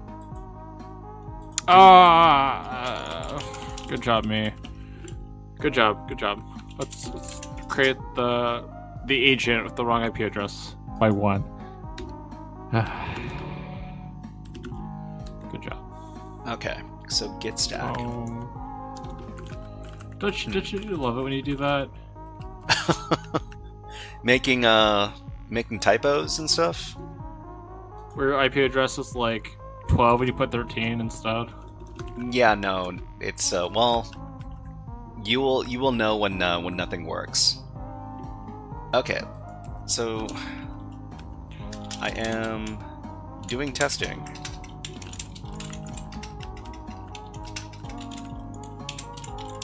Against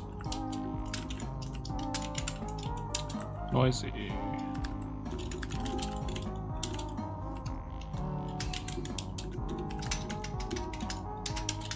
what are endpoints?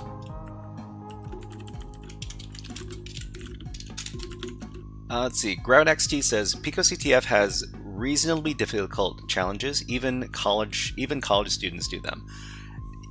If you're talking about the maximum difficulty of PicoCTF challenges, they can get pretty difficult. If you go in there thinking that if you go into PicoCTF challenge, PicoCTF event thinking that they're all for children, that's not the case. That is not the case. GradXT says, in response for Pico being for kids. Did somebody say, oh, Besho said that, is PicoCTF for kids? PicoCTF is for people getting into cybersecurity. You don't need to be... There we go. Now we have an agent. But it is aimed at like middle schools and high school students, and that is the main competition crowd. But you would, well, I mean, you know, if you've been around enough young people, you'll know that they can pick up on technology very, very quickly. And some, you know, like there's a stereotype about some like teenager who hacked into NASA or whatever. So this is where they potentially get their start with stuff like PicoCTF. Besha, no worries. Just don't underestimate the level of skill that the people who do PicoCTF could have. Yeah. Let's see. Pink Armor says PicoCTF's medium level is so hard. Yeah, I hear ya. Okay, so let's see. So Git stack endpoints, common web app roots. Git stack is a Windows-based Git server with web interface. Okay. We got some endpoints here. How do I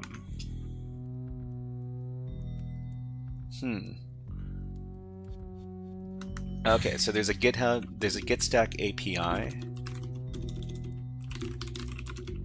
Git stack has had critical vulnerabilities. Forward. Okay, so I can try out this endpoint here. It's not showing me that the thing exists. Which thing? SST pull grep. That's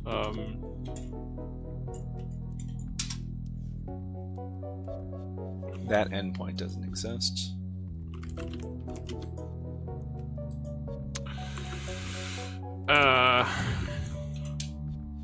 Oh, it's because this is an up.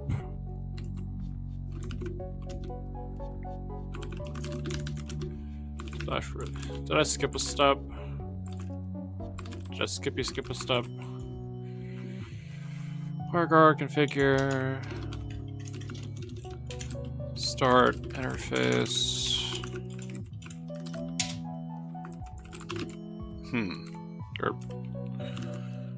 This should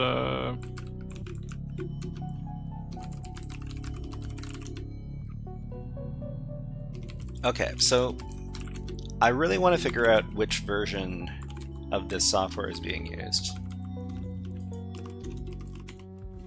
Now that this is up, we can see that if we do IP adder, we have a sliver interface. Let's see. That is up. Doi Nguyen on YouTube says, where do you learn to hack, bro? Where do you learn to hack? A good start would be to get started with stuff like PicoCTF. Man, why do I keep on taking away that YouTube? Okay, I've got my playlist I can recommend to you. let me just paste it in again. Over here.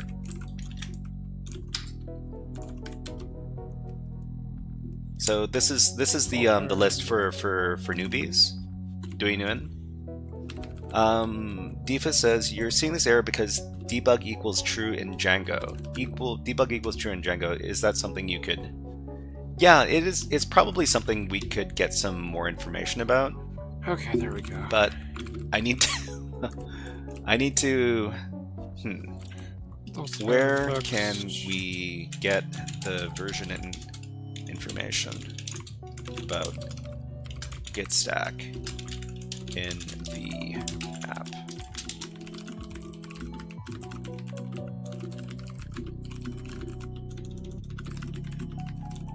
You know why it wasn't working? Why? What wasn't working? It's because I never started WireGuard. Okay, we have a WireGuard agent that with the WireGuard interface. The WireGuard interface allows us to use our WireGuard network interface with its own IP address range. And now we should be able to do proxy chains, nmap, port knock, port 80. I mean, we found a web. And then verbose. And it's still filtered. What? What am I messing up? Local address. GradXT says it being debug is how you can force 404 to print the endpoints. Yeah, we did. It's still filtered. Let me here, right? We have some endpoints here. Logout, rest, settings, security. Settings, security. Settings, authentication. Settings, general.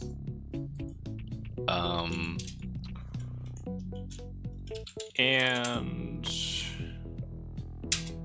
map port knock for proxy chains. And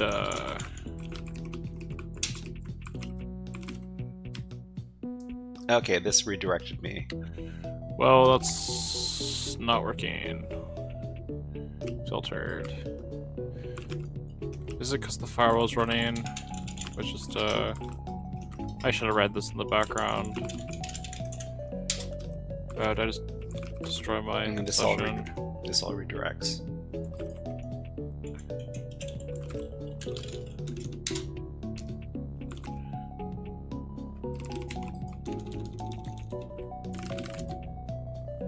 No, it's still working. Okay. Just stop that. Wait, what?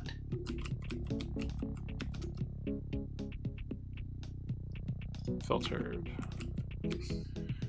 Okay, now I'm confused. So we've got access to the...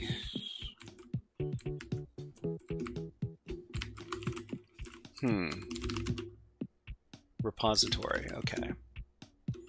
Oh, okay. So this repository is protected by basic authentication.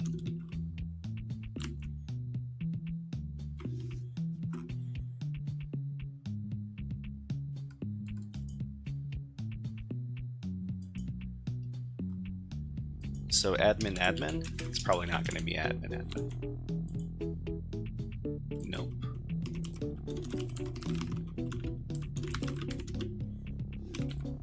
So can I access any of this stuff?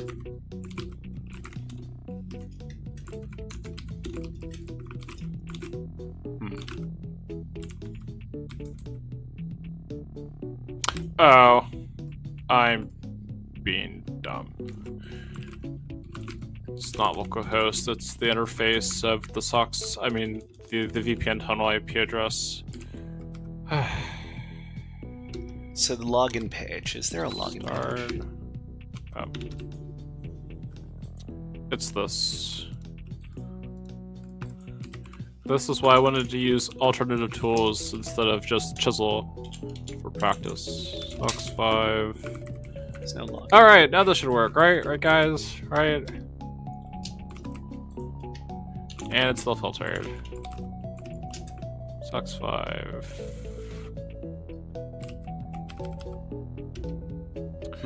Very good socks.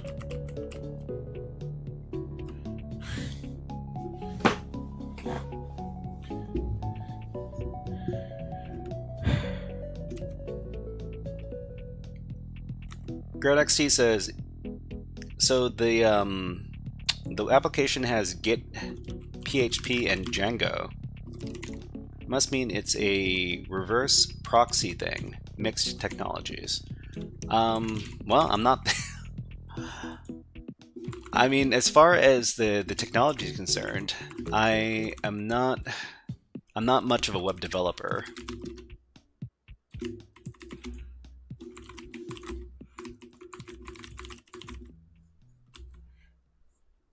GradXT, let me know, do you have experience doing web dev?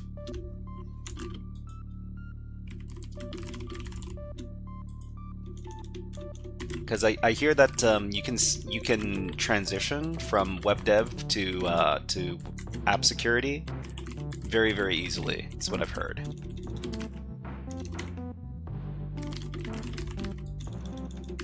Yeah, can't. Git stack credentials were not entered correctly. Please ask your Git stack administrator to give you a username password.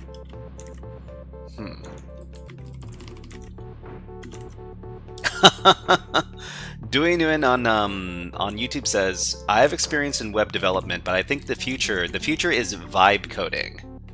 Can you imagine if the future of developing is vibe coding? You've heard of this, right? Right, Oreo? Vibe coding is basically where you're using AI to... using AI to create your application. Is it an unpopular opinion if you are, quote-unquote, using vibe coding tools to accelerate your learning, where a mentor or a teacher might not be available because they're either sleeping or they're tired or they're working on their own thing? Mm-hmm.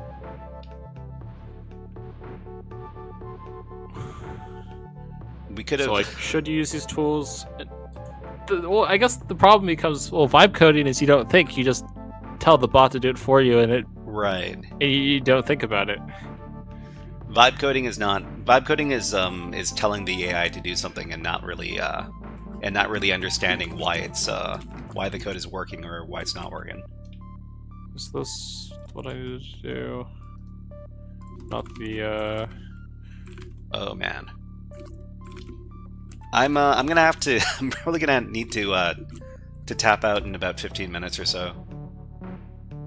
Filtered. Why is it filtered? GradXT says, I've vibe coded and regretted it. Can't recommend. What did you create? What kind of app did you make? GradXT, let us know. And what went wrong? Were you using a, let's see, reverse engineering? Somebody was asking about reverse engineering PicoCTF. I think it was Pink Armor, right? Let me try not to get too distracted. So 2025 were these challenges here. Disabled. I don't think, yeah, I didn't do a single reverse engineering challenge from 2025. Starting next week, I'm going to be doing a lot of PicoCTF stuff on stream. I did the silly SSTI one where you just needed to bypass the filter or whatever, and the 2 BitLocker challenges, and that was it. Yeah, I finished quite a few of the web challenges, so I've got maybe 2, 4... I've got like half of the web challenges done. By the time I jumped on the how are we doing, fellow hacker team, they solved most of the other challenges. Oh yeah. I also solved half of the binary exploitation challenges, but those are really easy ones.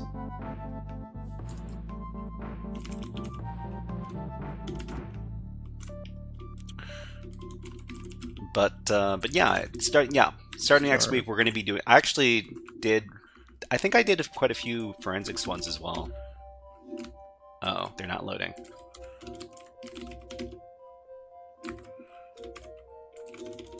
But let's see. is there a git? What? There's code in here. Okay, what am I doing wrong? Because I'm just typing the same 5 commands over and over again. This is just not having a good time. Right. This is what we're trying to hit with our nmap, with our proxy chains. You know, one thing I haven't done is I haven't typed in just something Filtered. like git stack. SSH. Creds. We've got remote.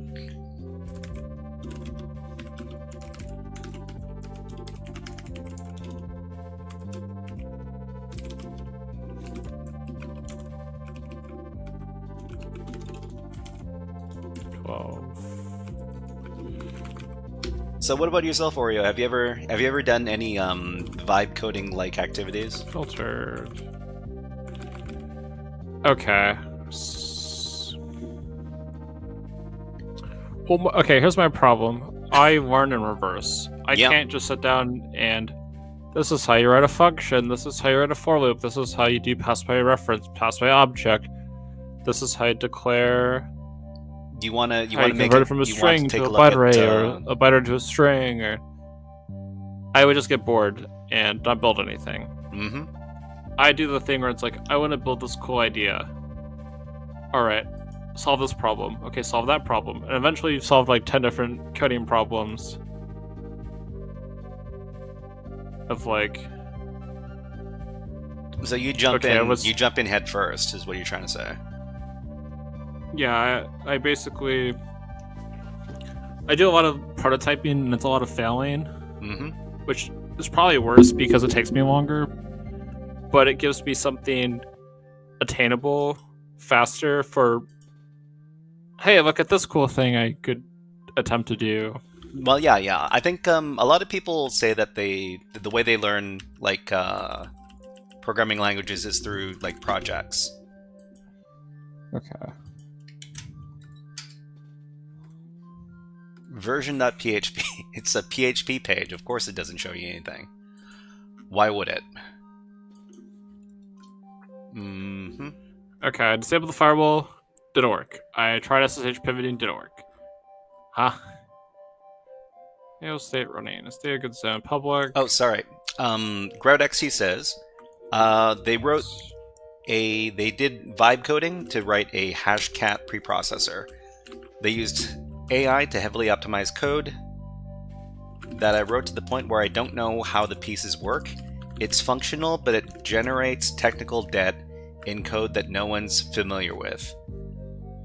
Yeah, I think, one thing that's very valuable about creating your own projects is creating the documentation or understanding how the tool works, how the code works.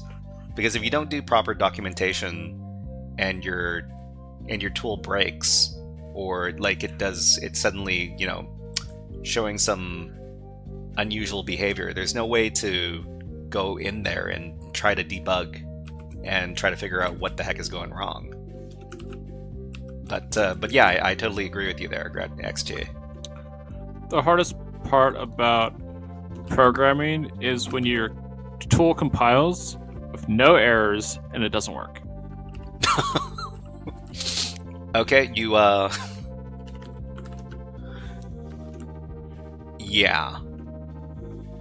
That sounds horrific. Yeah, I'm not too sure where I go from here. But I guess Django being. So have you taken a look at the web app on the 150 host yet?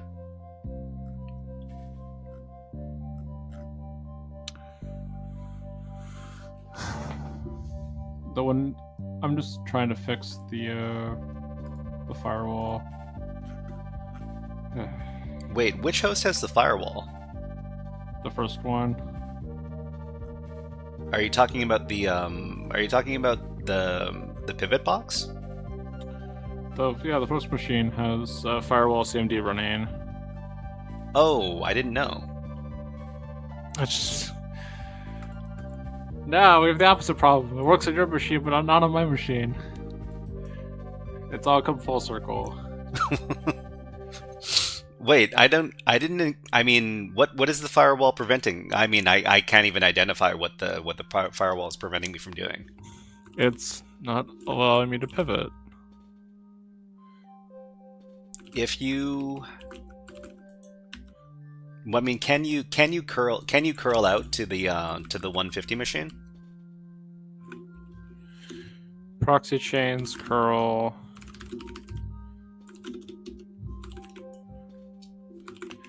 Why is mmap being dumb? Is it because I'm not using...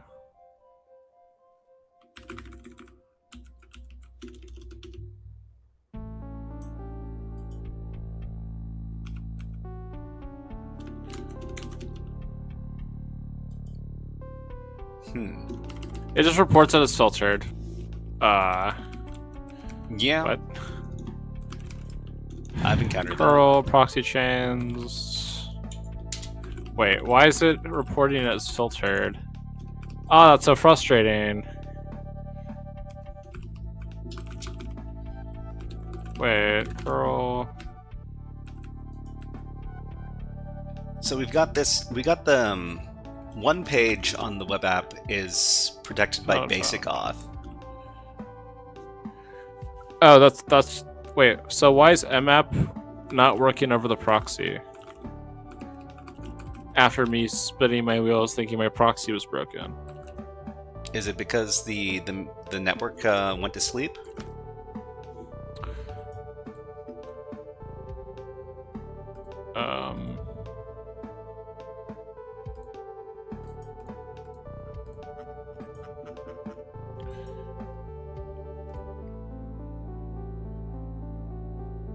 No, it's still up for like 53 minutes. Okay. Okay, why is mmap not working over proxy? This should work. Like, is it because I'm not using like proxy chains 4 or something?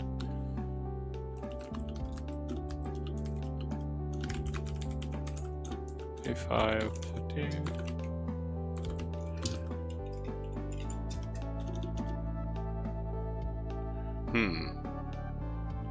Host seems down. Well, yeah, because it's blocking ICMP requests. How to reset a Django? It just says filtered. What if we do like proxy chains, netcat, NV, and we'll just do silent or quiet so we don't get the output. Let's see, run this in the git stack home folder. 80 git HTTP 1.1. GradXC says in the git stack endpoint list there was a users one. Would probably redirect a login event though. Why? Git stack Why? endpoint list.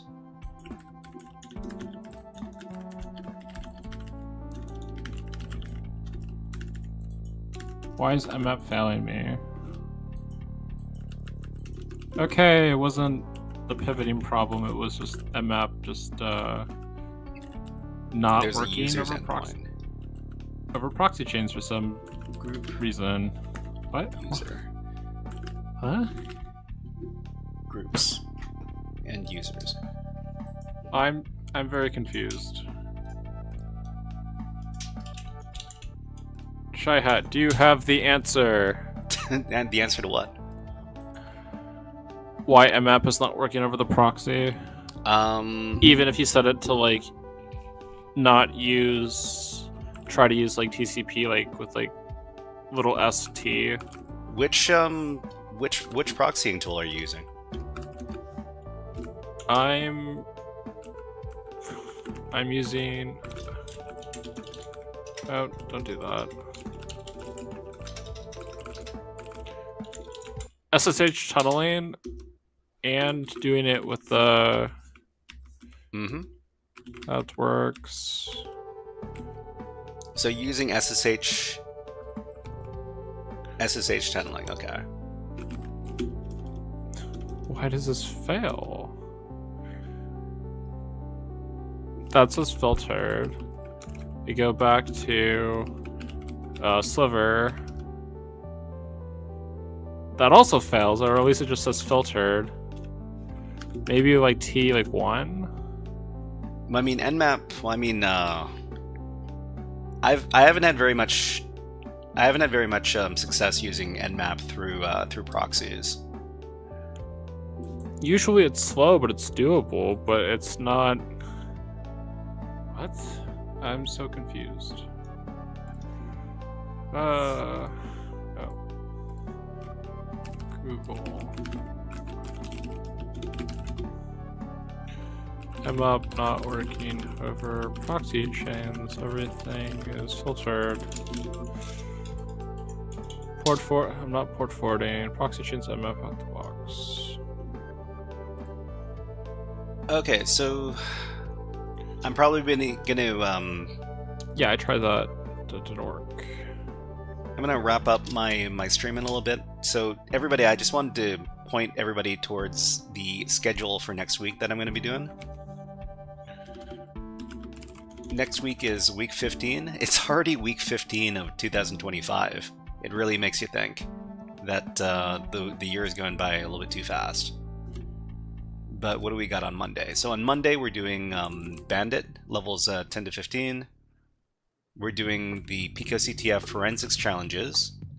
And then we're going to be doing some Linux stuff over at dockerlabs.es.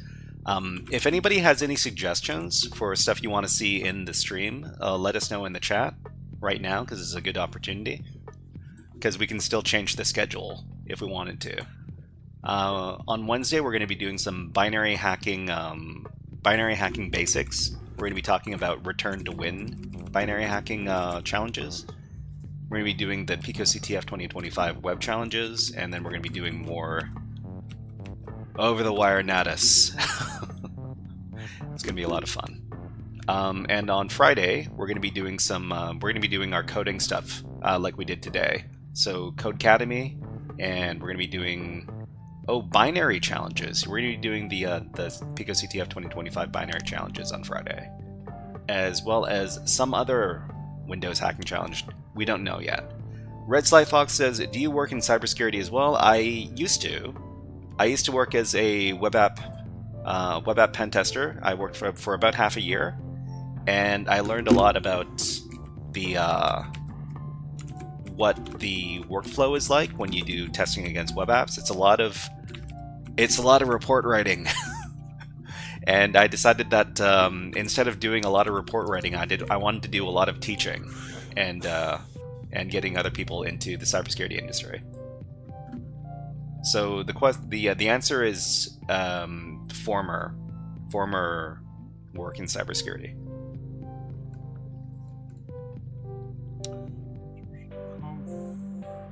But aside from that, let's see. OreoBite, are you okay with how long are you gonna stick with the stream today? How much longer? I mean, I'm probably gonna go for a little bit longer to see if there's an alternative to Nmap or something, because it's just returning filtered. Mm-hmm. Even though you specify. You know what? I'm just gonna. Yeah, go on. It's returning even though you filtered. specify like use TCP only, and it just returns filtered. Makes like no sense when I can curl this over the proxy and it's fine. Excuse me? But hey, we set it up in Sliver. I guess. Okay, so if anybody wants to learn how to do that. I'm asking the AI which pivoting tool is best if you want to run Nmap, and it said Chisel. Can you ask the AI how come Nmap isn't working over a SOX proxy of SSH? Please. It also recommended using dynamic port forwarding if you have SSH access. Well, dynamic port forwarding is just a SOX proxy. Yeah. Okay. Yeah, I did that. That didn't work. That didn't work. Okay. And have you used the forbidden platforms, forbidden platforms pivoting stuff? I'm doing it all through Sliver. Okay. Okay. All right, let's review. Step 1. Start. Enter. Okay, I guess step 1 is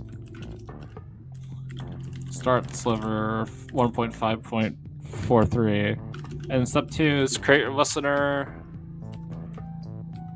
Actually, this would be over here, but we're not using that one. We're gonna use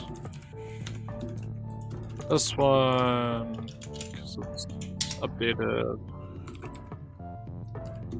You know, OreoBite, you're not on the InfoSec streamers list. Weren't you on the InfoSec streamers list before? I don't know. I'll have to talk to GoPro. I feel like it was, and then something happened. Which category are you streaming under? I'm streaming under. Let me double check. Science and technology. Yeah, that sounds like the correct one. Yeah, I mean the InfoSec streamers list has been a little bit buggy as of late.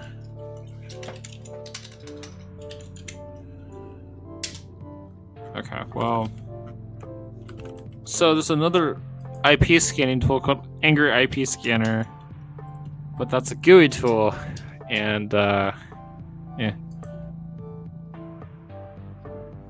It's a GUI tool, yeah. I guess we could just use RustScan and just change the request speed. Okay. But I'm gonna raid into you. I need to get some dinner. Super hungry over here. But it's been a lot of fun exploring good old pivoting. I really need to get better at this stuff. Is this my issue? But everybody, thank you very much for watching today. We're going to be raiding into OreoBite's channel, and hopefully you can all give him some good advice on how to get Nmap to run over proxies. It should just work though. That's it. I've done it a bajillion times over proxy chains, and it just does the thing. If it's because I'm missing sudo, I'm gonna be really sad. But thank you very much to everybody who came by. That's not it. Came by and chatted in for the stream. Thank you very much to GroudXT and Red Sly Fox, and who else? Dui Nguyen and Defus gave a lot of good advice. Besho, thank you very much for coming by. Pink Armor, and who else is here? If you want to be shouted out, let us know in the chat right now, because we're doing shoutouts right now. Johnny Sachs, and I must be missing quite a few. Special shout out to OreoBite for being my collaboration partner. Particle to do, and let's go ahead and Newton. Yeah, Newton was came in clutch with a couple of commands as well. All right, so we're starting the raid. We'll be back on Monday. Thank you very much for everybody who coming by. Have a great weekend, and best wishes with your... Let's see. Besho says, I did Super SSH from your channel. Have a nice meal. Thank you, thank you. Catch you guys later, and we will see you next time.